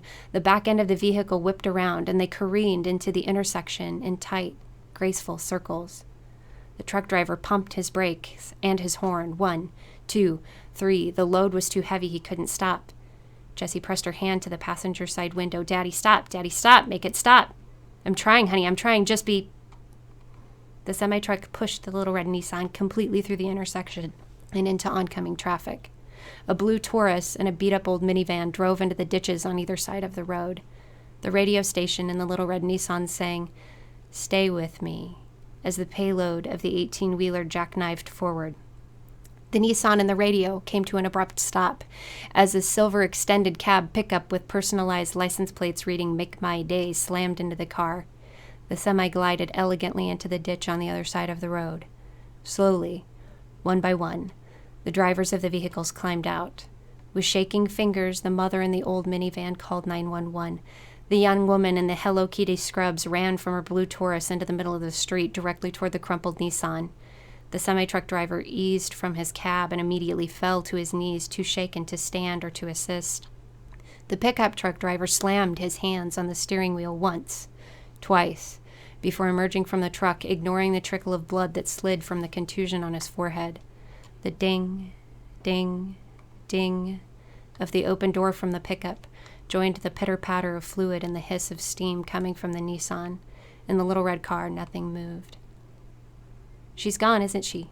I asked my guidance counselor. Miss Newman didn't waste time asking me what I meant. She didn't beat around the bush. She didn't ask me how I knew. She just nodded. Once. She looked almost relieved that she didn't have to tell me. She allowed me to sit in her office for the rest of the morning until my mom could be reached and could pick me up from school. I put together the clues sitting there next to the empty box of Kleenex and a poster that told me that our diversity is what brings us together. I knew then that things would have turned out differently if I had just asked them to wait for me. The timing would have been off. It was my fault they died. It was my fault her mom moved away. It was my fault everything else went to heck for my mom and me after that. I glance at the clock on the microwave. It is 2 minutes slow. My coffee now is lukewarm at best. It's time to get to the bus. I still won't drive. So that is the end of my first two chapters. That is super good. Now, when do I get a copy of this?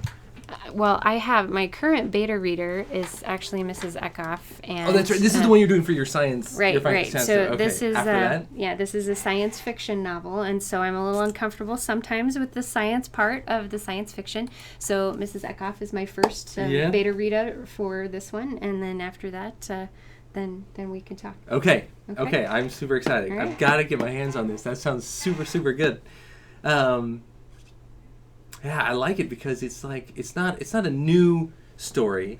There's lots of ones out there. Like, did you ever see Early Edition? I did not. It's an old TV show about he gets tomorrow's newspaper today. Oh, okay. So I mean, it's totally different. Yeah, It's not Oh, dreams, sure. but it's that whole idea where he's trying to prevent some future event. Mm-hmm. And so this is really cool where it's dreams, but she can't remember the. Oh my goodness. And with this, so that's obviously Hannah. Her name hasn't been introduced yet, but she is the protagonist of this novel. And she will, in the very next chapter, she meets Gabriel, who is the reason for the dream. And over the course of the next few chapters, she discovers that she, with her precognitive dreaming, is not as unusual as she thinks she is. And Gabriel has something special about him, too. Okay. Oh, that's super exciting. Oh man, I can't wait to read the rest of that. That's going to be really good. Okay, now just a couple things about you. Sure. What are you reading currently?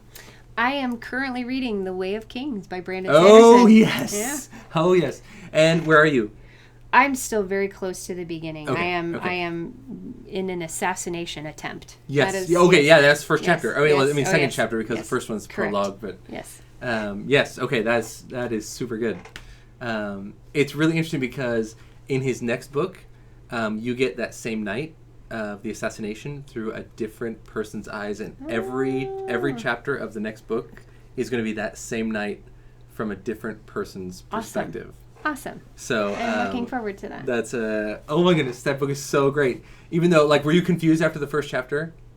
Well, I can't say I was confused, but yeah, it doesn't maybe read like a normal book. There's not many stories that start out and they're like, okay, here's the first chapter. Yeah. Okay, 4,500 years later, Right. and you're like, what? Yeah, that's What? true. That's a long time. Yeah.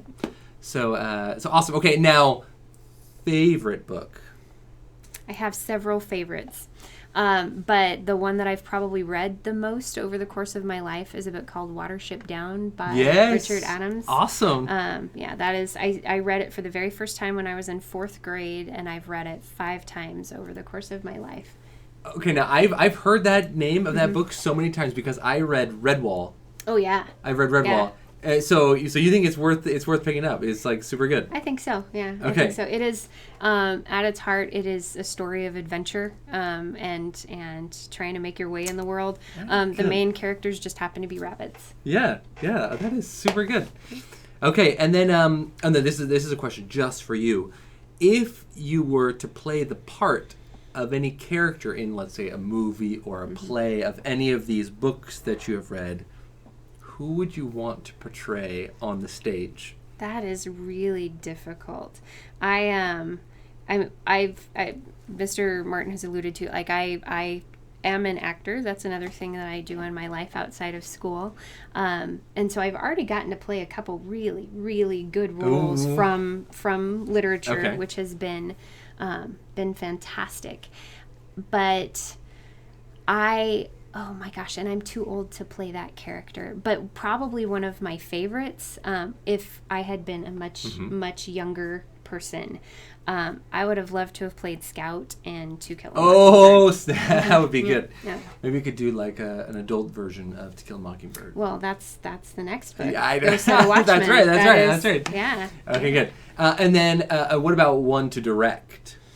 I actually got to direct probably one of my favorite pieces of literature. So that was Flowers for Algebra. Oh, yes. Yep. Oh, and the 8th graders this year got a chance to go see it. Yeah. Okay. Yeah.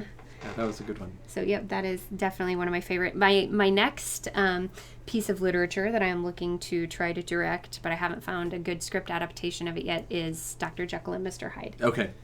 Oh, that would be really good. That would be really good. Well, thank you so much for coming in and reading to us. I can't wait to... now you've ruined it for me. Now I'm going to be like... I'm going to have to wait and wait. I'll have to get on Miss Eckhoff's case and be like, Miss Eckhoff, read it quickly. All right, our next guest reader is here. So let me pause it here for just a second, and I'm gonna go get him, and we'll get things set up. Thank you so much, Miss Boyle. That was lovely. My manuscript back? Yes. I mean, you're certainly welcome to keep it for the digital copy of it There you if go. you want. There you 'Cause go. You've I got don't it think- here, so if you want it. We'll see it. Okay. Ooh, maybe I will. Maybe I will. Thank you. I just That is okay. It is fine. am going to fix it. Where is? All right. See you later. Thank you. All right.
Hello, my name is Dale Miller, and I'm a sports writer at the Grand Island Independent. I cover high school sports and occasional Husker football game and write a weekly column.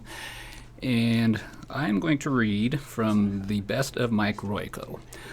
He is a columnist that wrote for 3 Chicago newspapers.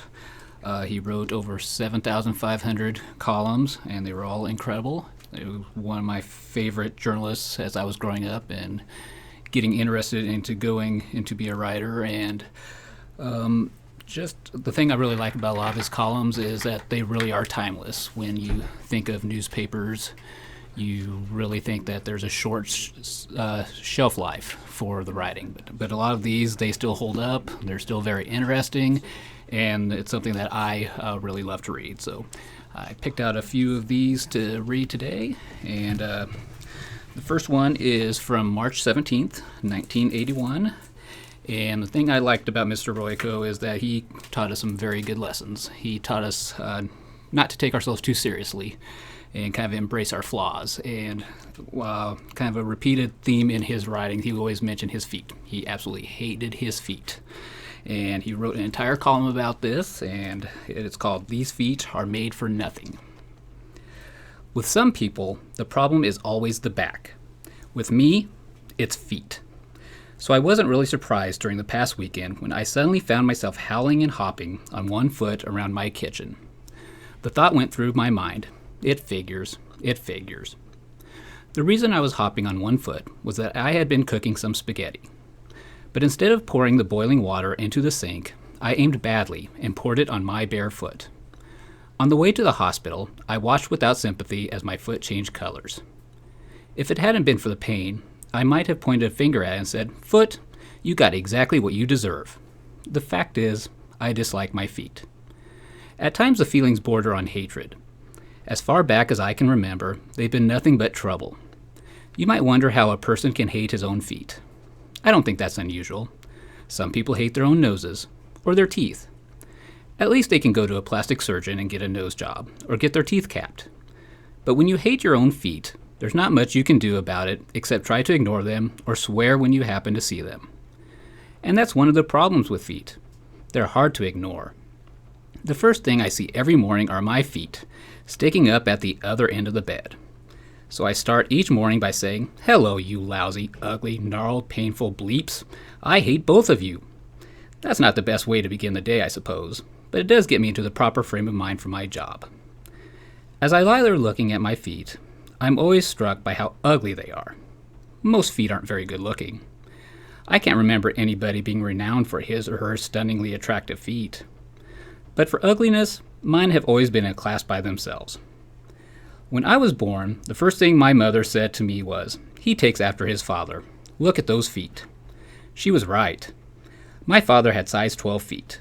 And so did I, on the day I was born. And the doctor later said I was the only infant he had ever seen come into the world with calluses and corns and cracked toenails. My toes are longer than most people's fingers. If the toes were extended, I'd probably wear a size 20 shoe. But they curl under about 3 times, so they look more like large clenched fists than feet. They're also very wide. They might be as wide as they are long, which has always made it difficult for me to find shoes that fit properly. When I was a kid, we'd spend hours at the shoe stores looking for shoes that were wide enough. One salesman finally gave up and said, "Lady, the only place you'll find a shoe that fits this kid is at a blacksmith shop." We finally found something that fit perfectly. They were comfortable, but a lot of people looked twice when they saw someone walking around with 2 baseball gloves on his feet. Then there's the arch. Basically, there are 2 kinds of arches. The normal arch curves upward, providing the foot with flexibility and acting as a shock absorber for the spine. The flat foot has little or no curve. Mine is in a class by itself. The arch curves downward, sort of like the bottom of a rocking chair. This makes it difficult for me to stand up without swaying back and forth, which has led to considerable misunderstanding, especially in bars. When I was in the service, we'd all be standing at attention. Then the wind would blow. With my arms stiff at my side, I'd sway forward, then backward.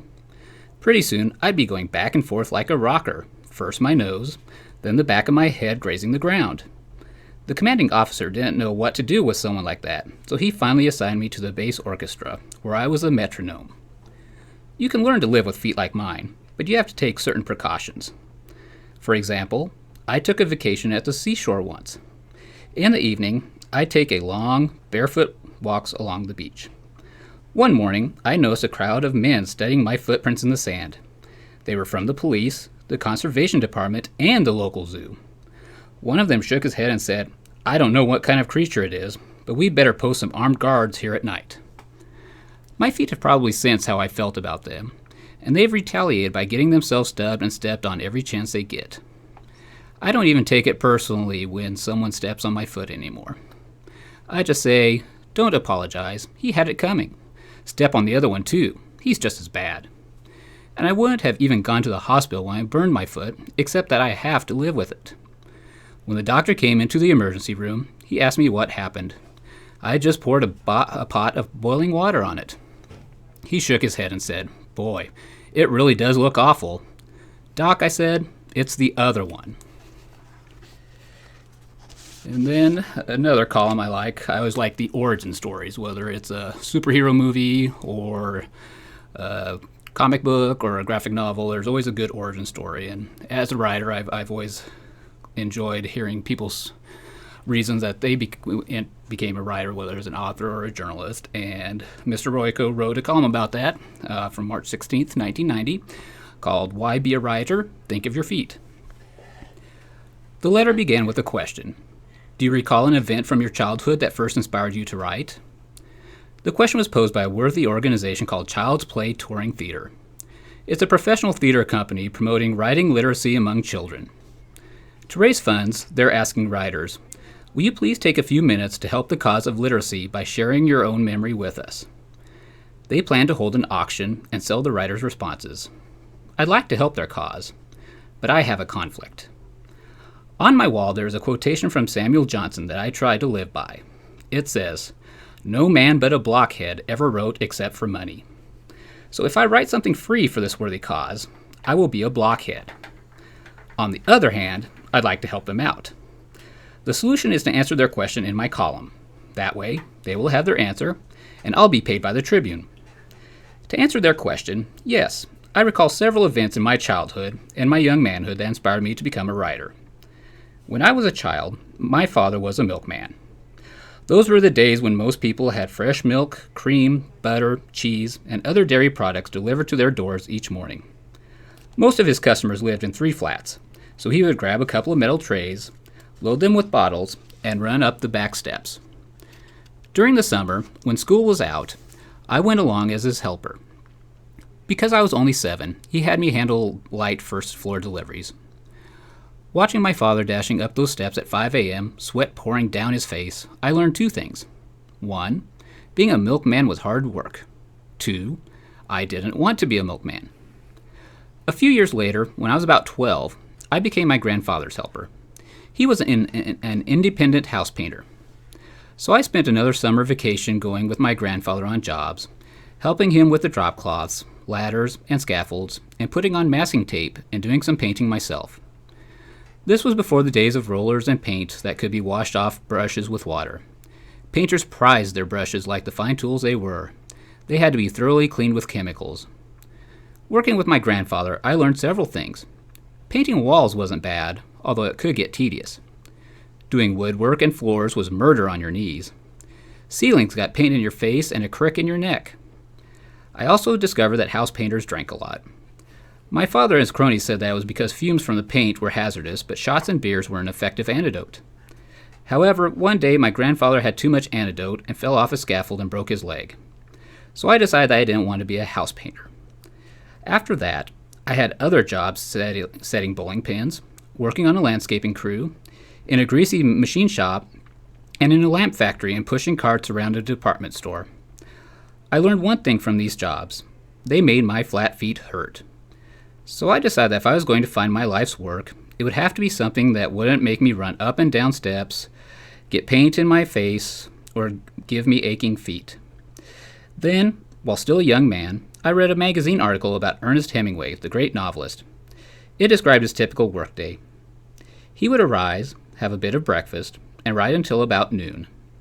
Then he and a pal or two would get in his cabin cruiser and spend the rest of the afternoon sipping tall cold ones and fishing, except on days when he didn't feel like fishing.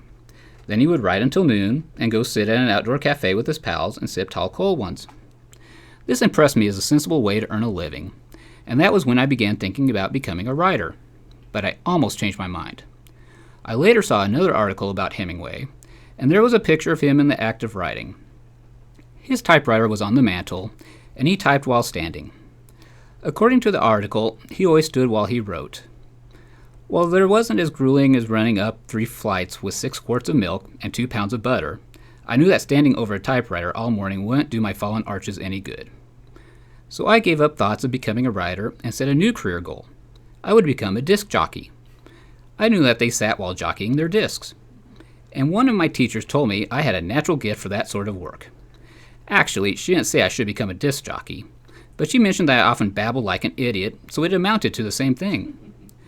Fortunately, I read still another article about Hemingway, and that one said that he wrote while standing only because he had hemorrhoids and they hurt more when he sat. That clinched it, and I set out to become a writer. And while I haven't achieved Hemingway's success, the job has never given me aching feet. On the other hand, I can modestly say I've been compared with Hemingway. Well, sort of. Readers sometimes tell me I'm a real pain in the whatchamacallit. And the third one I've chosen, once again, Mr. Royko's kind of talking about his own imperfections and his greatest fear, and that is going on airplane rides. So this column from October 17th, 1995 is titled, Look Up in the Sky, It's a Bird, It's a Plane, It's Mike. This is going to be a diary, a very short diary. It is being written with trembling fingers on a laptop computer. Sunday, 9:40 a.m. For the last 20 minutes, I have been strapped into a seat in a large metal tube. This tube is about 5 miles above the state of Colorado. It is moving in an easterly direction at about the speed of a bullet. In other words, I'm in a commercial jet airliner, and I don't belong here. That's because I don't fly. I have a phobia. Several, in fact. I'm a control freak, and I fear heights, confined spaces, and terrorists, both domestic and foreign. The last time I got on one of these things was about 20 years ago. But that doesn't count because some friends poured an afternoon's worth of vodka into me, and I thought I was on a fast bus. But this time I did it without even one drink. So what am I doing way up here, thousands of feet from the surface of the planet I love and already desperately miss? It's the fault of the sadistic blonde woman sitting next to me, calmly reading a magazine.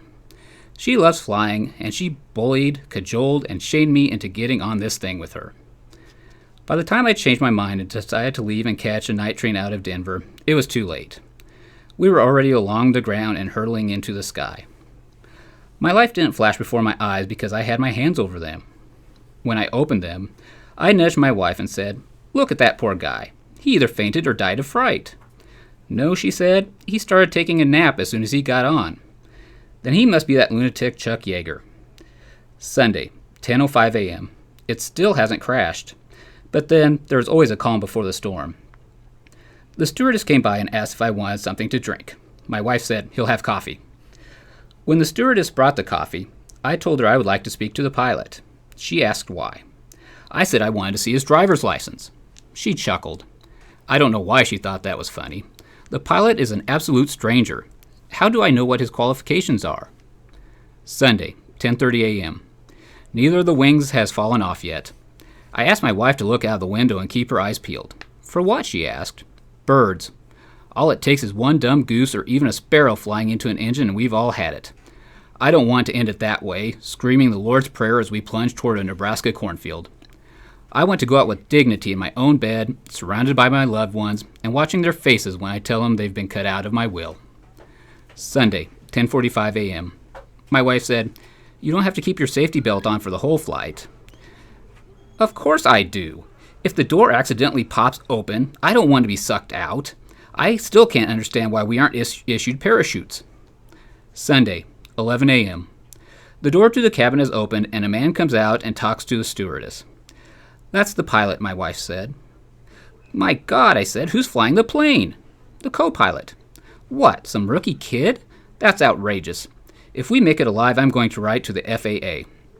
Sunday, 11:20 a.m. The plane dips to one side. Then it starts to lose altitude. In my steadiest, hysterical voice, I tell my wife, I knew it. We're going down. We're doomed. Forgive me for not being a better husband. Or don't forgive me. What's the difference now? I'm about to become a charred lump. Shh, relax. We're just landing, she said. Oh boy, that's when it always happens. We're fine. Look, you can see O'Hare. What are all those cars doing on the runway? This is insane. That's the toll road, silly. I hope the pilot knows it. Sunday, 11:40 a.m. There's a tiny thump. I've had it, I moaned. We've landed, she said. I open one eye, then the other. She's right. The napping guy on the other side of the aisle yawns, stretches, and rubs his face. So I yawn, stretch, and rub my face. It's a guy thing. Sunday, noon. We're in a cab. The driver asks, How was your flight? Smooth as silk, I said. Slept most of the way. The blonde snickered and said, Should I call a travel agent tomorrow? Why not? It's a small world. That's super good. Oh, I know now why you like reading him. Yeah, it's really timeless stuff that yeah really kind of... Now, is this kind of what got you into writing, or did you start reading him after you started writing? I started reading him in high school. Uh-huh. I wanted to go into writing, but he was a nationally syndicated columnist by that time, and a lot of time he'd appear in the Omaha or Kearney papers, and he kind of mixed sports and news and kind of bounced around. But whenever I saw one of his columns, I would always check it out and just really enjoyed his style of writing. Yeah, all right. Yeah, I was super fun. A couple of those ones in there were really funny. I've never read anything of his. Now I'm gonna have to go check it out. Okay, so this would be one of your favorite writers, and you'd mentioned before that you don't generally read like books. Not anymore. Books? When I was younger, I would. So what are your favorite things to read? I just kind of keep up on kind of the periodicals, like reading Time, Rolling Stone, Sports Illustrated, ESPN, the magazine. Now, do you still get them sent to you in paper form, or do you? Okay, yeah. I'm a paper form guy. Okay, good. A lot of their long form stuff now, kind of web exclusive, so I'll pop on that. But yeah. I'm old fashioned. I want it in my hands. I want to crinkle the pages. Yeah. Well, the batteries never go dead on a magazine, right? That is right. They never go dead. Okay, and then what's like you're a sports writer, right? Yes. So what would be something that you've always wanted to cover? Like, oh man, wouldn't that be awesome if I could go write for like what would you want to?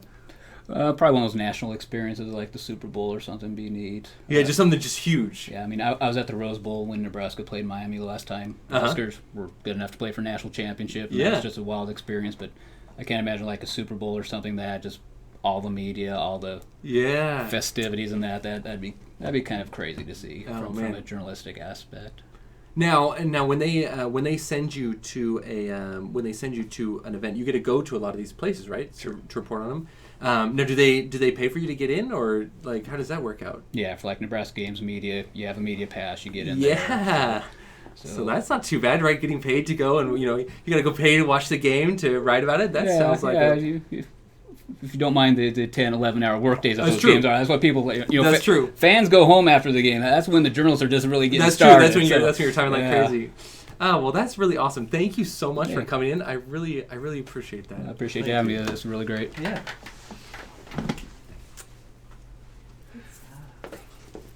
All right. So we had some nonfiction already. We've got some regular fiction.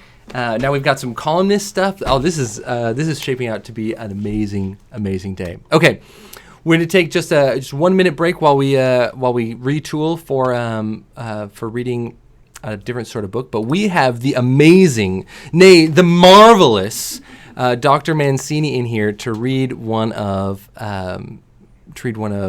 her favorite books. Let me see if I can get. Where is...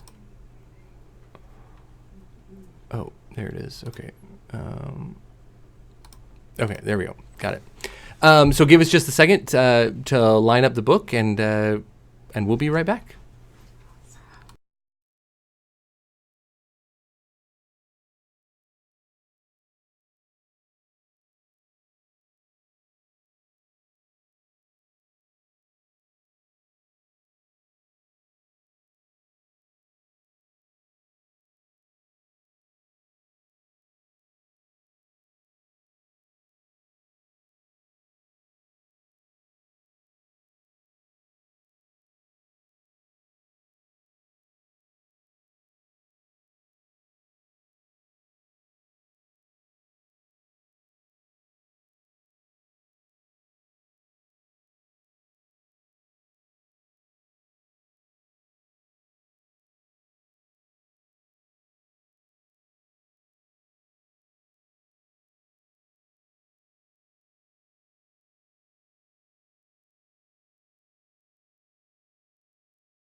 Okay, well, I am really excited to be here today to read one of my favorite stories. This is a read aloud that I did every year with my students. I would figure out a way to incorporate it into my curriculum because it was just so fun. I am battling a little bit of a head cold here, so if I have to pause or take a sip, I apologize up front. But this is one of my favorites. It's called Bubba the Cowboy Prince, a fractured fairy tale.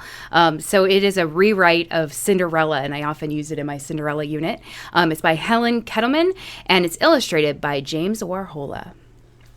And this one is even a signed copy. It is. I saw that. I thought that was really impressive. From, This was a Golden Sower a few years ago, so probably as part of that tour.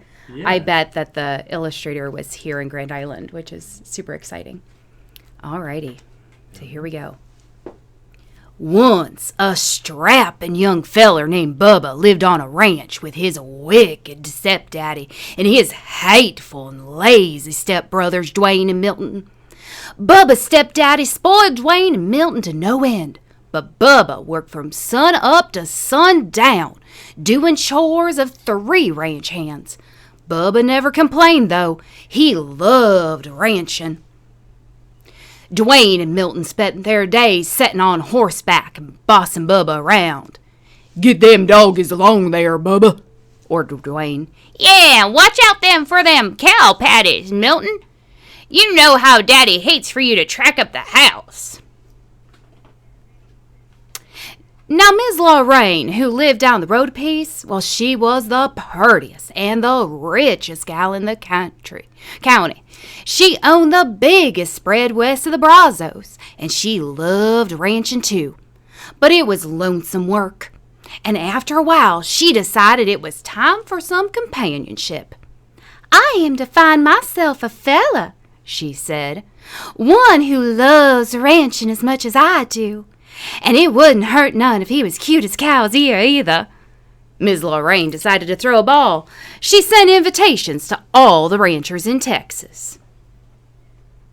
Soon the day of the ball arrived, and Milton and Dwayne spent all their day getting gussied up in their finest duds. Bubba about ran hisself ragged waiting on him. "Bubba," shouted Dwayne, "fetch my bolo tie." "Bubba," shouted Dwayne, "get my boots polished." "Bubba," shouted the wicked stepdaddy, "brush them horses and wash that wagon." By the time Dwayne and Milton and their wicked stepdaddy were ready to go, Bubba was exhausted.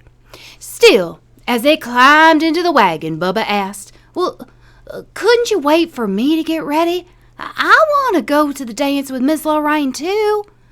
Dwayne and Milton and their wicked stepdaddy hooted and hollered. "Oh, why, you're sorry that it's still in a stockyard," said Dwayne. "Can you imagine Miss Lorraine dancing with the likes of you?" said Milton. "Miss Lorraine wouldn't even wipe the dirt clods off her boots with that raggedy shirt of yours, and you smell more like the cattle than the cattle do." Bubba took a look at himself. Oh, it was true. He didn't have a decent shirt to wear. His boots were downright disgraceful, and he did smell a bit rough. Milton and Dwayne were right. Miss Lorraine wouldn't dance with the likes of him. Bubba hung his head. He felt lower than a rattlesnake in a gully. Milton and Dwayne and their wicked stepdaddy went off to the ball. Bubba mounted his horse and headed out for the pasture to check on the herd. The sky was getting darker than a black bull at midnight, and it looked like a Texas thunderstorm was brewing. Bubba had just arrived at the cow pasture when a bolt of lightning struck, knocking him off his horse. Bubba was stunned for a moment, but then he picked himself up. He heard a voice. "Go to the ball, Bubba," said the voice. Bubba looked around, but there was no one there but him and the cows. Now, Bubba figured he'd been bonked the bejeebers out of his bean, 'cause the voice was coming from a cow. And she chewed her cud for a moment, then she said, "I'm your fairy god cow, and I can help you go to the ball." Bubba sat up, rubbing his head. I'd like to go, Miss God Cow, but shoot, I don't have a thing to wear." The fairy god cow swished her tail, and Bubba's raggedy clothes changed from the handsomest cowboy duds he'd ever laid eyes on. His jeans were crisp, his boots were shiny, his shirt was dazzling, and his Stetson was whiter than a new salt lick. "Why, I look downright purty," said Bubba. The fairy god cow swished her tail again, and a nearby steer turned into the most beautiful white stallion that Bubba had ever seen. "Now, you go off to the ball, Bubba, and have a good time dancing with Miss Lorraine. But you have to be home by midnight, 'cause that's when the magic runs out." "Yahoo!" shouted Bubba as he jumped on the white horse and galloped off to the ball. When Bubba arrived, the hoedown was in full swing, but every time Miss Lorraine finished a dance, she just yawned. "There goes another $10 Stetson on a 5-cent head," she complained. "Where are all the real cowboys?" Well, by the time it was Bubba's turn to dance with Miss Lorraine, it was almost midnight. And soon as she saw Bubba, Miss Lorraine's eyes lit up. "Why, you're cute as a cow's ear," she said. Bubba blushed, and then took Miss Lorraine in his arms and started dancing, and Dwayne and Milton turned purple with jealousy. "Who's that dude?" said Dwayne. "I don't recollect seeing him before, but he looks a mite familiar," said Milton. "Do something," said their wicked stepdaddy. "That cowboy's winning Miss Lorraine's heart." As it turned out, Milton and Dwayne didn't have to do a thing, because Bubba and Miss Lorraine were in the middle of do-si-doing when the clock struck midnight. Well, suddenly Bubba's fine duds turned into dirty rags that he usually wore around the ranch, and he looked sorry, and he smelled worse. "What's that awful smell?" says Milton. "What's Bubba?" shouted Dwayne. And Bubba turned 14 shades of red, apologized to Miss Lorraine, and ran out of the room. "Wait!" she yelled, chasing after him. But Bubba didn't wait. He jumped on his cow and lumbered off into the night. In the ruckus, he lost one of his dirty cowboy boots. Miss Lorraine clasped it in her arms. "This is the boot of a real cowboy, and the man I want to marry. I aim to find him." Miss Lorraine went back inside, and although she asked everybody at the ball, nobody knew who the mysterious cowboy was. Nobody except Dwayne and Milton and their wicked stepdaddy, that is. But they weren't talking. The next day, Miss Lorraine went from ranch to ranch looking for cowboys who owned the boot. And when she came to Dwayne and Milton's ranch, both brothers tried the boot on. But it didn't fit. Miss Lorraine just climbed onto her horse to leave when Bubba rode up. He was dirty and sweaty and smelly from working with the cows, and he was only wearing one boot. Miss Lorraine jumped off her horse and ran over to Bubba. "Try this on," she cried. Bubba took his dirty old boot and pulled it on. "Much obliged, ma'am," he said, blushing. It fit perfectly. "You are my prince in cowboy boots," shouted Miss Lorraine. "I'd recognize that smell anywhere. Marry me, cowboy, and help me work my ranch." Dwayne and Milton and their wicked stepdaddy threw chicken fits. But Bubba just smiled, and he and Miss Lorraine rode off into the sunset. And they lived happily ever after, roping and cowpoking and getting them doggies along. The end. That was so good. Isn't that awesome? I love that story. That was a great adaptation there. Yeah. Click. Good times. There we go. And boop. Okay. All right. So when did you find this book? I found that book when I was looking for other stories to add into my Cinderella unit. So in the 7th grade, we studied kind of, believe it or not, world literature. So we had Cinderella from China, and we had a Cinderella from Native Americans and an Indian one. And I thought, I need something else just to kind of make it fun and spice it up. And I found that in our library at our middle school. And I've loved it ever since. Yeah. Well, that's great because it opens it up to all those other Cinderella adaptations that are just like everywhere. They are everywhere. All over the place. Yes, yeah. And the students were able to not only make those connections, but then just have fun in the process. And one of the things we always worked on in my classes too was reading fluency and voices and readers theater. And so those opportunities that I had to model for them some of what you could bring to a story. I always try to incorporate in my classes, so it was a lot of fun. Yeah, that's absolutely fantastic. Yeah. Okay, now when did you start really reading? When you knew that you loved reading, when was that? Oh, I was little. I think it was before I could read. I remember being 3 years old and going with my mom to story hour at the library. I remember begging for certain books to be read over and over and over again.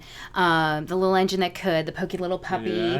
And so I have always just absolutely loved reading. I think I often say, though, that in middle school was the time when I really figured out that I could become who I wanted to be through reading. I really started to identify with characters and find ways to deal with my life through the characters that I was reading about. So one of your favorites from back then, what was one of your favorite ones in middle school? 7th grade, I often said, Anne of Green Gables saved me. Yeah? Yeah. My wife says the same thing. Yeah. I read the whole series. I then read everything Ellen Montgomery wrote. I discovered in the 7th grade what interlibrary loan was. Ooh. Because I went out and I found every single book that Ellen Montgomery ever wrote and then would have them brought into my public library so I could read them. Yeah, that's awesome. Interlibrary loan, you mentioned that. Yeah. This one is from the amazing Miss Tell over at Dodge. Yeah, she's fabulous. She loaned this to us. Yeah. So interlibrary loan right It's here. a good thing. Okay, so then would you say those are still your favorite books? No, I think, as you grow and you read more, your tastes develop and they change. I am a wide reader, though. I probably read maybe 60 novels a year, and all sorts of genres. I love nonfiction. I love historical fiction, mysteries. I'll even read some what they call chick lit, some sweet little romance. And so I have a wide variety of likes. Some of my favorites, I love Barbara Kingsolver's The Poisonwood Bible. That is a timeless favorite. And every year, probably sometime in the summer, I find myself rereading Pride and Prejudice. Yes. Oh my goodness, so good. Yeah, and then and I reread the Harry Potter series regularly. Yeah. I've read every one of those books probably at least 6 to 7 times. Good. Yeah, I love that series. Good. And I'm a rereader, super good. obviously. I love to love reread. rereading as well. Yeah. Now, what are you reading currently? Currently, I am reading a book called These Is My Words, and it's written like a diary of pioneer times of a girl who's on the trail in Arizona, and her family is trying to find a place, but where they thought they could settle, they couldn't, and so now they're just sort of on the trail with the army at this point. So that's what I'm reading. It's a historical fiction. Okay. Yep. All right. Awesome. Kids are walking by. All right. Well, thank you so much for coming in. Oh, I thank really you so appreciate much. it. Yeah, no, it was great. Anytime. I love to read. So yeah, it was fun to listen to you. That was amazing. Okay. Do you want me to click here? Are you No, ready? that's fine. Okay. Just take it. All right. Thank you so much. Yeah, of course. Even with your head cold, I couldn't hear it. I know. Could you guys hear the head cold? I thought it sounded amazing. All right, I'm going to take just a short little break here while we get reset up. While I pull over the next book, maybe less than a minute here, and then we will get back to reading.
she's going to read to us like a boss.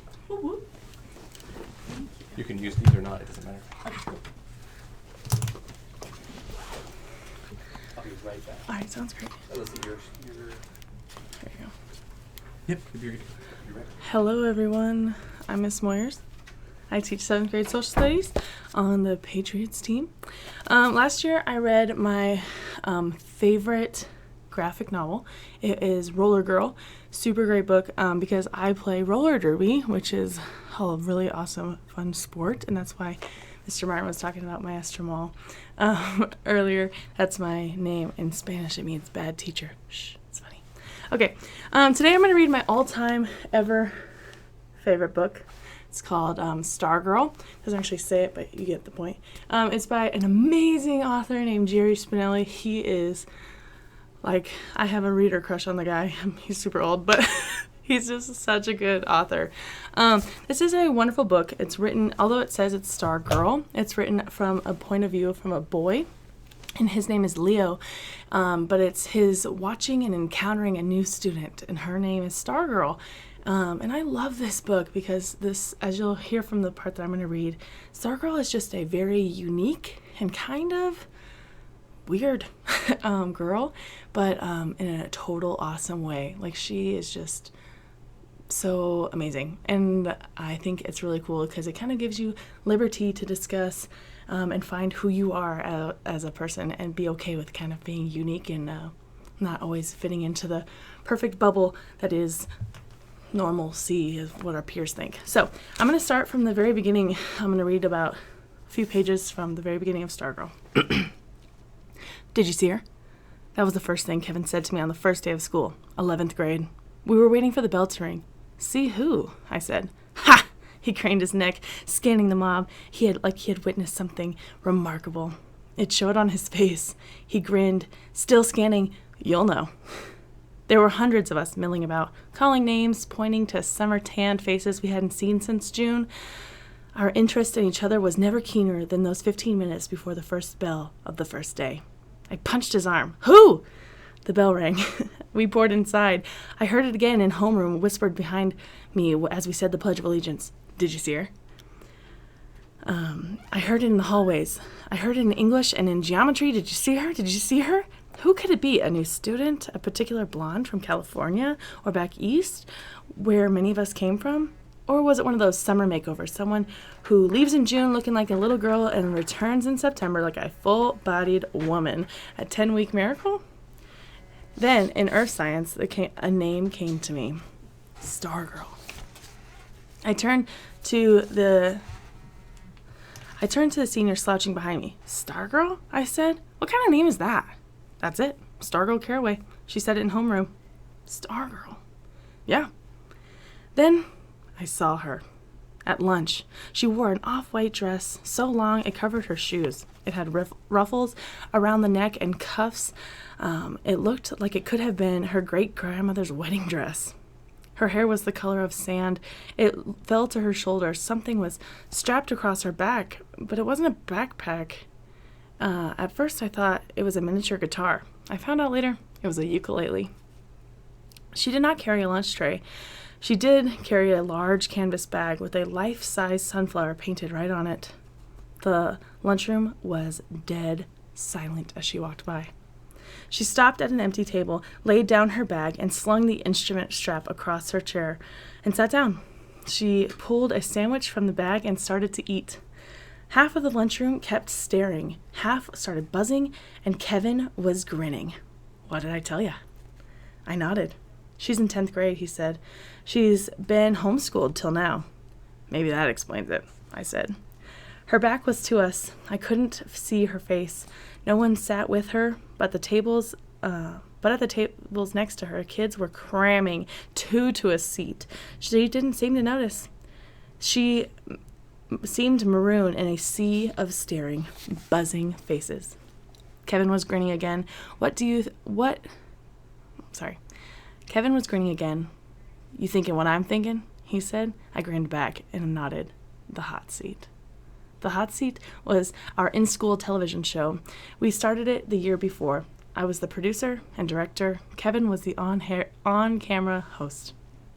Each month, he interviewed a student. So far, most of them had been honor-type students, athletes, model citizens, noteworthy in the usual ways, but nothing especially interesting. Suddenly, Kevin's eyes boggled. The girl was picking up her ukulele, and she was strumming it. And now she was singing, strumming away, bobbing her head, shoulders swinging. I'm looking over a four-leaf clover that I've never looked over before. Stone silence all around. Then came the sound of a single person clapping. I looked. It was the lunch line cashier. And now the girl was standing and slinging her bag over one shoulder, marching among the tables, strumming and singing and strutting and twirling. Her eyes swung, eyes followed her, mouths hung open in disbelief. When she came by our table, I got my first look at her face. She wasn't gorgeous. She wasn't ugly. A sprinkle of freckles across the bridge of her nose. Mostly she looked like 100 other girls in school, except for two things. She wore no makeup, and her eyes were the biggest I had ever seen. Like a deer's eyes caught in headlights. She twirled as she went past, her flaring skirt brushing my pant leg, and then she marched out of the lunchroom. From among the tables came 3 slow claps. Someone whistled, someone yelped. Kevin and I gawked at each other. Kevin held up his hands, framed the marquee in the air. Hot seat, coming attraction, star girl. I slapped the table. Yes! And we slammed hands. Chapter 2. When I got to school the next day, Hillary Kimball was holding court at the door. She is not real, Hillary said. She was sneering. She's an actress. It's totally a scam. Someone called out, "Who's scamming us?" "The administration, the principal. Who else? Who else cares?" Hillary wagged her head in the absurdity of the question. A hand flashed in the air. "Why?" "School spirit," she spat back. "They think this place was too dead last year. They think that if they plant some nutcase in with the students." "Like they plant narcs in schools?" Someone else shouted. Hillary glared at the speaker, then continued. "Some nutcase who stirs things up, and then maybe all the students will go to a game once in a while or join a club. Instead of making out in the library," chimed another voice, and everyone laughed and the bell rang and we all went in. Hillary Kimball's theory spread throughout the school like wildfire and was widely accepted. "Do you think Hillary's right?" Kevin asked me. "Stargirl's a plant?" I snickered. "Listen to yourself." He spread his arms. "What?" "It's Mecca Area High School. This is not a CIA operation." "Maybe not," he said, "but I hope Hillary's right." "Why would you hope that? If she's not a real student, we can't have her on the hot seat." Kevin wagged his head and grinned. "As usual, Mr. Director, you seem to have failed. You failed to see the whole picture. We could use the show to expose her. Can't you see it?" He did the marquee thing again with his hands. "Hot seat uncovers faculty hoax." I stared at him. "So you want her to be fake?" He grinned from ear to ear. "Absolutely. Our ratings will go sky high." I had to admit it. The more I saw her, the easier it was to believe that she was a plant or a joke, but anything but real. On the second day, she wore bright red baggy shorts with a bib and shoulder straps. Those overall shorts. Her sandy hair was pulled back into twin plaited pigtails. Her each tied with a bright red ribbon. A red smudge went right across each cheek, and she had even dabbed some oversized freckles on her face. She looked like Heidi or Bo Peep. At lunch, she was alone at her table again. As before, she finished her eating and she picked up her ukulele. But this time, she didn't play. She got up and started walking amongst the tables. She stared at us. She stared at one face, and then another, and then another. The kind of bold, "I'm looking at you" stare that you almost never get from people, especially strangers. She appeared to be looking for someone. The whole lunchroom had become very uncomfortable. As she approached our table, I thought, what if she's looking for me? The thought terrified me, so I turned from her and I looked at Kevin, and I watched him grin goofily up at her. He wiggled his fingers and whispered, "Hi, Stargirl," and I didn't hear an answer. I was intensely aware of her passing behind my chair. She stopped 2 tables away. She was smiling at a pudding-bodied senior named Alan Furco. The lunchroom was dead silent. She started strumming the uke and singing. It was Happy Birthday. When she came to his name, she didn't just sing his first name, but his both. Happy birthday, dear Alan Furco. Alan Furco's face turned as bright as Bo Peep's pigtail ribbons. It was the flurry of whistles and hoots, more for Alan's sake, I think, than for hers. As Stargirl marched out, I could see Hillary Kimball cross the lunchroom, raising from her seat, pointing and saying something that I could not hear. I'll tell you one thing, Kevin said, as we joined the mob in the hallways. She'd better be a fake. I asked him what he meant, and he said, I mean, if she's for real, she's in big trouble. How long do you think someone who's really like that is going to last around here? Good question. Mecca Area High School, or MAHS, was not exactly a hotbed of nonconformity. There were individual variants from here to there, of course, but within the pretty narrow limits, we all wore the same clothes, we all talked the same, we all ate the same food and listened to the same music. Even our dorks and nerds had an MAHS stamp on them. If we happened to somehow distinguish ourselves, we quickly snapped back into place, like rubber bands. Kevin was right. It was unthinkable that Stargirl could survive, or at least survive unchanged among us. But it was also clear that Hillary Kimball was at least half right. This person calling herself Stargirl may or may not have been a faculty plant for school spirit. But whatever she was not real. She couldn't be. Several times in those weeks of September, she showed up with something outrageous, a 1920s flapper dress, an Indian buckskin, a kimono. One day, she even wore a denim miniskirt with green stockings, and crawling up one leg was a parade of enamel ladybug and butterfly pins. Normal. For her, were wearing long, floor-brushing pioneer dresses and skirts. Every few days in the lunchroom, she had serenaded someone with Happy Birthday. I was glad my birthday was in the summer. In the hallways, she said hello to perfect strangers. The seniors could not believe it. They had never seen a 10th grader so bold. In class, she was always flapping her hand in the air, asking questions, though the question often had nothing to do with the subject. One day, we were in U.S. history class, she asked a question about trolls. She once made up a song about isosceles triangles. She sang it to her plane geometry class. It was called 3 Sides Have I, but only 2 are equal. She joined the cross-country team. Our home meets were held in the Micah County Country Club golf course. Red flags showed the runners which way to go. In her first meet, out in the middle of the course, she had turned left when everyone else had turned right. They waited for her at the finish line.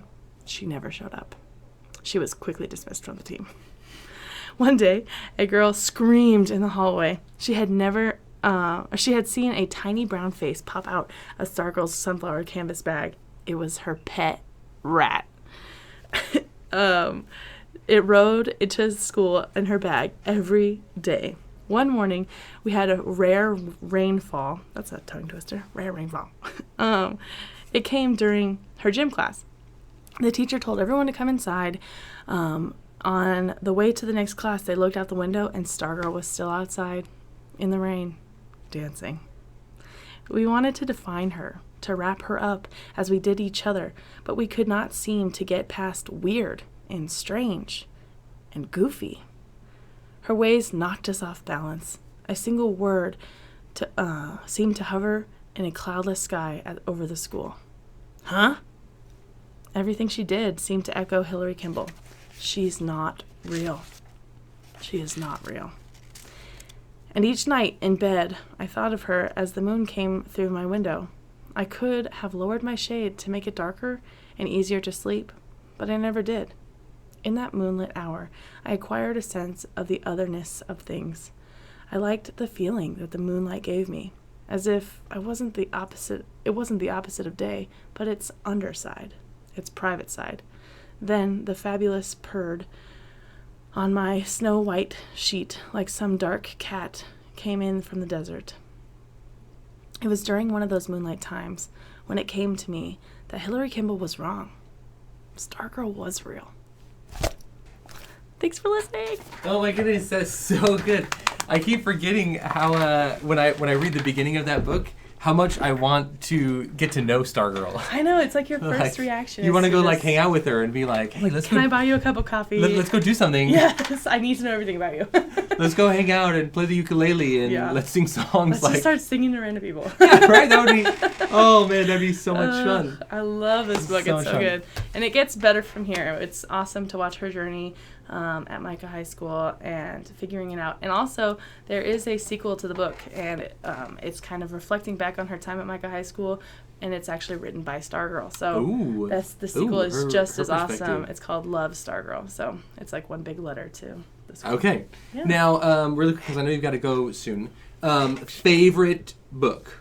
Stargirl. Okay, For sure. that's why you read it. Okay. Number one favorite. Now, when did you read this? Was this like in middle school? Was this like just recently? I when think did you it read was this? when I was in middle school, Okay. honestly. I had a friend in middle school, and I was like, I was reading this book, and I don't know why I picked it up. I think it's just because it didn't have a title.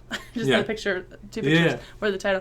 And I saw it, and immediately as I read it, it reminded me of one of my friends. And I was like, you are Stargirl to me. Yeah. And it was really cool. But the thing, I think the reason why it stuck with me so much more, it's kind of sentimental, that friend of mine passed away. And so now I get to I feel like I get to encounter that friend repeatedly over and over. And so it's like my little keepsake to remember her by. So that's really why I nice. love it, yeah. And one last question. What are you reading right now? Okay, so I am a major series person. Started at Harry Potter, went to Hunger Games, did Twilight for a little bit. Like anything that comes in a series, I'm already excited about. So I got excited about Miss Peregrine's Home for Peculiar Children. Yes, and I'm definitely like to listen to audiobooks. That way, I drive back and forth between Colorado a lot, and so I can listen to a book. So I did Miss Peregrine's Home for Peculiar Children. Then I moved on to the second one. Oh my gosh, I'm totally blanking on Hollow City? Yeah, right? Hollow City. Yep. And I'm just now going to start Library of Souls. Yeah, because that's pretty new, isn't it? Didn't it just come out just a little while ago? So I think I made a good choice by right when I started reading, the first movie came out. Now, the movie's out, right? Mhm. And you've seen it? Yes. How did the adaptation go? Did they? I was not disappointed. Okay, I all right, mean, good. They didn't ruin it. I didn't, people will disagree with me, and that's fine. But I felt it did a good job. It did switch two of the major characters, which is interesting. You won't only catch that if you read the book. But two of the major characters got switched in their roles. So, but other than that, it's a good one. I like it. It's I encourage it. It's like looks creepy, but it's not that creepy. See, that's why I haven't read it, because I don't do scary stories. I haven't watched a scary And when I movie saw the since trailer for the movie, I was 8th like, grade. whoa, that sounds good. Yeah, it's not scary. It just the pictures look scary on the cover. So I promise it's not I scary. will have to try that out. And I am the biggest wuss, so if I can advocate for it. I'm the same way. I'm like, I like to sleep at night. Yeah, it's enjoyable. Like there are some weird parts, but then you're like, no, it's not weird. It's a kid's book for sure. Okay, so. good deal. All right, well, thanks for listening, you Thank you guys. so much, Miss Check out Boyce. Stargirl. It's awesome. Bye. When's your next meet? I think Or no, they have what is it one- called? It's called It's about. Yeah. About. When's your next They bout? have one coming up next month sometime. So Okay. I think I'm taking this year off to be a little retired. Okay. But Okay. But definitely they're gonna do some great stuff. So. Okay. All Well, right. thank you so much, Ms. happy Moyers. Read Aloud Day. Excellent. All right.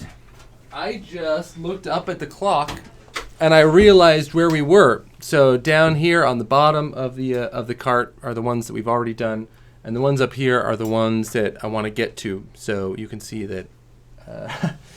We got a little ways to go. So I am going to I want so badly to read you the next bit out of Counting by Sevens, but we just don't have the time if we're going to get to other books. But this is all about now. Okay, so her parents just died, right? Her parents just died. So so the whole rest of the book is her trying to deal with that fact.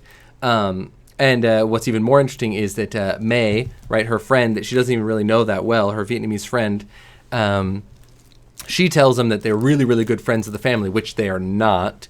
But it makes it so that she doesn't have to go live with strangers to be taken in by the state. So absolutely amazing story. And again, remember, the taxi cab driver is my favorite character in that book. So go ahead and check that out. Counting by Sevens by Holly Goldberg Sloan. Okay, but we are going to move right along here. I don't want to go the whole day. I'm going to make sure that we don't miss this.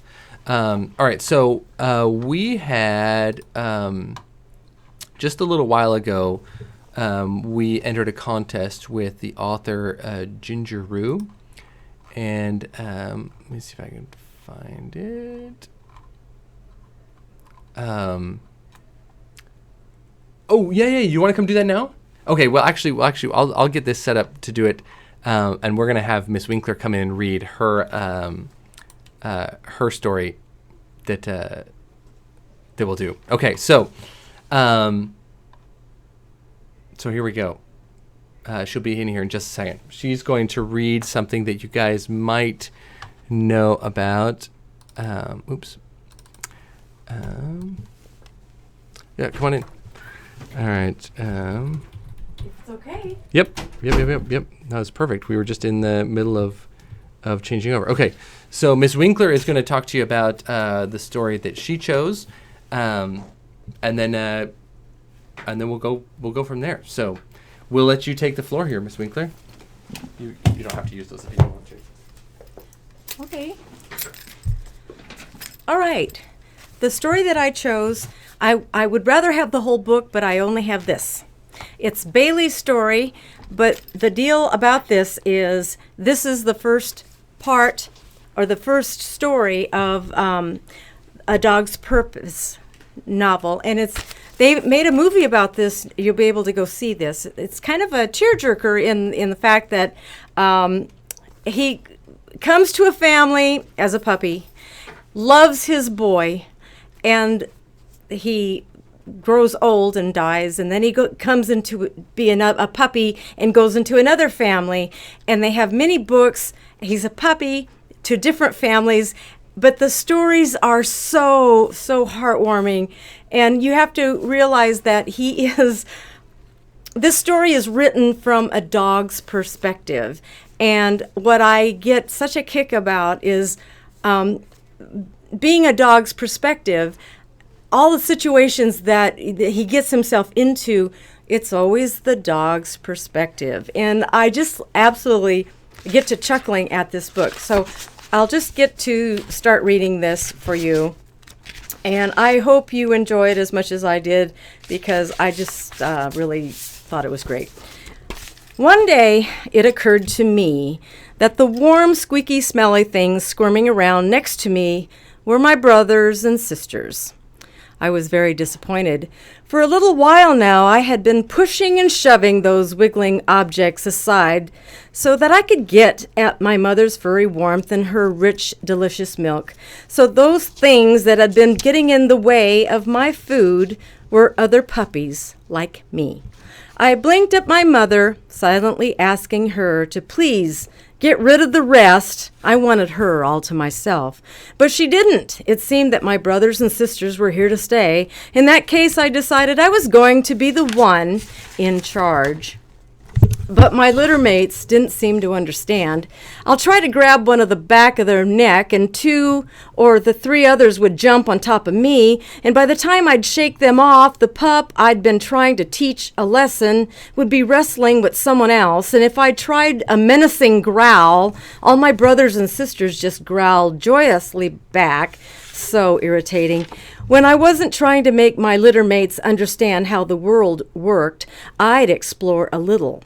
From the first, I could hear a lot of barking, and I smelled other dogs nearby, and then I crawled out of a pile of siblings to see what I could see. The surface beneath my paws was rough and hard, and after a few steps, my nose bumped into a wire fence, and I was in a cage with a cement floor. On the other side of the wire, there were more puppies, and they were not blonde with dark eyes like my siblings and my mother and me. They were tiny, energetic little guys with dark markings and hair that stuck up all over the place, and they looked like they might be fun to play with, but that wire was between us, and when I turned around to look at the cage on the opposite side, I saw a female dog, white with black spots, and her belly hung down near the floor, and she moved very slowly. She gave me one glance, but it didn't seem very interested. On the third side of the cage, there was a door.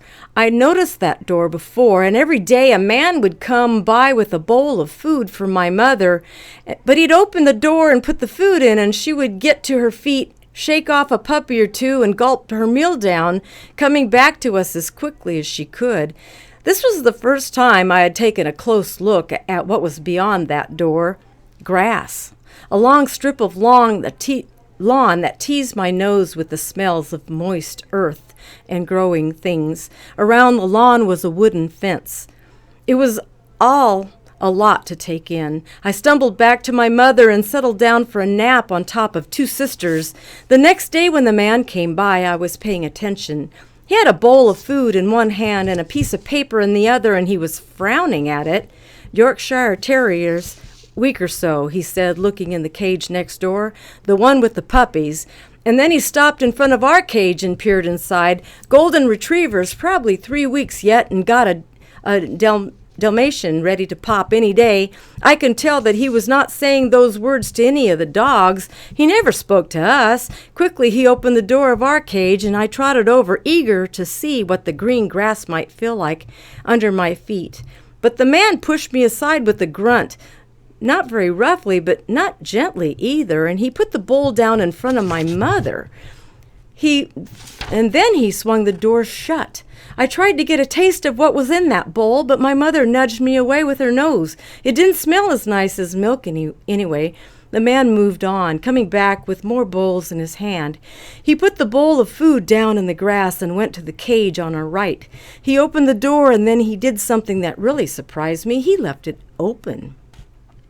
The puppies with the wiry fur, terriers the man had called them, tumbled out onto the grass. "No, not you," the man said to their mother, pushing her back from the door. The way he pushed me, I watched jealously as those little fur balls romped all over the grass. Their mother whimpered quietly behind her closed door. The man walked away, leaving the yard by a gate in the wooden fence, while the puppies rolled on the grass and bit it and barked at it. One peed on it, and then everyone else, of course, had to sniff that spot carefully. And then one of the puppies discovered a bowl of food by falling face first into it. He came up with a snort, licked sticky brown gulp from his nose, and fell in it again. And all of his brothers and sisters crowded around and did the same thing. And after the food was gone, the puppies came over to our cage door to sniff us. I licked at the leftover food on their faces while one of my brothers stood on my head. And then they left us to run up and down the grass, barking, tipping, getting back up. I saw that there were more cages to the left and to the right, and the puppies raced down, sniffing the noses of every dog they could reach. I wished I could be out there with them. I had explored as much as I could inside our little cage.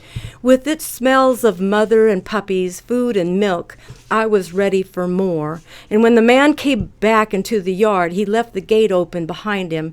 I could see a tiny sliver of blue sky, green trees, and dark roadway beyond. Longing seized me, and there was something out there for me. I knew it, something important, something that I needed. If I were ever running free in the grass, I would head right out that open gate. I couldn't understand why the terrier puppies didn't, but they were all too busy wrestling.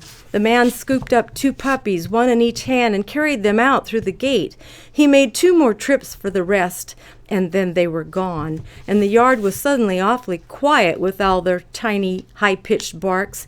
Their mother put her paws on the gate and cried, and she dropped down to pace back and forth, and the man came by her cage and looked at her, but he didn't call out to her. He didn't speak to her, didn't reach inside to touch her. Somehow I knew that he could have done those things and that it would have helped ease her unhappiness, but he didn't.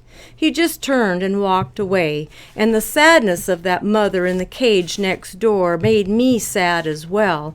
I burrowed back into the pack of my brothers and sisters, safe against my own mother's warm side. But the thought of that gate into the outside world did not leave me. When our turn came to be let out onto the green grass some days later, I was ready. The man set down bowls of food for us, just as he'd done for the terriers, and he opened the gate to our cage, and we rushed out onto the grass. Two sisters walked right over my head to get to the food bowls. I pushed my way between them and ate my fill. It was delicious, and it felt so satisfying to chew something solid instead of suckling milk. When my stomach was full, I lifted my head from the bowl and looked around me. Everything was wonderfully moist and full of smells, and the grass was succulent. The earth underneath it was rich and dark, and I snatched up a little and stuck my nose right into it, and I sneezed and shook my head to get the dirt off. I trotted over to the Dalmatian's cage, and her brand new puppies staggered over to the door. And this is a picture of the puppy mill, of course. I don't know if you can see that, but we all know what puppy mills are. There's lots of mommies and baby puppies, and they only grow to a certain point, and then they're adopted and they're gone. And that really isn't the point until he gets adopted. And I think I'll go on a little more. I wish I could get to... The next thing I knew, I was lying on soft grass while cool, clear water trickled all over me. From my nose to my tail, a woman stood over me holding a plastic jug. Nothing had ever felt so good. I shuddered with pleasure and lifted my mouth to lap and bite at the sweet stream. "That's right, puppy, that's right," the woman encouraged me. A man stood nearby, not the one who had left me in the truck, a different man. He was watching me closely. "Do you think he'll be okay?" the woman asked. "Looks like the water is doing the job," he answered. I felt worried from both of them, and affection and care. These were the kind of people I had set out into the world to find. I rolled over on my back so that the water would wash over my hot tummy, and the woman laughed. "Such a cute puppy. Do you know what kind it is?" "It looks like a golden retriever," the man answered. "And oh, he's a boy." "Oh, puppy," the woman murmured. Yes, I could be puppy, I could be fella, I could be whatever they wanted. When the woman swept me up in her arms, not even caring about the big wet splat my soaking fur made on her blouse, I kissed her face until she closed her eyes and giggled. "You're coming home with me, little guy," she told me. "I've got something I want you to meet." She took me away from the truck and into the car, holding me on her lap while she drove. I leaned into her, sniffing. She smelled clean, like soap, and sweet like flowers, and there was an animal odor on her clothes, one I'd never smelled before. Now and then she took a hand down from the steering wheel to stroke me. Very nice. She stopped the car once and left me inside, which made me pace and whimper, but she left a window open an inch or so, and in a moment she was back. I cuddled on her lap again while she drove, until, feeling better, I heaved myself off to explore. 2 streams of clean, cold air flowed out of some vents into my face, and I sniffed them and shook my head, sending water splattering off my ears, and the woman laughed. The cold air on my wet fur was actually beginning to make me shiver, so I climbed down to the floor where it was a little warmer. There was a carpet down there, soft and rough at the same time, and I was ready to curl up for another little nap. I woke up when the car stopped. The woman reached down with those soft hands and picked me up, and I blinked sleepily at her. "Oh, you are so cute," she whispered. And as she held me against her chest, I could feel her heartbeat. She was excited. I yawned and shook off the last traces of my nap. And after she let me down, I squatted and peed in the grass, and I was ready to face whatever had this nice woman so worked up. "Ethan," she called, "come here. I want you to meet someone." I looked up at her curiously. We were in front of a big white house, and I wondered what I'd find here. Would there be cages, other dogs, a big yard with a wooden fence? The front door of the house banged open, and a human being came racing out. A new kind of human being. I'd never seen one like this before. He jumped down the cement steps and landed on the grass. His hair was dark like the woman's, but cut short above his ears. He was smaller than she was. His head didn't come up to her shoulders. He stared at me. I stared back. He was, I realized, a young human, a child, a male one. His mouth broke into a huge grin, and he spread out his arms. "A puppy," he sang.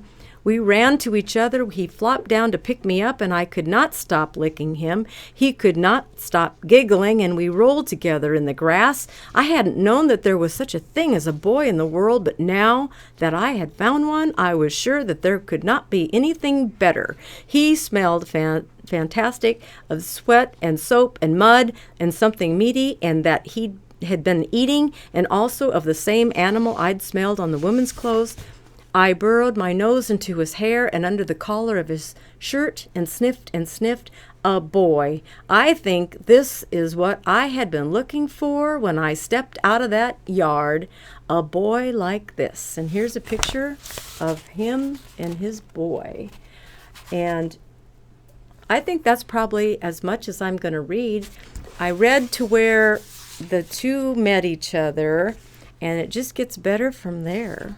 Is that enough, Mr. Marten? That is perfect. Yeah. But anyway, they're making a movie of this, well, part of this book. And it's a wonderful book. Thank you for letting me read. Thank you so much. Oh, the amazing Miss Winkler. She is probably the best librarian assistant in the country. Probably she is. She's the one that keeps this place running. She does an amazing job. Okay, we are moving right along. We were talking about Gingeroo. She writes this amazing book called Brand New Emily. Now, Brand New Emily is Brand New Emily. It's not in print anymore. You can still find it in some places, but they're not producing new copies of it. Super good. But what she's written is she wrote another series called Tig Ripley. And I'm gonna make this change really quick, and then I'm gonna tell you more about the book. So give me just 1 second.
There you go. Is that better?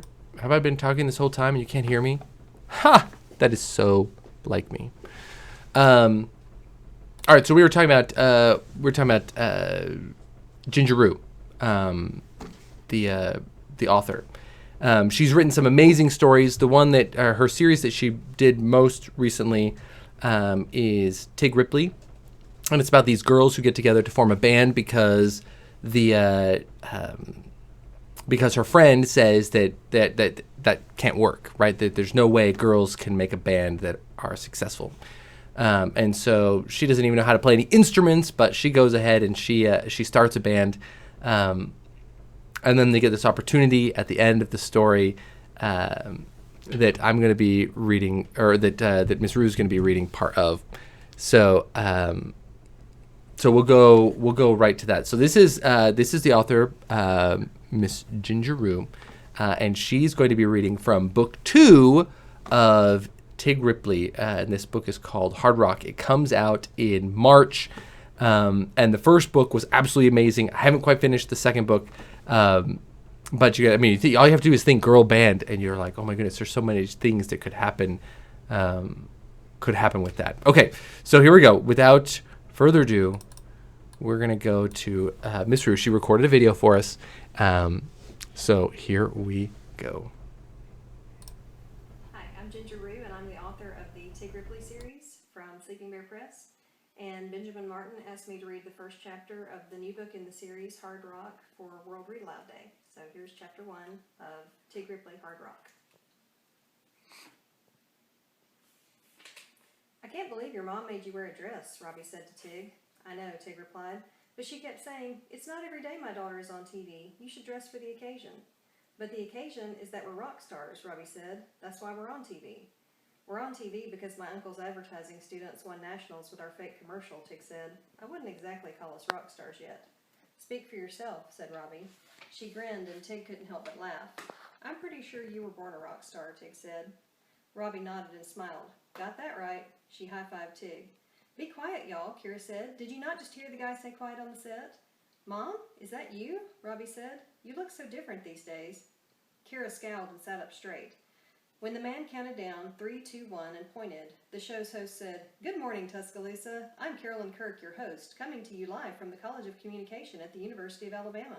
Thanks, as always, for waking up with us today. This morning, we have some very special guests with us. Paul Ripley, professor of advertising here at UA, and his students from this year's AdComp team. The team is just coming off their latest national victory. Professor Ripley, can you tell us a little bit about what the competition entails?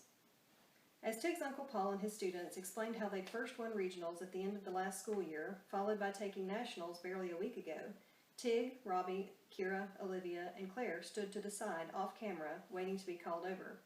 They're calling us up after the clip, Tig said. Get ready. After the short clip of the fake commercial with Tig's band playing a 70s punk song to sell ugly high-waisted pants, a product that had been invented entirely to make the advertising student's job difficult, Carolyn Kirk said, Wow, that is some commercial, and I understand that these young rock stars are here with us today? They certainly are, Tig's uncle said. May I introduce you and your viewers to the girls of Pandora's Box? Go. The man who had counted down a few minutes before now whisper-shouted to Tig and the other girls. The lights were so bright Tig couldn't help but squint. The advertising students had given up their seats for the band and gone off camera. Tig and her friends sat down in the chairs next to her Uncle Paul. Carolyn Kirk introduced the girls by name, along with which instrument each one played. They waved and smiled when their names were called. So tell me, ladies, said Carolyn Kirk, how does it feel to be famous? She looked directly at Tig. I wouldn't exactly call us famous, Tig said. Yet, Robbie interjected. Carolyn Kirk laughed. I see you have some ambition here, huh? That's great. It sounded so condescending that Tig immediately felt embarrassed, but Robbie didn't seem to feel that way at all. Instead, she held her 2 middle fingers down with her thumb and sort of fist-bumped. All right then, said Carolyn Kirk. What's next for Pandora's Box? The sky's the limit, said Kira, smiling right at the camera. Olivia and Claire never said a word. They seemed nervous. How exciting, said Carolyn Kirk. I'm sure I speak for all our viewers in the Tuscaloosa area when I say we wish you the best of luck and look forward to hearing more from Pandora's Box in the very near future. Cheesy music began playing, and Carolyn Kirk said, Coming up next, we'll teach you how to take your grandma's lasagna recipe to the next oh-so-delicious and cost-effective level. Don't go away. We'll be right back. Thanks, Professor Ripley. Thanks, girls, Carolyn Kirk said as the countdown guy whisked them off the set. The entire interview had lasted all of about 3 minutes total. I've got to get some papers graded, Tig's uncle said. If your mom's not here to pick you up in the next few minutes, let me know. I'll just be right upstairs in my office. We'll be fine, Tig said. She hugged her uncle goodbye, and the girls went outside to wait for Tig's mom. The sky's the limit, Tig said to Kira. Kira, what was that all about? It's called media training, Kira said. My mom taught me everything she knew from being in the Miss Alabama pageant. Did I ever tell y'all she was third runner-up? Yes, Robbie said. I believe you've mentioned it about 87 times. Well, Kira said, she showed me how to look poised on camera, and she said you're always supposed to say something energetic and fun. The judges love that. There were no judges, Kira, Tig said. We weren't in a pageant. At least I didn't mumble and squint the whole time, Kira replied. Can we go get ice cream, Olivia asked. Text your mom and ask if we can meet her at that little place on the strip. We could walk over there in less than 5 minutes. Olivia's hungry, Robbie said. What a shock. The girls were always joking about Olivia's insatiable appetite and her twiggy frame. 2 words, Olivia said. Waffle, cone. What are we waiting for? The girls agreed, so Tig texted her mom to pick them up at the ice cream shop. Robbie and Tig hung back while Olivia, Claire, and Kira walked a few feet ahead. The sky's the limit? Robbie asked. Your cousin does realize that she can play all of 2 songs on the bass, right? And even those not very well? Don't look at me, Tig said. I never know what's going to come out of Kira's mouth. Who knows? Maybe this will inspire her to practice more, Robbie said. I can hardly wait to get back to the studio and start practicing. Maybe Kira put in some time on the bass this week. Maybe she's about to blow us all away. Maybe, said Tig, but she very much doubted it.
Oh, thanks.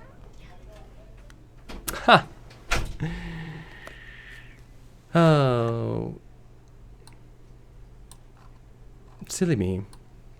Okay, well, you just missed, like, the best part. Gosh. All right, so what happened is, he's in this craft, and so there's this big blimp, and they find this balloon, and the balloon is there. It's just the pilot's unconscious, and so when they try to rescue it, they need someone to go over the edge. So he goes over the edge. It's about 400 feet up in the air, and so they've just rescued the balloon and the man. So that's what's happening, and he's going to get some rest because he was on the lookout during the night, so he's been awake for a long time. He's been on duty for 16 hours. You're a brave man, Matt Cruz, Mr. Chen said. No, sir, just light.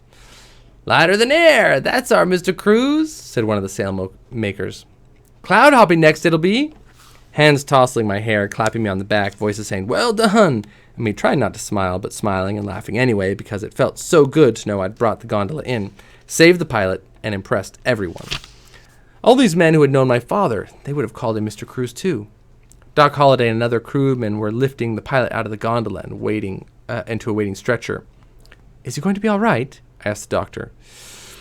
I don't know yet, was all Doc Holliday answered, and his young face looked so grave I felt a queer squeeze in my stomach. The wicker gondola looked odd and out of place in our cargo bay.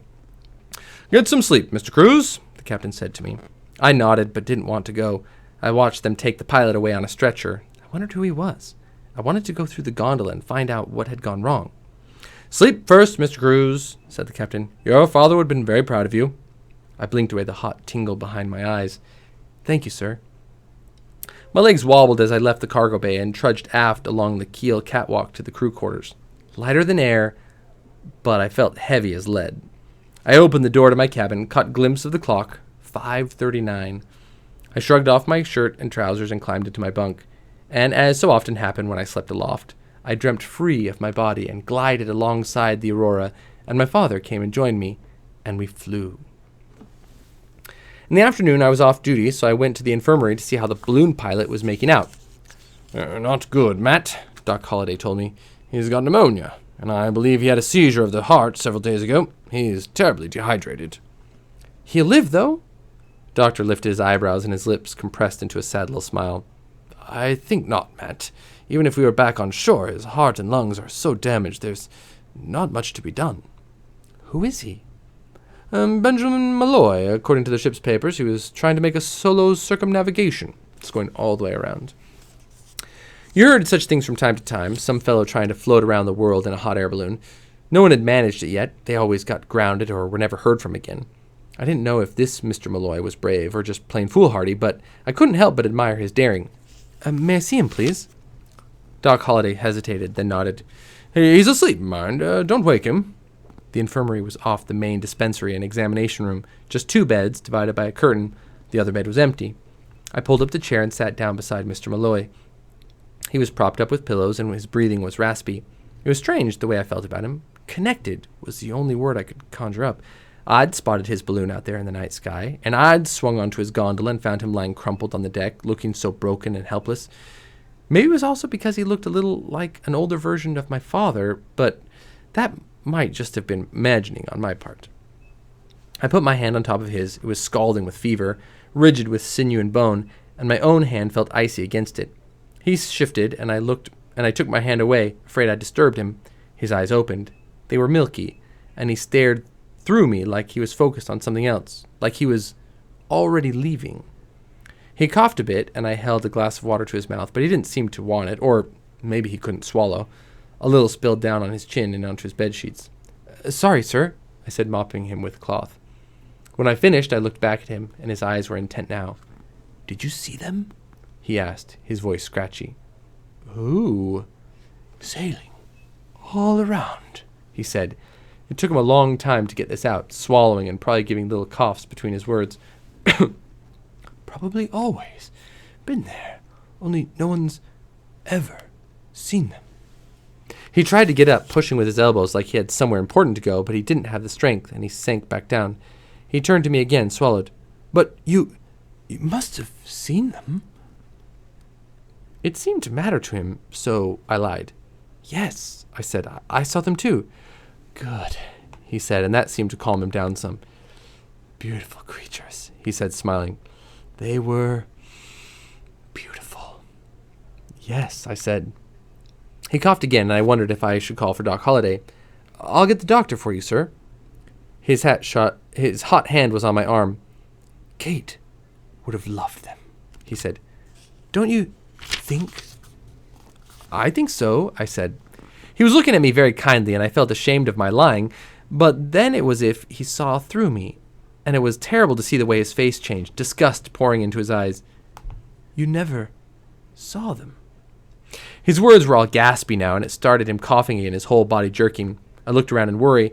Doc Holliday was coming now, telling me it was best I left. I went away feeling terrible. Maybe if I'd talked to him differently, he wouldn't have gotten so riled up. Maybe if I'd said things better. An hour or so later, Doc Holliday found me in the kitchen polishing the silver for dinner. He told me Benjamin Malloy had just died. He was surprised at how wet my eyes got. I didn't really know him at all. Doc Holliday squeezed my arm. You mustn't take it to heart, Matt. He was a very sick man. I nodded. I just wish he hadn't been so vexed at me when he died. I told the doctor what he'd said to me. Doc Holliday smiled kindly. The dying often say strange things. It's got nothing to do with you. But that night, on my watch, Benjamin Malloy's words sounded over and over in my head, and I wondered what it was he'd seen, or thought he'd seen. Something winged in the sky by the sound of it. Beautiful creatures. Maybe he'd caught sight of an albatross or some other great seafaring bird, though certainly it was rare things so deep over the ocean. Well, there was no shortage of fanciful stories about winged things, angels and dragons, sky kelpies and cloud sphinxes. They always turned out to be something else, a glare off the water, shadows and mist, a mirage projected by a tired sailor's bleary eyes. But that night, I had to admit, I kept a sharp lookout as I swept the horizons and hopscotched over my constellations. I saw nothing out of the ordinary, none of Benjamin Malloy's beautiful creatures, but I wish I had. I like to think there was no end of things aloft in the sky, unseen by us.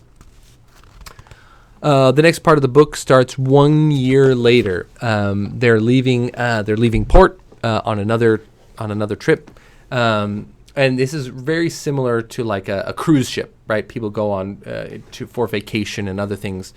And then he runs into this girl that boards the boat from this really wealthy family, and he finds out that she is the granddaughter of the person that he rescued from the balloon. She's Kate, the Kate that he was talking about, and she's come because they gave her the grandfather's journal, and the grandfather's journal has all these things about all of these things in the sky, and so. A great start to a great story. So, Airborne by Kenneth Opel.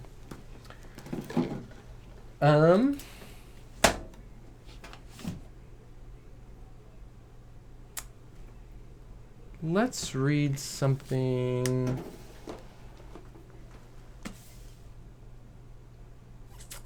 Let's read something a little different. Okay, it's not dark yet, so we're okay to read this. This is The Last Apprentice, Revenge of the Witch by Joseph Delaney. Now, in this story, we're going to skip just a little bit of the beginning here. But this man right here, he's the spook. That's what they call him. And what he does is he goes around and he takes care of supernatural things. So one of the... So like ghosts, ghasts, bogarts, eventually we'll get to witches and other things. But in the back of the book, he's required to keep, so he's apprenticed to this guy, which means that he's in training. And in the back of the book, we have his journal where he takes notes of all the different creatures that he needs to be aware of. It's because The spook has been training apprentices for a long time, and none of them really ever made it. They always died, or they washed out. They couldn't handle the pressure of dealing with this. And so he's the seventh son of a seventh son, and so it's kind of been his ma'am was always telling him that he was destined for something, and this is kind of what it is. So this is his first task to kind of see if he's up to being the apprentice. So it's like his trial run. So if he doesn't pass this test, there's no way he can make it as the apprentice. So one of the things I like best about this book are the pictures. You can see, right? You got this dark page with that candle, and let's see where they're going. So he just got away from his family, traveling with the spook, and this is their first stop. Chapter 3, so this is The Last Apprentice, Revenge of the Witch by Joseph Delaney. Chapter 3, number 13, Watery Lane. We reached Horsaw as a church bell began to chime in the distance. It was 7 o'clock and starting to get dark. A heavy drizzle blew straight into our faces, but there was still enough light for me to judge that this wasn't a place I ever wanted to live in, and that even a short visit would best be avoided. Horsaw was a black smear against the green fields, a grim, ugly little place, with about 24 rows of mean back-to-back houses, huddled together mainly on the southern slope of a damp, bleak hillside. The whole area was riddled with mines, and Horsaw was at its center. High above the village was a large slag heap, which marked the entrance to a mine. Behind the slag heap were the coal yards, which stored enough fuel to keep the biggest towns in the country warm through even the longest of winters. Soon we were walking down through the narrow, cobbled streets, keeping pressed close to the grimy walls to make way for carts heaped with black lumps of coal, wet and gleaming with rain. The huge shower horses that pulled them were straining against their loads, hooves slipping on the tiny cobbles. There were a few people about, but lace curtains twitched as we passed, and once we met a group of dour-faced miners who were trudging up the hill to begin their night shift. They'd been talking in loud voices, but suddenly fell silent and moved into a single column to pass us, keeping to the far side of the street. One of them actually made the sign of the cross. "Get used to it, lad," growled the spook. "We're needed, but rarely welcomed, and some places are worse than others." Finally, we turned a corner onto the lowest and meanest street of all. Nobody lived there, you could tell that right away. For one thing, some of the windows were broken and others were boarded up, and although it was almost dark, no lights were showing. At one end of the street was an abandoned corn merchant warehouse, 2 huge wooden doors gaping open and hanging from their rusty hinges. The spook halted outside the very last house. It was the one on the corner closest to the warehouse, the only house in the street to have a number. That number was crafted out of metal and nailed to the door. It was 13, the worst and unluckiest of all numbers, and directly above there was a street sign high on the wall, hanging from a single rusty rivet and pointing almost vertically toward the cobbles. It said, Watery Lane. This house did have window panes, but the lace curtains were yellow and hung with cobwebs. This must be the haunted house my master had warned me about. The spook pulled a key from his pocket, unlocked the door, and led the way into the darkness within. At first, I was just glad to be out of the drizzle, but when he lit a candle and positioned it on the floor near the middle of the small front room, I knew that I'd be more comfortable in an abandoned cowshed. There wasn't a single item of furniture to be seen, just a bare flagged floor and a heap of dirty straw under the window. The room was damp, too, the air very dank and cold, and by the light of the flickering candle, I could see my breath steaming. What I saw was bad enough, but what he said was even worse. "Well, lad, I've got business to attend to, so I'll be off, but I'll be back later. Know what you have to do?" "No, sir," I replied, watching the flickering candle, worried that it might go out at any second. "Well, that is what I told you earlier. Weren't you listening? You need to be alert, not dreaming. Anyway, it's nothing very difficult," he explained, scratching at his beard as if there was something crawling about in it. "You just have to spend the night here alone. I bring all my new apprentices to this old house on the first night, so I can find out what they're made of. Oh, but there's one thing I haven't told you. At midnight, I'll expect you to go down into the cellar and face whatever it is that's lurking there. Cope with that, and you're well on your way to being taken on permanently. Any questions?" I had questions, all right, but I was too scared to hear the answers, so I just shook my head and tried to keep my top lip from trembling. How will you know when it's midnight? He asked. I shrugged. I was pretty good at guessing the time from the position of the sun or stars, and if I ever woke in the middle of the night, I almost always knew exactly what time it was. But here, I wasn't so sure. In some places, time seems to move more slowly, and I had a feeling that this old house would be one of them. Suddenly, I remembered the church clock. It's just gone 7, I said. I'll listen for 12 chimes. Well, at least you're awake now, the spook said with a little smile. When the clock strikes 12, take the stub of the candle and use it to find your way down to the cellar. Until then, sleep if you can manage it. Now listen carefully. There are 3 important things to remember. Don't open the front door to anyone, no matter how hard they knock, and don't be late going down to the cellar. He took a step toward the front door. What's the 3rd thing? I called out at the very last moment. The candle, lad. Whatever you do, don't let it go out. Then he was gone, closing the door behind him, and I was all alone. Cautiously, I picked up the candle, walked to the kitchen door, and peered inside. It was empty of everything but a stone sink. The back door was closed, but the wind still wailed beneath it. There were 2 other doors on the right. One was open, and I could see the bare wooden stairs that led to the bedrooms above. The other one, that closest to me, was closed. Something about that closed door made me uneasy, but I decided to take a quick look. Nervously, I gripped the handle and tugged at the door. It was hard to shift, and for a moment I had the creepy feeling that somebody was holding it closed on the other side. When I tugged even harder, it opened with a jerk, making me lose my balance. I staggered back a couple of steps and almost dropped the candle. Stone steps led down into the darkness. They were black with coal dust. They curved away to the left, so I couldn't see right down into the cellar, but a cold draft came up then, making the candle flame dance and flicker. I closed the door quickly and went back into the front room, closing the kitchen door too. I put the candle down carefully in the corner farthest away from the door and window. Once I was satisfied that it wouldn't fall over, I looked for a place on the floor where I could sleep. There wasn't much choice. I certainly wasn't sleeping on the damp straw, so I settled down in the center of the room. The flags were hard and cold, but I closed my eyes. Once asleep, I'd be away from that grim old house, and I felt pretty confident that I'd wake just before midnight. Usually, I get to sleep easily, but this was different. I kept shivering with cold, and the wind was beginning to rattle the window panes. There were also rustlings and patterings coming from the walls. Just mice, I kept telling myself. We were certainly used to them on the farm.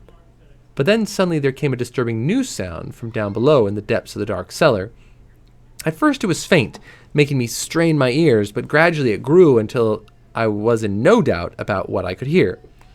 Down in the cellar, something was happening that shouldn't be happening. Someone was digging, rhythmically, turning heavy earth with a sharp metal spade. First came the grind of the metal edge striking the stony surface, followed by a soft squelching, sucking sound as the spade pushed deep into heavy clay and tore it free from the earth.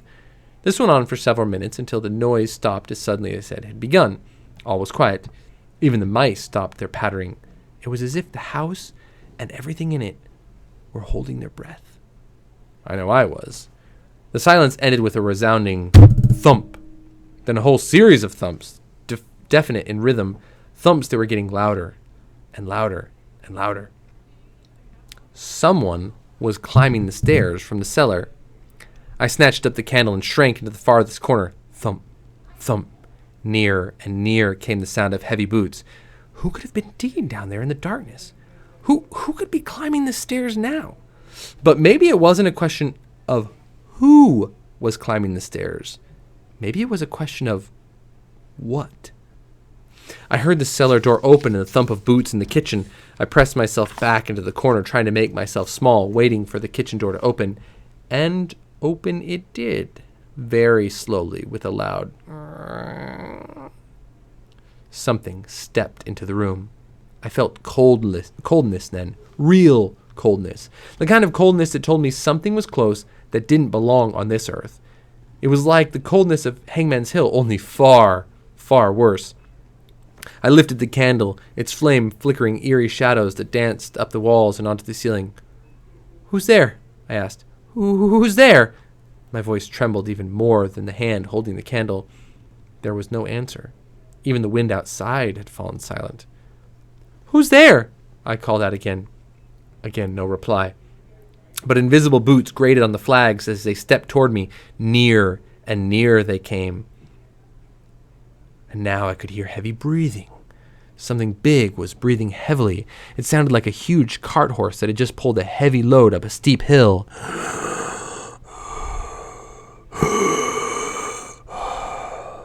At the very last moment, the footsteps veered away from me and halted close to the window. I was holding my breath, and the thing by the window seemed to be breathing for both of us, drawing great gulps of air into its lungs as it could never get enough.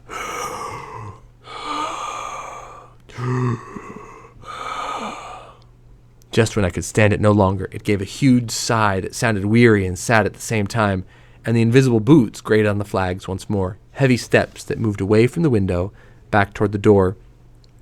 When they began to thump their way down the cellar steps, I was finally able to breathe again. My heart began to slow, my hands stopped shaking, and gradually I calmed down. I had to pull myself together. I'd been scared, but if that was the worst that was going to happen tonight, I'd gotten through it. I passed my first test. I was going to be the spook's apprentice. So I'd have to get used to places like this haunted house. It went with the job. About 5 minutes or so, I began to feel better. I even thought about making another attempt to get to sleep. But as my dad sometimes says, "There's no rest for the wicked." Well, I don't know what I'd done wrong, but there was a sudden new sound to disturb me. It was a faint and distant at first, something knocking on a door.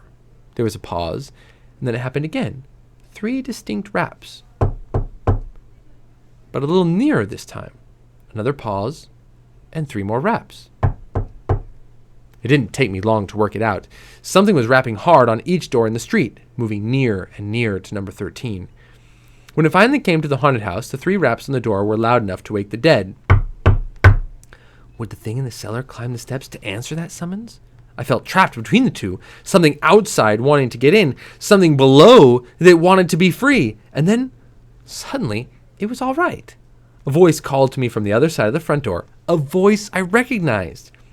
Tom, open the door, let me in." It was Ma'am. I was so glad to hear that I rushed to the front door without thinking. It was raining outside and she'd be getting wet. "Quickly, Tom, quickly," Ma'am called. "Don't keep me waiting."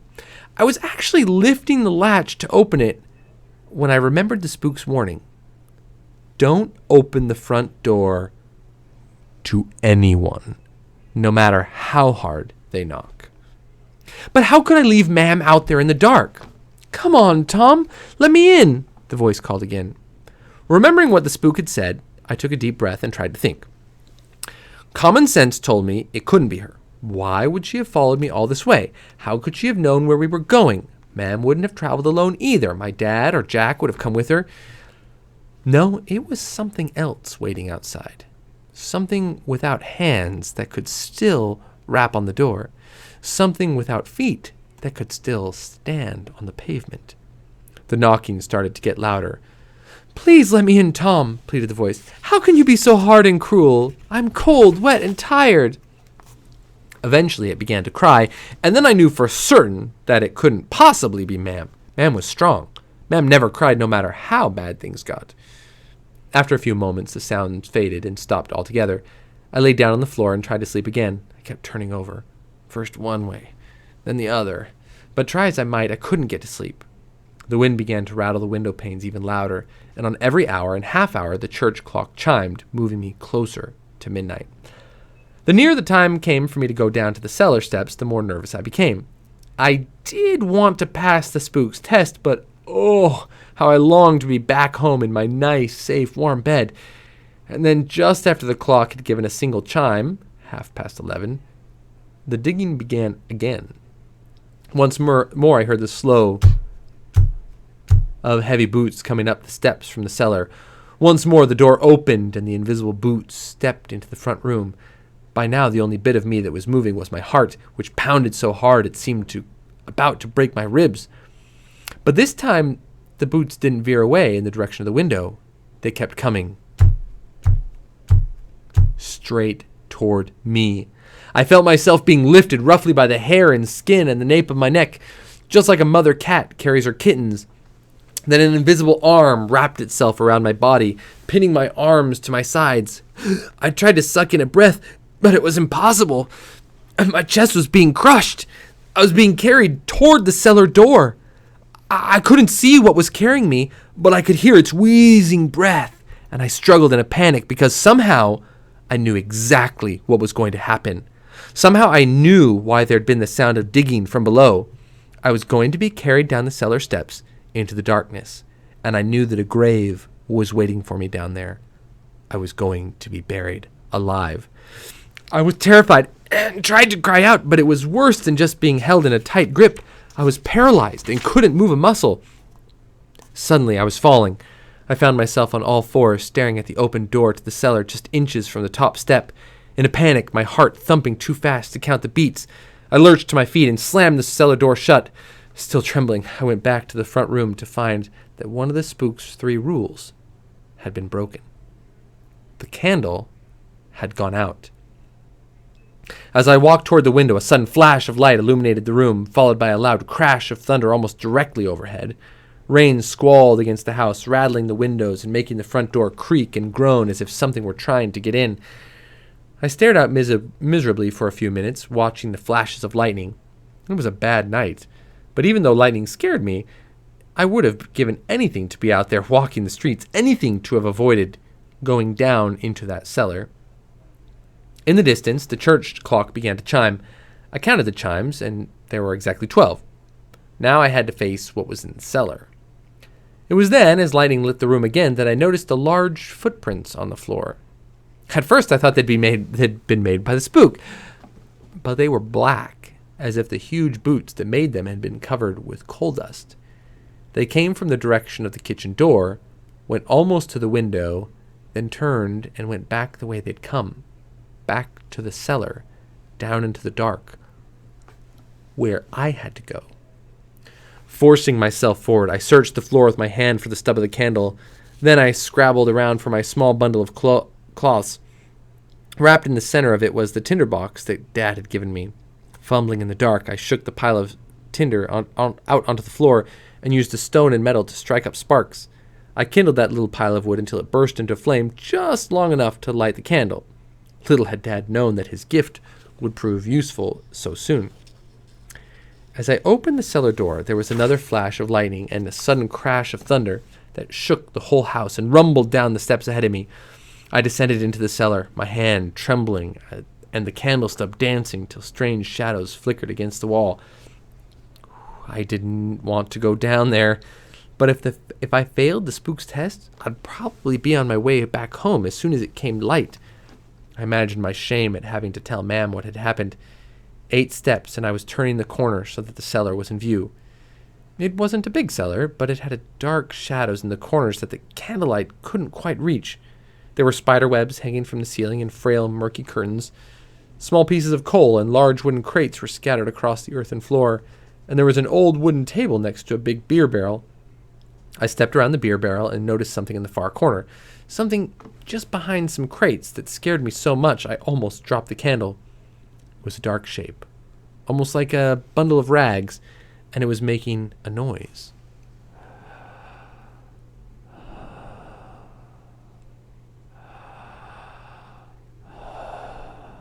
A faint, rhythmical sound, like breathing.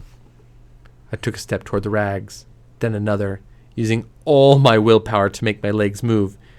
It was then, as I got so close that I could have touched it, that the thing suddenly grew. From a shadow on the floor, it reared up before me until it was 3 or 4 times bigger.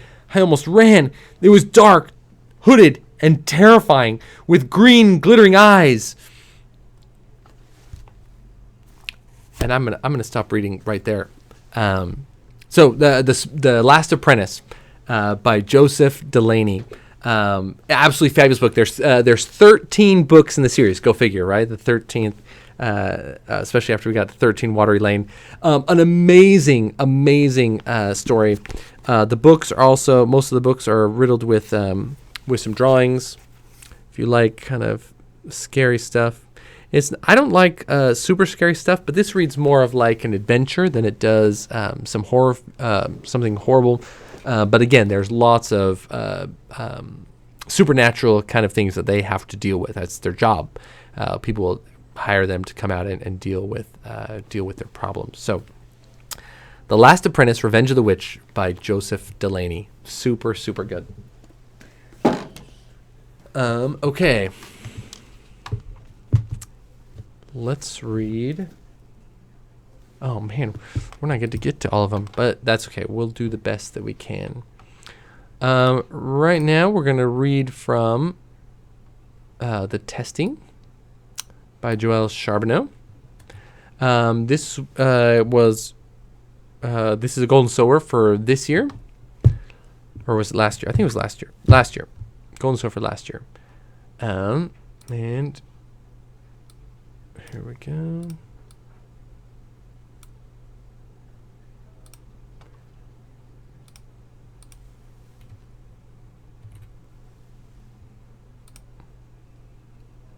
Okay. And this would be for people who really like the Hunger Games. Now, the Hunger Games are a little different, right? You have these people coming from all over the country to get together. Now that part is kind of the same, but in the testing, they're kind of choosing the smartest people. So it's not like a random draw. It's the people have to be smart enough to get into the testing. And if you pass the testing, you are successful, right? You get your own stuff. They'll pay you money, and you get the job that you want, whatever it is. So the testing. Whereas in the Hunger Games, it was like a battle to the death.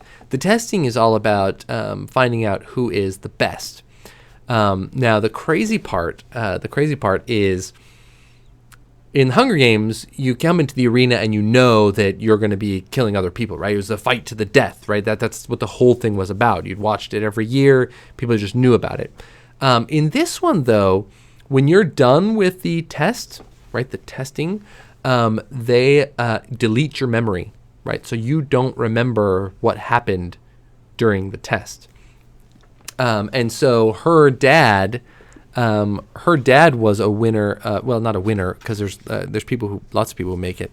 But he went into the testing, and he has somehow. Well, I don't want to give too much away. But so the whole idea is that it's finding out who is the best. Everything, right? Student, thinker, athlete, all of those things. But the problem is there aren't any rules.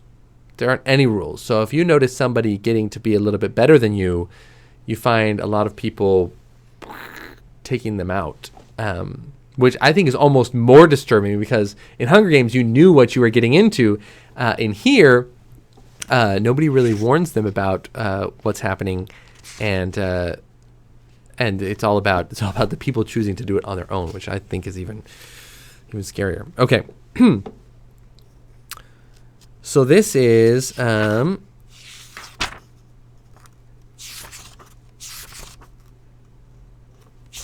this is the testing, and I'm going to read the first chapter here. Actually, let me see, where does chapter 2 start? Maybe I'll start in the second chapter.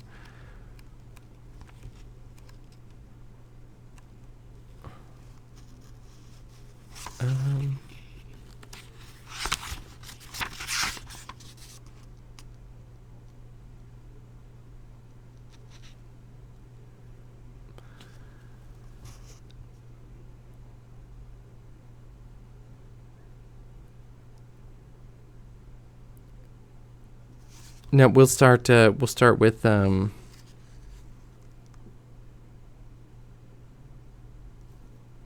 man, I want to read all of it, but we don't have enough time for it. We'll start here. So she's just gone into the they call it the Commonwealth, but it's like I don't know, you can imagine it like Nebraska, right? So all the Nebraska people get together and they find out who is the best out of those people, and then they pass those on to the testing. So she's just gone through the testing, and she's been accepted. So now she's coming home to her family, and nobody gets chosen from their region. Nobody. There hasn't been anybody from their region for a long, long time. And so everybody was sure that she wouldn't be chosen. So here we go. The sound of my family... This is chapter 3. Chapter 3 from the testing. The sound of my family's laughter greets me as I open the front door. A congratulatory banner hangs on the far wall. The kitchen table is covered with plates stacked high with bread, meats, and sweets for my graduation celebration. Now it will also be a party of farewell. There she is, Zine yells as he spots me in the doorway. I told you she wouldn't be late for her own party, not when cinnamon bread is involved. My father turns with a smile. The minute he spots the bag hanging from my shoulder, the smile fades and recognition blooms in his eyes. You've been chosen for the testing. The laughter disappears. Smiles falter as all eyes turn to me for confirmation. For all my happiness at being chosen, my throat tightens when I nod. University graduates go where United Commonwealth officials send them, where their skills are most needed. If I succeed in passing the testing, the chances of my returning home are almost none. The twins recover first. Before I know what hits me, the boys have me squeezed between them in one of their sandwich hugs, yelling congratulations. Heyman hugs me next. His excitement is less boisterous, but no less genuine. Then my mother is there. Her hands shake when she embraces me, but her smile is filled with pride as she asks what I'm allowed to bring and when I'm supposed to leave.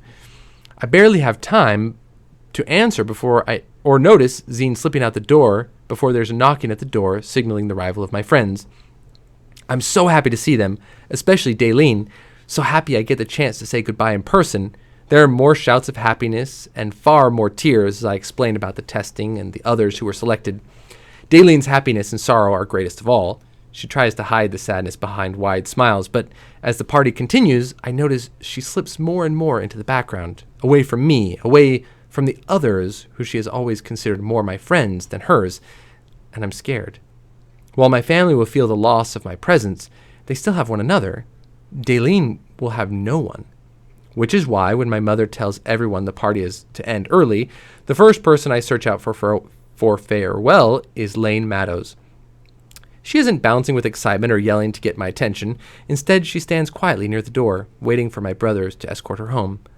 Lane and I aren't the best of friends. We always say hello when we see each other, but rarely do we sit together at lunchtime or chat after school.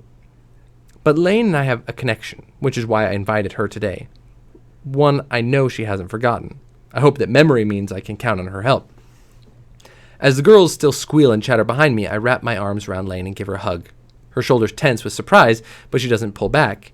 In her ear, I whisper, Daleen needs a friend when I leave tomorrow. Will you watch out for her and keep her from being alone? Please? Lane's eyes hug me tighter. I can almost feel her weighing my request. Her return whisper makes tears prick the back of my eyes from relief and gratitude. Daleen will not be alone. Lane walks out of the house without a backwards glance as I turn to say goodbye to the others. Daleen waits to be last. I can tell how hard she fights to hold back tears as she promises to see me next year in Seoul City. I'm going to study harder than ever. They'll have no choice but to choose me. It is the only sound of Lane's voice from outside calling, Daleen, will you walk next to me? That keeps my heart from breaking as I watch Daleen slip out of view. Lane knows what the darkness of too much solitude can do to a person. I helped pull her out of that black place 4 years ago, before when I found her at the end of the colony limits looking over the edge of the ravine preparing to jump. Only I wouldn't let her. Instead, I made her talk about her father, who was a government official in Seoul City, and her mother, who hated living in Five Lakes and took out her frustration and anger on her daughter. As far as I know, Lane has never showed anyone else but me the scars she received at the hands of her mother. With my father and the magistrate's help, Lane's mother joined her husband in Seoul City, while Lane was taken in by another Five Lakes family and found reasons to smile. I trust Lane to help Daleen find those reasons too. With my brothers acting as escorts for my friends, the house feels larger than usual as I help my parents clear dishes and tidy up the main room. Our current house is large by most standards. In addition to the central living space, we have 2 other rooms in the back of the house. The one on the right belongs to my parents. My brothers and I sleep in the one on the left. Although Zine and Hammond snore so loudly that I have taken to sleeping on a pile of blankets in the front of the fireplace in the main room. I smile. Going to Seoul City for the testing means I might sleep in a bed again. While we work, Mom chatters about what I should take with me and how I should behave while in the city.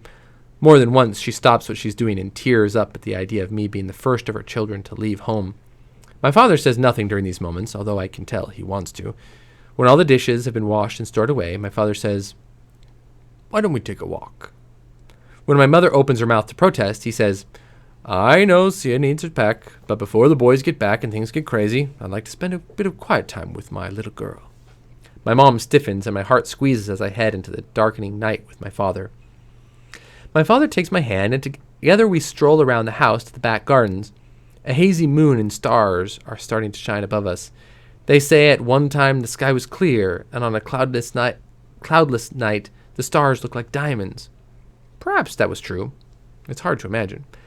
Near the back of the house, Dad hits a switch. First, there's a humming sound, then one by one, lights flicker around the backyard, illuminating the beautiful daisies, roses, and vegetable plants behind our house. While the plants belong to Dad and my brothers, the lights belong to me. The colony has strict laws governing electricity usage. Production and storage of electricity in our area is limited. Most personal dwellings don't use electricity at all unless the citizens can create their own. Not many bother to try since candles and firelight work perfectly well. A few years ago, I decided to take up the challenge and talk Dad into letting me experiment with some leftover irrigation tubes, scrap copper plating, and wire. I conned Mom into giving me some glass jars, a little of our precious salt, and a bunch of other odds and ends, and got to work. The result is a network of 15 lights, all powered by energy my solar panels harvest during the day. While I could create a much more sophisticated system now, Dad insists on using this one. This is the third backyard it has illuminated. For a moment, I wonder how long it will be before we have to move again. Then I realize that I won't be here to help when the time comes. Dad leans me over to the oak bench Hammond made Mom for her birthday and takes a seat. I sit next to him and wait for him to speak. Crickets chirp. Wind rustles the tree branches above us. From somewhere deep in the lengthening shadows comes the faint sound of wolves and other animals prowling in the night. After what seems like forever, Dad takes my hand and holds it tight. When he speaks, I have to lean in close to hear him. "There are things I never told you. I'd hoped to never tell you. Even now, I'm not certain I should." I sit up straighter. "Is it about the testing?" Dad has never talked about his testing or much about his days spent at the university, no matter how many questions I've asked. For a moment, I feel closer to him, knowing we'll share this experience. Then the moment is shattered. "You should never have been chosen." The words slap me across the face. I try to pull my hand free, but my father holds on tight, his eyes staring into the darkness, but the expression on his face says he's not seeing anything. The glint of fear in his expression makes me forget my hurt. A knot of worry grows in my chest as my father's eyes meet mine. Sia's always wanted to be chosen for the testing, so that's why. So his father's saying, "Oh, you shouldn't have been chosen." And she's like, "What? I finally got chosen." My parents and I dreamed of me being chosen for the testing. No, this is Dad speaking. "My parents and I dreamed of me being chosen for the testing. Our family was barely surviving. Omaha Colony was one of the largest colonies in the Commonwealth. There were too many people, not enough resources. There was never enough food for everyone. We all knew someone who had died from starvation. My parents believed I could help fix that, restore balance to the earth. I wanted them to have the money the government gives testing candidate families to compensate them for the loss of the student. And I admit that part of me believed my parents. I believed I could help. I wanted to try." That the government compensates testing candidates' families is news to me. I want to ask if he and Mother will be compensated when I leave, but I withhold my question as Dad continues talking. "There were only 14 colonies then. 71 of us assembled in the testing center. They tell me the testing for my class took 4 weeks. I don't remember a single day. 16 of us were chosen to move on. The head of the testing committee said testing memories are wiped clean after the process is complete to ensure confidentiality." "So you can't tell me what the test will be like?" Disappointment churns inside of me. I'd hoped my father's experience would help me prepare, give me an edge. No doubt this was exactly what the Commonwealth government was preventing by removing my father's memory. "I remember arriving at the testing center. I remember being assigned a roommate, Jeff Billings. I remember us toasting our bright futures with full glasses of fresh milk and eating cake. There was lots of food and excitement. We could barely sleep that first night knowing our dreams could end the next day if we didn't perform well on the tests. The next thing I remember is sitting in a room filled with chairs being told the testing was complete. I started attending university classes 3 weeks later. Jeff wasn't there. Neither were the 2 girls from my colony who traveled with me. Somewhere in the night, an owl screeches, but Dad doesn't seem to hear it. University was challenging. I enjoyed my classes. I liked knowing I was doing something important. My parents were able to send word that they were safe and well and proud. I was happy. I never gave a thought to Jeff or the other testing candidates who didn't pass. He closes his eyes, and I sit behind him, wondering what it would feel like to lose the memories of my friends. I only remember the day I met Daleen, not to remember the giggles and the adventures we'd had. The idea makes me want to cry. I lace my fingers through my father's to make us both feel better. I went to Lennox County after I graduated. There was a botanist who was close to a breakthrough, and the Commonwealth thought my ideas might help. I worked there a year before I ran into a boy who reminded me of Jeff. That night I started having dreams. I'd wake up sweating, heart racing, not knowing why. Not a night would pass uninterrupted. My work began to suffer, and the government medics gave me pills to help with sleep. The pills didn't stop the dreams. They just made it harder for me to escape them. In the light of day, I began to remember the dreams. Just flashes at first. Jeff giving me a thumbs up from across a white room with black desks. A large red-numbered clock counting down the time as my fingers manipulated 3 blue wires. A girl screaming. My father lets go of my hand and stands. I feel a flicker of fear as he runs a hand through his hair and then begins to pace. The flashes stop. In their place was one recurring dream. Jeff, a girl named Mina, and me walking down a street lined with burned-out steel buildings. Broken glass covers the street. We're looking for water and a place to sleep for the night. The buildings are so badly damaged that we're nervous about using them for shelter, but we might have to because the predators we've seen at night. Mina is limping. I spot a large branch and offer to make her a walking stick. While I'm working, Jeff scouts down the block. Mina tells him not to go too far. He promises he won't. A few minutes later, he yells he's found something. Then the world explodes. Dad goes still. My heart pounds loud in my chest. Dad's voice has gotten so quiet I have to lean forward to hear him say, I find Mina first, half buried under a slab of concrete, blood running down her face. Dad swallows hard. His breathing is rough. His hands clench and unclench at his sides. I can tell he wants to stop talking. I want him to stop. This feels too real. I can see the blood. I can feel my father's fear. I find one of Jeff's boots 10 feet away from Mina's body. It takes me a minute to realize his foot is still in the boot, and I start to scream. That's where the dream ends. For a moment, the night goes silent. No more sounds of owls. No bugs flutter. Just the image of a boy, not much older than me, in pieces on an abandoned street. A boy who went to be tested. It was just a dream. That's what Dad used to tell me when I had nightmares. I always believed it. I want to believe it now. Maybe.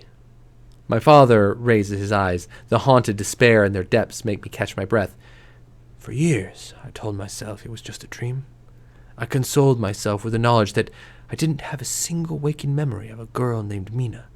We made breakthroughs in our experiments. New plants I helped create began to thrive. I never told a soul about the dreams. Then the Commonwealth assigned me to work in 5 Lakes. God, I was angry. Being assigned to 5 Lakes was like an insult. Only a handful of university graduates were stationed here. I didn't even have my own house when I first arrived. I had to sleep in Flint Carroll's living room. This part of the story is familiar. Normally he tells it with a smile, becoming friends with the colony's doctor, being dragged into the tailor shop by Flint, seeing my mother sitting at a loom, weaving, falling in love with her grace and kindness. But that isn't the story this time, and my father isn't smiling. Flint's house is small. There was no hiding the nightmares. Flint waited a week before he asked about them. I tried to brush him off. That's when he told me about his own dreams. Not as scary, but disturbing. Faces of people he didn't remember, waiting for friends to return from an exam, but they'd never come. Over the next years, Flint and I talked to the other university graduates. There were 7 of us then. We had to be careful because every Commonwealth employee is a contact with the officials in So City. We didn't want to jeopardize our jobs. I'm certain 4 of the others never lost a night's sleep, but one, the head of the school, had a haunted look that I understood. She denied she had nightmares, but she must have. You can't know that! I stand up and cross my arms over my chest, waiting for him to agree with me. I needed him to agree. His eyes met mine. No, but not a single student who graduated from 5 Lakes was chosen for the testing while she was in charge of the school. I don't believe it was a coincidence. Do you? A shiver snakes up my spine. I don't know what to believe. To believe my father's dreams are something more than dreams is unthinkable. Tomorrow I leave for Sioux City. At the end of the week I'll begin my testing. To refuse is treason and all that implies. I want to scream and shout, but all I can do is stand there and shiver. My father puts his arm around me and leads me back to the bench. I lean my head on his shoulder like I used to when I was small. For a moment I feel safe, but it doesn't last. Flint says whatever process they used to wipe our memories could have caused the dreams. Our brains might be creating false memories to replace the ones that were taken. But you don't believe that? He shakes his head. I was grateful when your brothers graduated and no one from Sioux City came to take them to be tested. Yesterday I upset your brother by not publicly giving him the credit due to him because the magistrate received word a Sioux official was on his way. I didn't want anyone questioning whether students should have been chosen before and whether past graduates should be reevaluated. He pulls me tight against him and rests his chin on top of my head. A tear falls on my cheek, but it isn't mine. My father, who has always been so strong and smart and sure, is crying. So, now what? I squirm out of his arms and jump to my feet, angry. Angry that never once in all of our walks or conversations did he tell me these things. Never once when I was studying late into the night so I would do well on a test did he tell me what the consequences might be. I leave in the morning. Why tell me this now? What good does it do? My father doesn't raise his voice to meet mine. Maybe none. Maybe Flint is right and our dreams are just hallucinations, but if there's a chance they aren't, it's better, you know. Better that you go to Sioux City prepared to question everything you see and everyone you meet. That might be the difference between success or failure. He crosses to me and pulls hands on my shoulder. I start to pull away, but then I notice the light reflecting off the tears pooling in his eyes. The fight goes out of me. Does Mom know? I think she must, but at this point, I'm not sure of anything. Your mother knows about the memory wipe and that I have nightmares, but not what they contain. I roll the words over in my head, testing them for the truth. So, is that why Mom didn't want me to be chosen?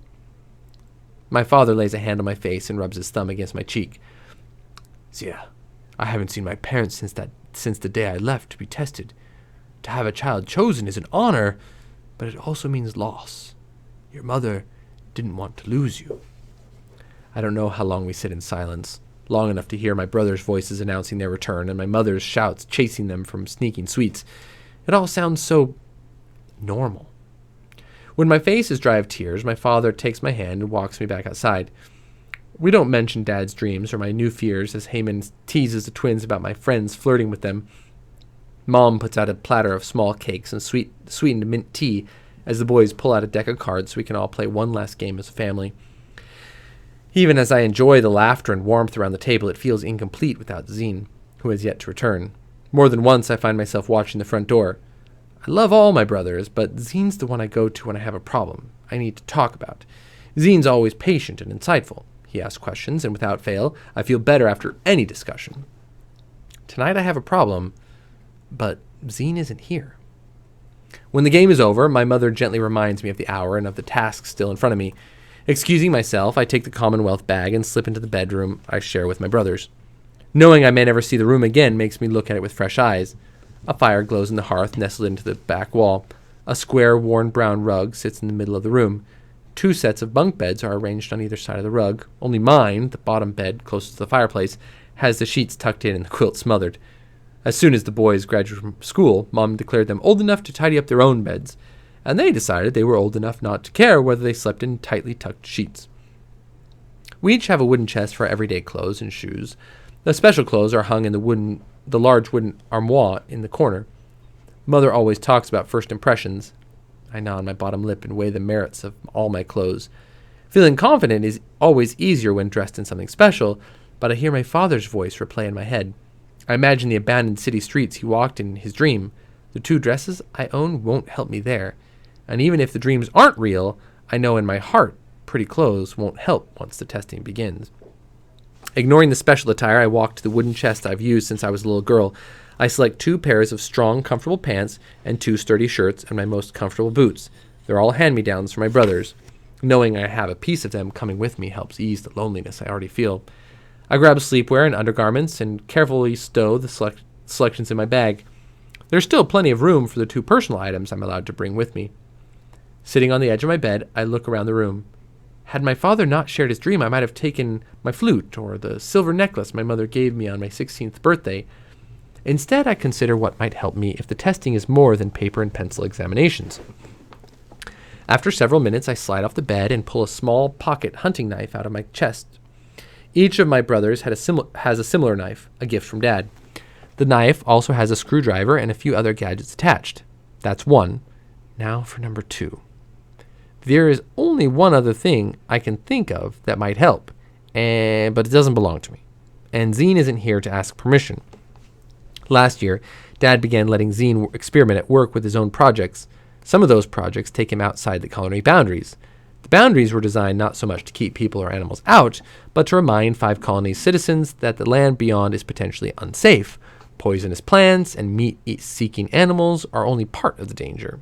During the last 3 stages of war, violent earthquakes ripped the fabric of the land.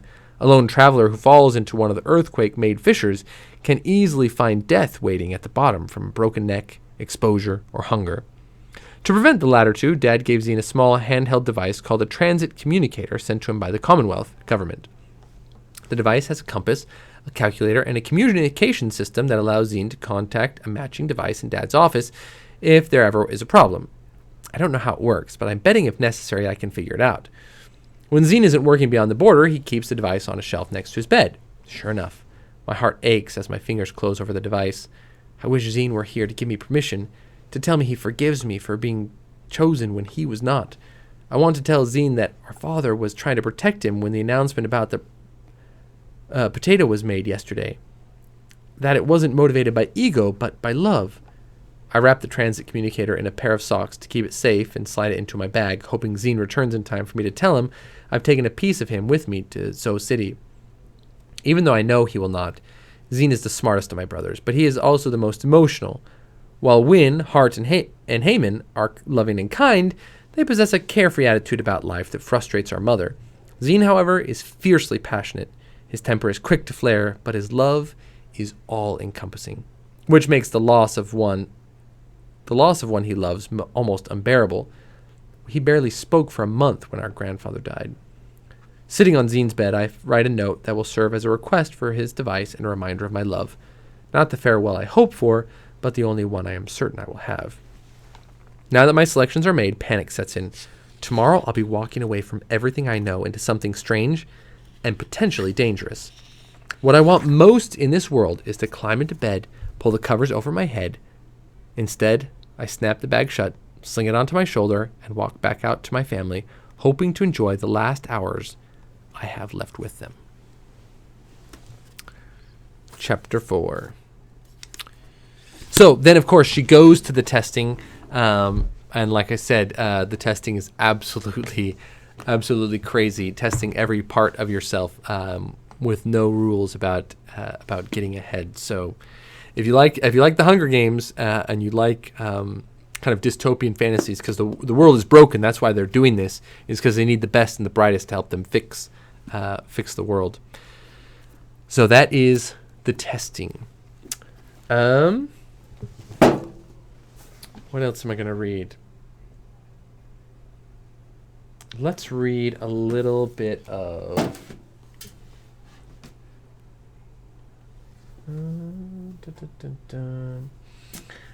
Let's read just a little bit of Hex Hall. This is something that is a little bit different. Give me just a second to change this up, and then we'll get started.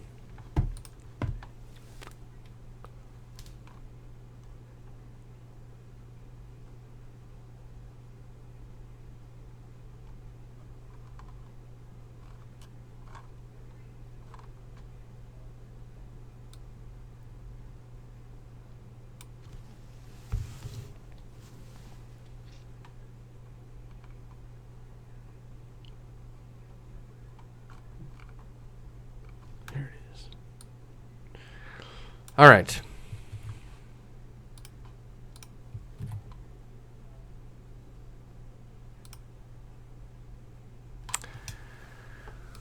All right. Hex Hall by Rachel Hawkins. This is absolutely an amazing book. She has a really gifted way with characters. And I'm going to be reading to you the prologue here. Hex Hall is actually a reformatory for witches, wizards. They call them the, was it Magisterium or something like that? Prodigium. The Prodigium. So like shapeshifters, witches, wizards, that kind of stuff. And she's one of those, but she's been living kind of on her own. She goes to a normal high school. But Hex Hall is the school that they send kind of flunkies, people who've done something so bad that it's dangerous for them to be around normal people. So it's kind of like reform school for magical people. And so this first chapter is how she got there, what she did to get landed in Hex Hall.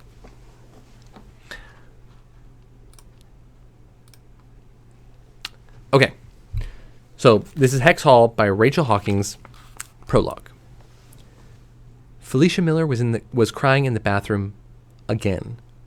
I knew it was her because in the 3 months I'd been going to Green Mountain High, I'd already seen Felicia crying in the bathroom twice. She had a really distinctive sob, high and breathy like a little kid's, even though Felicia was 18, 2 years older than me. I'd left her alone before, figuring that it was every girl's right to cry in a public bathroom from time to time. But tonight was prom night, and there was something really sad about sobbing in formal wear. Besides, I developed a soft spot for Felicia. There was a girl just like her at every school I'd been to, 19 and counting, and while I may have been a weirdo, people weren't mean to me, they mostly just ignored me. Felicia, on the other hand, was the class punching bag. For her, school had been nothing but a constant parade of stolen lunch money and nasty remarks. I peeked under the stall door and saw a pair of feet in strappy yellow sandals. "Felicia?" I called, rapping softly on the door. "What's wrong?" She opened the door and looked at me with angry, bloodshot eyes. "What's wrong? Well, let's see, Sophie. It's my prom night of my senior year, and do you see a date anywhere near me?" No, but you are in the ladies' room, so I thought, "What?" she asked as she stood up and wiped her nose with a huge wad of toilet paper. "That my date's out there waiting for me?" She snorted. "Please, I lied to my parents and said I had a date, so they bought me this dress." She slapped at the yellow taffeta like it was a bug she was trying to kill. "And I told them my date was meeting me here, so they dropped me off. I couldn't tell them I didn't get invited to my senior prom. It would have broken their hearts." She rolled her eyes. "How pathetic is that?" "It's not that pathetic," I said. "Lots of girls come to prom alone." She glared at me. "Do you have a date?" I did have a date. Sure, it was Ryan Hellerman, who might have been the only person at Green Mountain High less popular than I was, but it was still a date. And my mom had been so excited that someone had asked me. She saw it as my finally making an attempt at fitting in. Fitting in was really important to my mom. I watched Felicia stand there in her yellow dress, wiping at her nose, and before I could stop myself, I said something totally stupid. "I can help." Felicia looked at me through puffy eyes. "How?" I looped my arms through hers, pulling her to her feet. "We have to go outside." We made our way out of the bathroom and through the crowded gym. Felicia seemed wary as I led her through the big double doors and out into the parking lot. "If this is some sort of prank, I have pepper spray in my purse," she said, holding her little yellow clutch close to her chest. "Relax." I looked around to make sure the parking lot was deserted. Even though it was late April, there was still a chill in the air, and both of us shivered in our dresses. "Okay," I said, turning back to her. "If you could have anyone as your prom date, who would it be?" "Are you trying to torture me?" she asked. "Just answer the question." Staring at her yellow shoes, she mumbled, "Kevin Bridges?" I wasn't surprised. SGA president, football captain, all-around hottie. Kevin Bridges was the guy almost any girl would pick to be her prom date. "Okay, then. Kevin it is," I muttered, cracking my knuckles, lifting my hands to the sky. I closed my eyes and pictured Felicia in Kevin's arms, her in her bright yellow dress, him in a tux.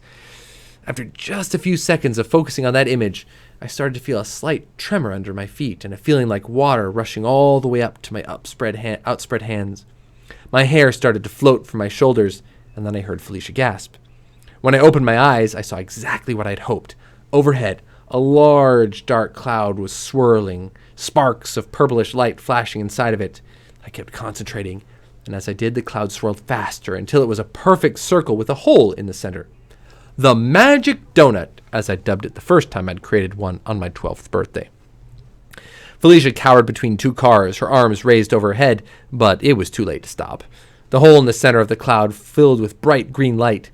Focusing on that image and the image of Kevin and Felicia, I flexed my fingers and watched as a bolt of green lightning shot out of the cloud and raced across the sky. It disappeared behind some trees. The cloud vanished, and Felicia stood up on shaky legs. "What was that?" She turned to me wide-eyed. "Are you like a witch or something?" I shrugged, still feeling pleasantly buzzed by the power I'd just unleashed. Magic drunk, Mom always calls it. It was nothing, I said. Now let's go inside. Ryan was hanging out by the punch table when I came back inside. "What was that about?" he asked, nodding toward Felicia. She looked dazed as she stood on tiptoes, scanning the dance floor. "Oh, she just needed some air," I said, picking up a glass of punch. My heart was still racing and my hands were shaking. "Cool," Ryan said, bouncing his head in time with the music. "Want to dance?" Before I could answer, Felicia ran up and grabbed my arm. "He's not even here," she said. "Didn't that thing you did make him my prom date?" "Shh! Yes, it did, but you have to be patient. As soon as Kevin gets here, he'll find you. Trust me." We didn't have to wait long. Ryan and I were only halfway through our first dance when a huge crash echoed through the gym. There was a rapid succession of loud pops, almost like gunshots, that sent kids screaming and diving under the refreshment table. I watched the punch bowl plummet to the floor, splashing red liquid everywhere. But it wasn't a gun that had made the popping sounds. It was balloons, hundreds of them. Whatever had happened had sent the huge balloon arch swooping to the ground. I watched as one white balloon escaped the carnage and rose into the rafters of the gym. I looked over and saw several of the teachers running for the doors, which weren't there anymore because that was because a large Land Rover had crashed through them. Kevin Bridges staggered out of the driver's seat. He had cut both his forehead and his hand and was bleeding on the shiny hardwood as he bellowed, "Felicia! Felicia!" "Holy crap," Ryan murmured. Kevin's date, Caroline Reed, scrambled out of the passenger side. She was sobbing. "He's crazy!" she shrieked. "He was fine, and then there was this green light, and She broke off into more hysterics, and I felt sick to my stomach. "Felicia!" Kevin continued to scream, wildly searching the gym. As I looked around and saw Felicia hiding under one of the tables, her eyes huge. I was careful this time, I thought. I'm better at this now. Kevin found Felicia and yanked her out from under the table. "Felicia!" He smiled broadly. His whole face lit up. With the blood and all, was terrifying. I didn't blame Felicia for screaming her head off. One of the chaperones, Coach Henry, sprinted over to help, grabbing Kevin's arm. But Kevin just turned, one hand still clutching Felicia, and backhanded Coach Henry across the face. The coach, who was 6'2" and easily over 200 pounds, went flying backwards, and then all hell broke loose. People were stampeding for the doors. More teachers were swarming Kevin, and Felicia's screams had taken on a desperate, keening edge. Only Ryan seemed unfazed. "Awesome!" he enthused as two girls scrabbled over the Land Rover and out of the gym. "Carry prom!" Kevin was still holding one of Felicia's hands, and by now he was on one knee. I couldn't be sure, thanks to all the screaming, but I think he was singing to her. Felicia wasn't screeching anymore, but she was fishing in her handbag for something. "Oh, no," I groaned. I started running toward them, but I slipped and fell in the punch. Felicia whipped out a small red spray can and sprayed the contents in Kevin's face. His song broke off in a garbled cry of pain. He dropped his hand to claw at his eyes, and Felicia ran. "It's okay, baby," he shouted after her. "I don't need eyes to see you. I see you with the eyes of my heart, Felicia. My heart." Great. Not only was my spell too strong, it was also lame. I sat in the pool of punch while the chaos I'd created raged around me. A lone white balloon bobbed by my elbow, and Miss Davidson, my algebra teacher, stumbled past, shouting into her cell phone, "I said Green Mountain High! I don't know, an ambulance, a SWAT team? Just send somebody!" Then I heard her shriek, "It was her! Sophie Mercer!" Felicia was pointing at me, her whole body shaking. Even over all the noise, Felicia's words echoed in the cavernous gym. She's a witch!" I sighed. Not again. So I love that beginning of the story, because especially the ending where she's like, "Wait, not again? This has happened before." But then also the way that all the craziness that comes about when she introduces magic that maybe isn't quite supposed to be released.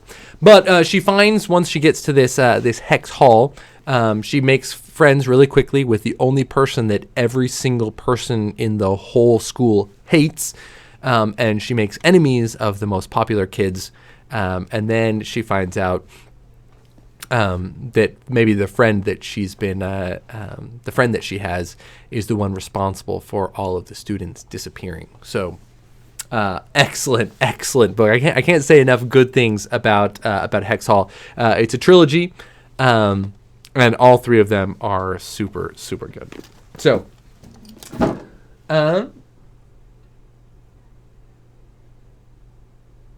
let's read this one. This is The Fifth Wave by Rick Yancey. And I'm gonna do my little thing here, and then we'll start reading.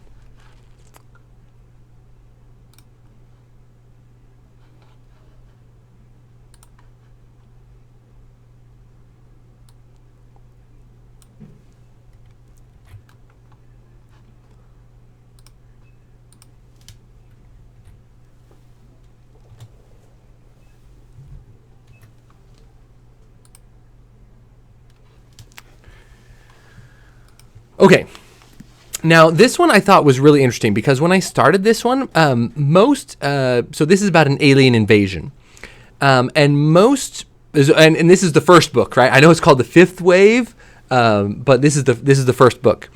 Most of these books, these alien stories, right? It starts out where everything is wonderful and nice, and then the aliens show up, and then we've got to fight them. Right, we have a clear goal where there's something to do. There's something. We find out how to take them out, and then we do that. But this book starts like at the end of the invasion, right? That's what the fifth wave, right? This starts at the end of the invasion, right? Everything is already done, right? Everything has already been taken out. The aliens are in control. And the craziest part is she can't trust anybody. And we'll get to that here in the beginning. I should have just read it. This is also a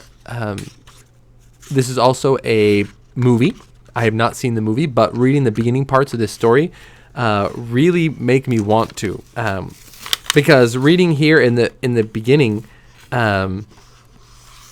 it's crazy because it seems like there's no hope. Like there's no, like what are they going to do? Like there's no way she can even be around other people, because everything is so totally and completely hopeless.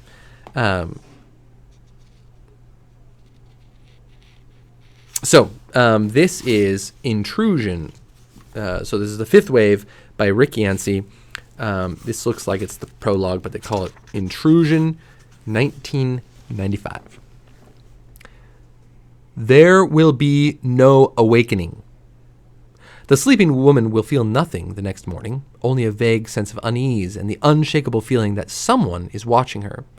Her anxiety will fade in less than a day and will soon be forgotten. The memory of a dream will linger a little longer. In her dream, a large owl perches outside the window, staring at her through the glass with huge white-rimmed eyes. She will not awaken, neither will her husband beside her. The shadow falling over them will not disturb their sleep, and what the shadow has come for, the baby within the sleeping woman, will feel nothing. The intrusion breaks no skin, violates not a single cell of her or the baby's body. It's over in less than a minute. The shadow withdraws. Now it's only the man, the woman, the baby inside her, and the intruder inside the baby sleeping. Right, at this point, like, I'm already totally creeped out. Okay. The woman and the man will awaken in the morning, the baby a few months later when he's born.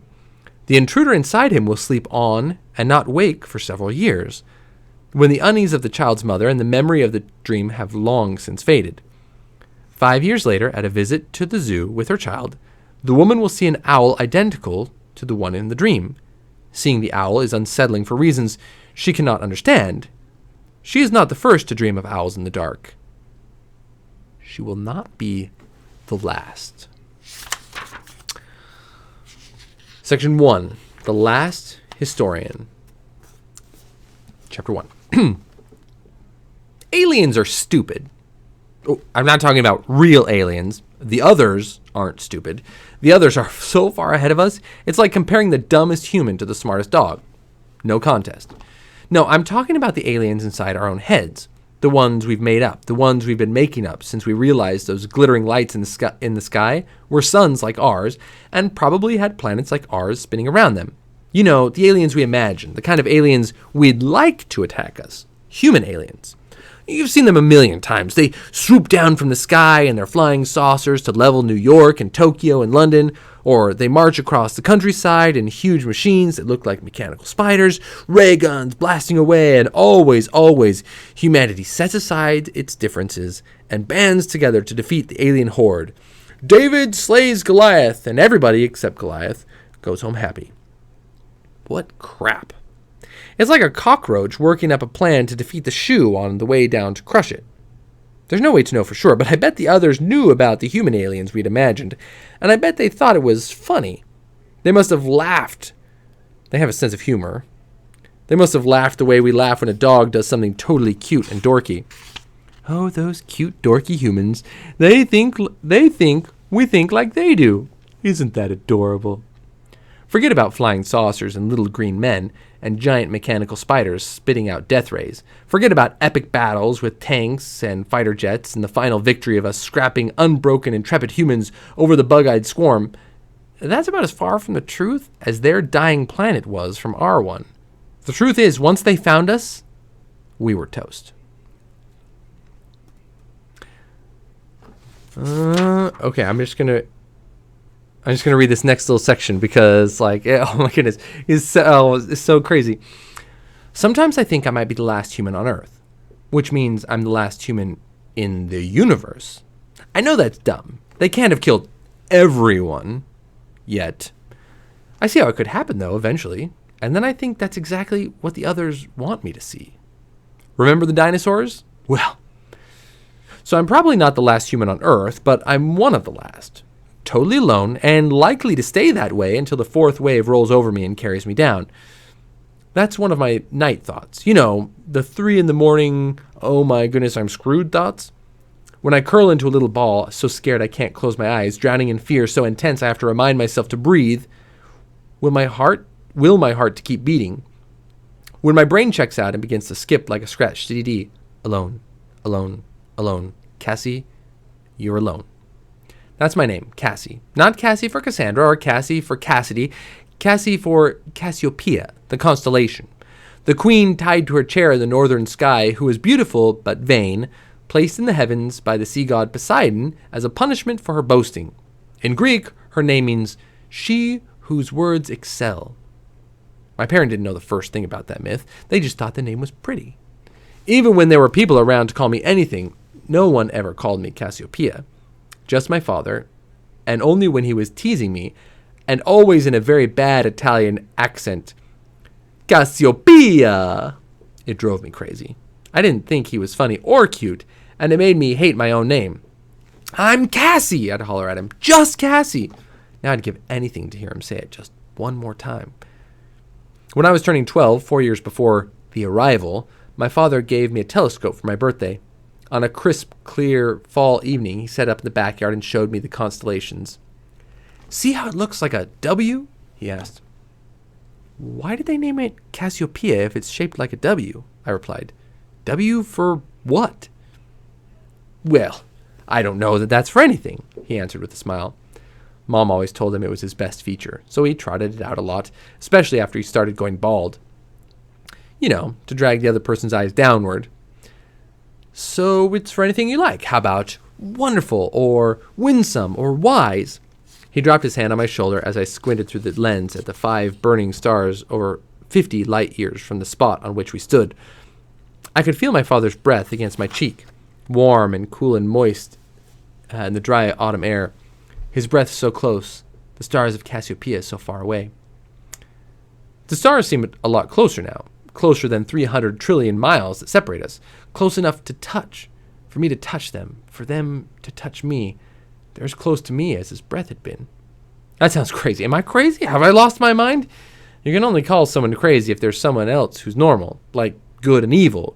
If everything was good, then nothing would be good. Whoa, that sounds like, well, crazy. Crazy. The new normal. I guess I could call myself crazy since there was one other person I can compare myself to. Me. Not the me I am now, but the shivering deep tents in the woods, too afraid to even poke her head from the sleeping bag. Not this Cassie. No, I'm talking about the Cassie I was before the arrival. Before the others parked their alien butts in high orbit.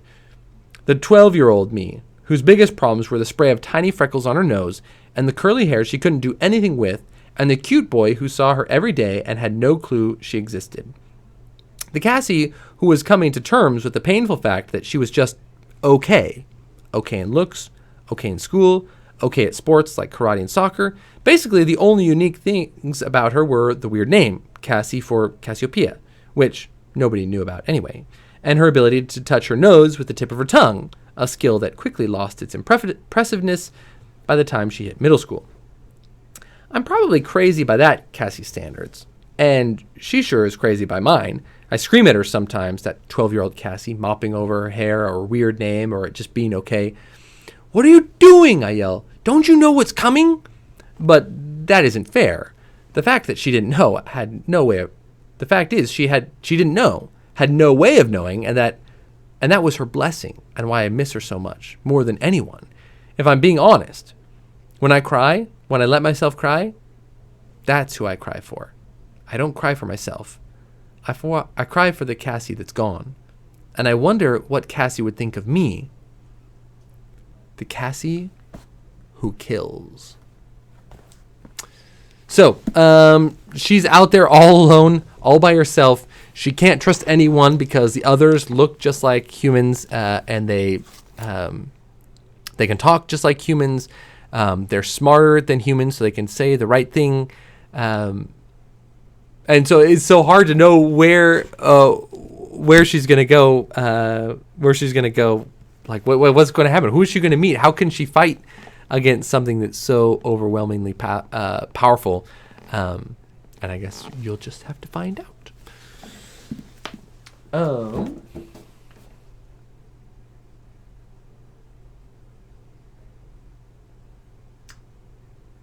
I'm trying to find something that's a little happier, but most of the things that I have are pretty intense. I'm trying to decide if we should go for like intense or like funny intense. I'm thinking I'm drifting towards funny intense. This is The False Prince by Jennifer A. Nielsen. All right, let me grab my thing. And we are so this is he is an orphan. That's what we know in the beginning. And well, you know what? Why don't I just read and then I can talk about it after? That might you'll catch the hang of it. So, The False Prince by Jennifer A. Nielsen. Let me change my thing here. There we go. Chapter 1. If I had to do it all over again, I would not have chosen this life. Then again, I'm not sure I ever had a choice. These were my thoughts as I raced away from the market with a stolen roast tucked under my arm. I never attempted roast thievery before, and I was already regretting it. It happens to be very difficult to hold a chunk of raw meat while running. More slippery than I anticipated. If the butcher didn't catch me with his cleaver first and literally cut off my future plans, I vowed to remember to get the meat wrapped next time, then steal it. He was only a few paces behind now, chasing me at a better speed than I have expected for a man of his girth. He yelled very loudly in his native language, one I didn't recognize. He was originally from one of the far western countries, undoubtedly a country where killing a meat thief was allowed. It was this sort of thought that encouraged me to run faster. I rounded a corner just as the cleaver suddenly cut into a wood post behind me. Even though he was aiming for me, I couldn't help but admire his throwing accuracy. If I hadn't turned when I did, the cleaver would have found its target. But I was only a block from Miss Turbley's orphanage for disadvantaged boys. I knew how to disappear there.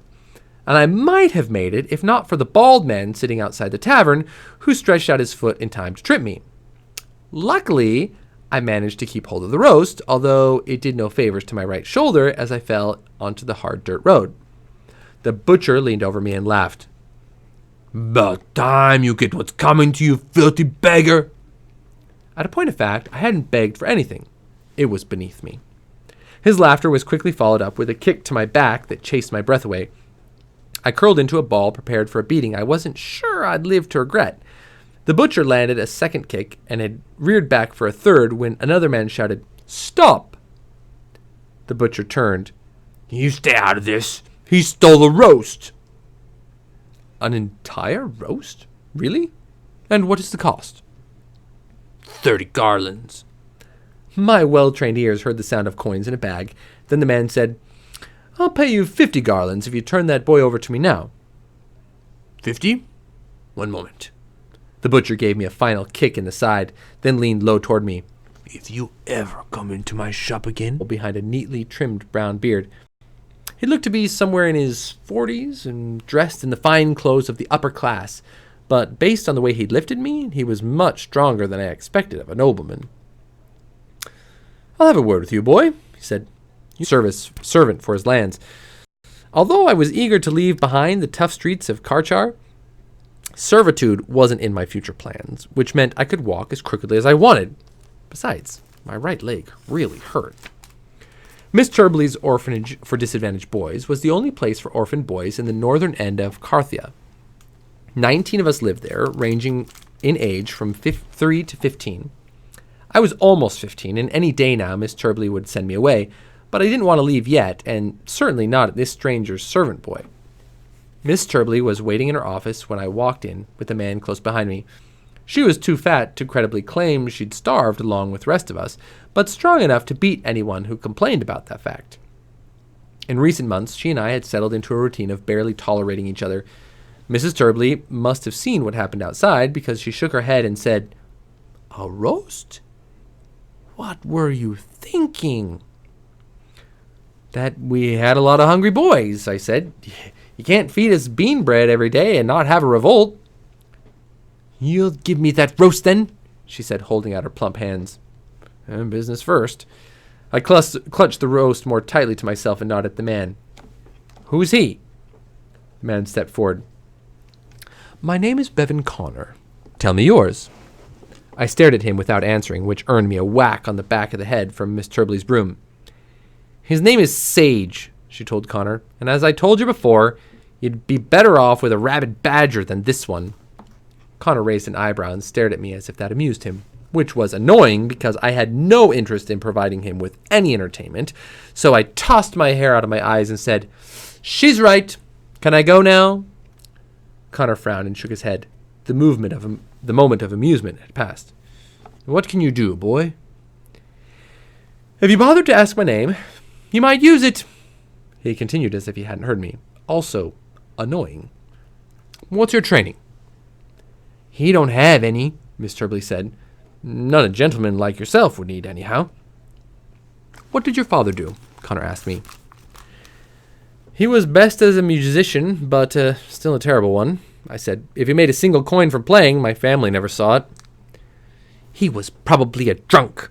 Miss Turbley rapped my ear with her knuckles. "So this one's made his way through theft and lies." sort of lies. I wasn't sure if the question was directed to me or Miss Turbley, but he was looking at Miss Turbley, so I let her speak. She took Connor by the arm and pulled him into a corner, which was an entirely useless gesture because not only was I standing right there and perfectly able to hear every word, but the story was also about me, so it was hardly a secret. Connor obliged her, though I noticed he faced himself toward me as she spoke.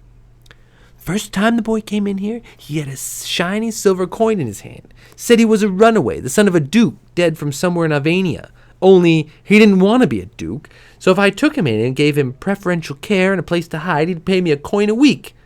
Kept it up for 2 weeks, all the time laughing it up on extra servings at dinner and with extra blankets on his bed. Connor glanced at me and I rolled my eyes.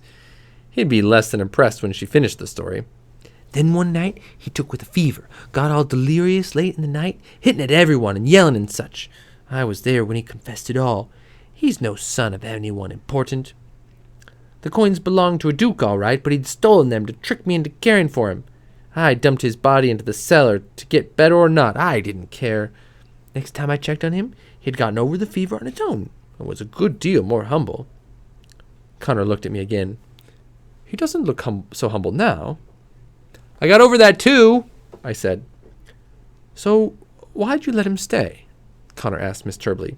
Mrs. Turbley hesitated. She didn't want to tell him it was because I picked up goodies for her now and then, ribbon for her hats or chocolates from the cake shop. Because of that, Mrs. Turbley didn't hate me nearly as much as she pretended to. Or maybe she did. I stole from her too. Connor walked back to me. A thief and a liar, eh? Can you manage a sword? Sure, if my opponent doesn't have one. He grinned. Do you farm? No. I took that as an insult. Hunt? No. Can you read? I stared at him through the parts of my hair. What are you wanting for me, Connor? You'll address me as Sir or Master Connor. What are you wanting me for, Sir Master Connor? That's a conversation for another time. Gather your things. I'll wait for you here. I shook my head. Sorry, but when I leave the comfort of Miss Turbley's fine establishment, I'll go on my own. You're going with him, Miss Turbley said. You've been bought and paid for by Master Connor, and I can't wait to be rid of you. You'll earn your freedom by doing whatever I ask you and doing it well, Connor added, or serve me poorly and serve me for life. I wouldn't serve anyone for an hour until freedom, I said. Connor took a step toward me, hands out. I threw the roast I'd been holding at him, and he flinched to avoid it. Using that moment, I pushed past Miss Turbley and darted into the street. It would have been helpful to know that he'd left a couple of vigils at the door. One grabbed my arm, while the other clubbed me over the head from behind. I barely had time to curse their mothers' graves before I crumpled to the ground. So, the story here is Master Connor is wanting him to impersonate the lost prince. So it's the false prince. The king's family has all died, and the only one they can't confirm died because it was on a boat that sunk and they never found the body was the youngest son. And so now that everybody in the royal family is dead, it's a big question of who's going to inherit the throne.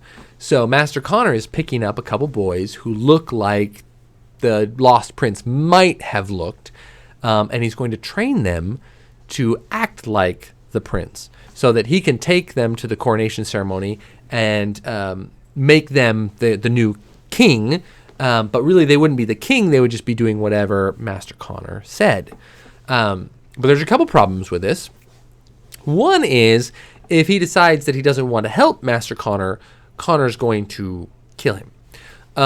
If he's not the boy that in the end, that's because there's a bunch of boys and only one person can be the prince. If he's not the boy at the end, what is he going to do with the other boys who know what the plan is? He's going to get rid of them. Let's say anybody finds out about what they're doing. You got the same story. So he's kind of forced into this trying to pretend to be like the prince, even though he's just an orphan on the street. And the story just goes on from there. So it's him training to do that. and it is an absolutely fabulous book. And the cheeky way that that Sage goes through the whole book is very, very entertaining, where he never takes himself too seriously. All right, looks like we have time for one more.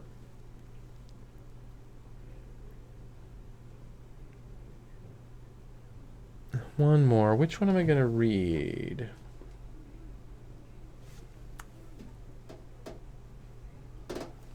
Let's read this one. This one shouldn't take. Ooh, I almost forgot. No, actually, we're going to read. I have a friend who's going to UC Davis, and he does. He's getting his doctorate in microbiology. And so this is him reading from a little biology book that he's reading, which is super interesting. I've never really thought about how important bacteria is before, and hearing him read the book really made me think about it. So here he is. Hi everyone, my name is Zach Lichty, and I am a grad student at the University of California, Davis. And I'm studying plant biology. And I just wanted to take a minute to tell you about what I'm studying. I study rice plants and the microbes that interact with them. So I study bacteria and fungi and how they can help out rice plants. And bacteria and fungi are super cool, and they play a huge role in the world around us. One interesting fact is that in your stomach there are more bacteria cells than there are cells in your whole body. And there's a lot more, actually. And they influence so many things. The bacteria in your stomach can influence the mood you're in.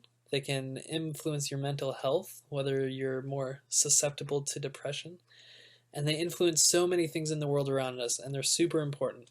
And so today I'm going to read a little bit from this book here. It's called I Contain Multitudes. And it's about these bacteria, and it's a super great book. Has some excellent pictures in it as well, if that's your jam. And I'm going to read just a little bit of the introduction for you, because it really explains well what the book is about and really how important these microbes are to our world. So I'm going to start reading. Our alliances with the microbes have repeatedly changed the course of animal evolution and transformed the world around us. It is easiest to appreciate how important these partnerships are by considering what would happen if they broke. Imagine if all the microbes on the planet suddenly disappeared. On the upside, infectious diseases would be a thing of the past, and many pest insects would be unable to eke out a living. But that's where the good news ends. Grazing animals like cows, sheep, antelope, and deer would starve, since they are utterly dependent on their gut microbes to break down the tough fibers in the plants they eat. The great herds of Africa's grasslands would vanish. Termites are similarly dependent on the digestive services of microbes, so they would also disappear. So would the larger animals that depend on them for food, or on their mounds for shelter. Aphids, cicadas, and other sap-sucking bugs would perish without bacteria to supplement their nutrients that are missing from their diets. In the deep oceans, many worms, shellfish, and other animals rely on bacteria for all of their energy. Without microbes, they too would die, and the entire food webs of these dark abyssal worlds would collapse. Shallower oceans would fare little better. Corals, which depend on microscopic algae and a surprisingly diverse collection of bacteria, would become weak and vulnerable. Their mighty reefs would bleach and erode, and all the life they support would suffer. Humans, oddly, would be fine. Unlike other animals, for whom sterility would mean a quick death, we would get by for weeks, months, even years. Our health might eventually suffer, but we'd have more pressing concerns. Waste would rapidly build up, for microbes are lords of decay. Along with other grazing animals, our livestock would perish. So would our crop plants. Without microbes to provide plants with nitrogen, the earth would experience a catastrophic degreening. We predict complete societal collapse only within a year or so, linked to catastrophic failure of this food supply chain, wrote microbiologist Jack Gilbert and Josh Neufeld. After running through this thought experiment, most species on Earth would become extinct and population sizes would be reduced greatly for the species that endured. Microbes matter. We have ignored them. We have feared and hated them. Now it is time to appreciate them, for our grasp of our own biology is greatly impoverished if we don't. In this book, I want to show you what the animal kingdom really looks like, and how much more wondrous it becomes when you see it as the world of partnerships that it actually is. This is a version of natural history that deepens the more familiar one, the one laid down by great naturalists of the past. So there's just a little introduction from this book, I Contain Multitudes by Ed Young, and I encourage you to read it and learn about the microbes and how great they are all around us. Thanks. Hi, my name is Katie, and today I want to read out loud from the book The Phantom Tollbooth by Norton Juster. I wanted to read this book for years and years and years, actually, and I finally went to the library and just looked for it and got it. I'm a little over halfway, and it's really good. So I wanted to read you a passage about this man, one of the characters in the story. The main character is a little boy, as you can see on the front, and he meets this dog that has a clock on him, and his name is Talk. And so they go through adventures together, and they have just met this man, the conductor.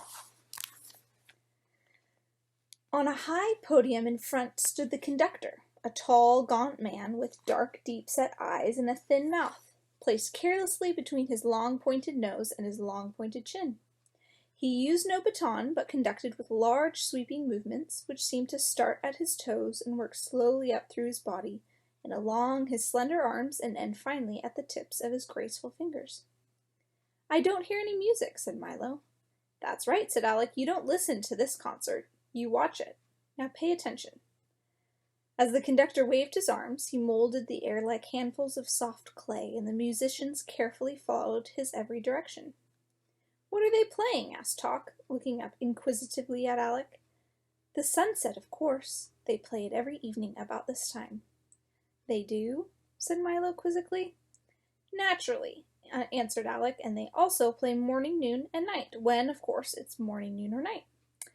Why, there wouldn't be any color in the world unless they played it." Here's the orchestra. "Each instrument plays a different one," he explained, "and depending, of course, on what season it is and how the weather's to be, the conductor chooses his score and directs the day.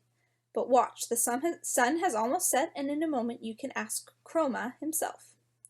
The last colors slowly faded from the western sky, and as they did, one by one the instruments stopped, until only the bass fiddles, in their somber, slow movement, were left to play the night, and a single set of silver bells brightened the constellations.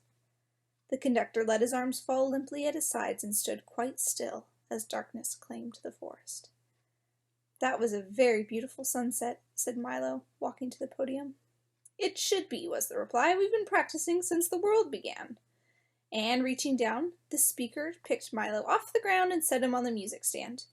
"I am Chroma the Great," he continued, gesturing broadly with his hands, "conductor of color, maestro of pigment, and director of the entire spectrum." "Do you play all day long?" asked Milo, when he had introduced himself. "Ah, yes, all day, every day," he sang out, then gracefully pirouetted around the platform. "I rest only at night, and even then they play on." "What would happen if you stopped?" asked Milo, who didn't quite believe that color happened that way. "See for yourself," roared Chroma, and he raised both hands high over his head. Immediately, the instruments that were playing stopped, and at once all color vanished. The world looked like an enormous coloring book that had never been used. Everything appeared in simple black outlines, and it looked as if someone, with a set of paints the size of a house and a brush as wide, could stay happily occupied for years. Then Chroma lowered his arms, the instruments began again, and the color returned. "You see what a dull place the world would be without color," he said, bowing until his chin almost touched the ground. "But what pleasure to lead my violins in a serenade of green spring, or hear my trumpets blare out the blue sea, and then watch the oboes tint it all in warm yellow sunshine. And rainbows are best of all, and blazing neon signs, and taxicabs with stripes, and the soft muted tones of a foggy day. We play them all.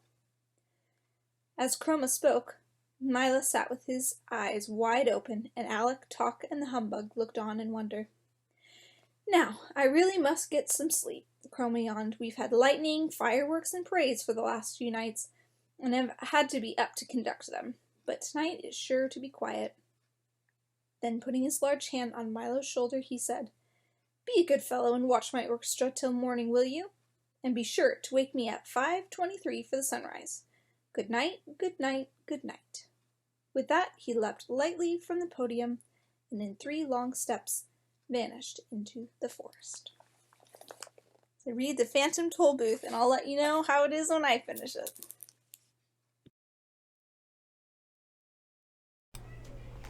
All right, we made it through an entire day of reading out loud. Thank you so much for all of those who came in and read from some of their stuff and who read other people's stuff. It was amazing. But the important thing to remember is reading out loud. It's a wonderful, beautiful, amazing thing. Books can be your best friends. They can take you places that you've never gone before. So this is Mr. Martin signing out from Walnut Middle School. Go read aloud to somebody today. The day's not over yet. I've got to sign off, but you could still read aloud to somebody. Good luck.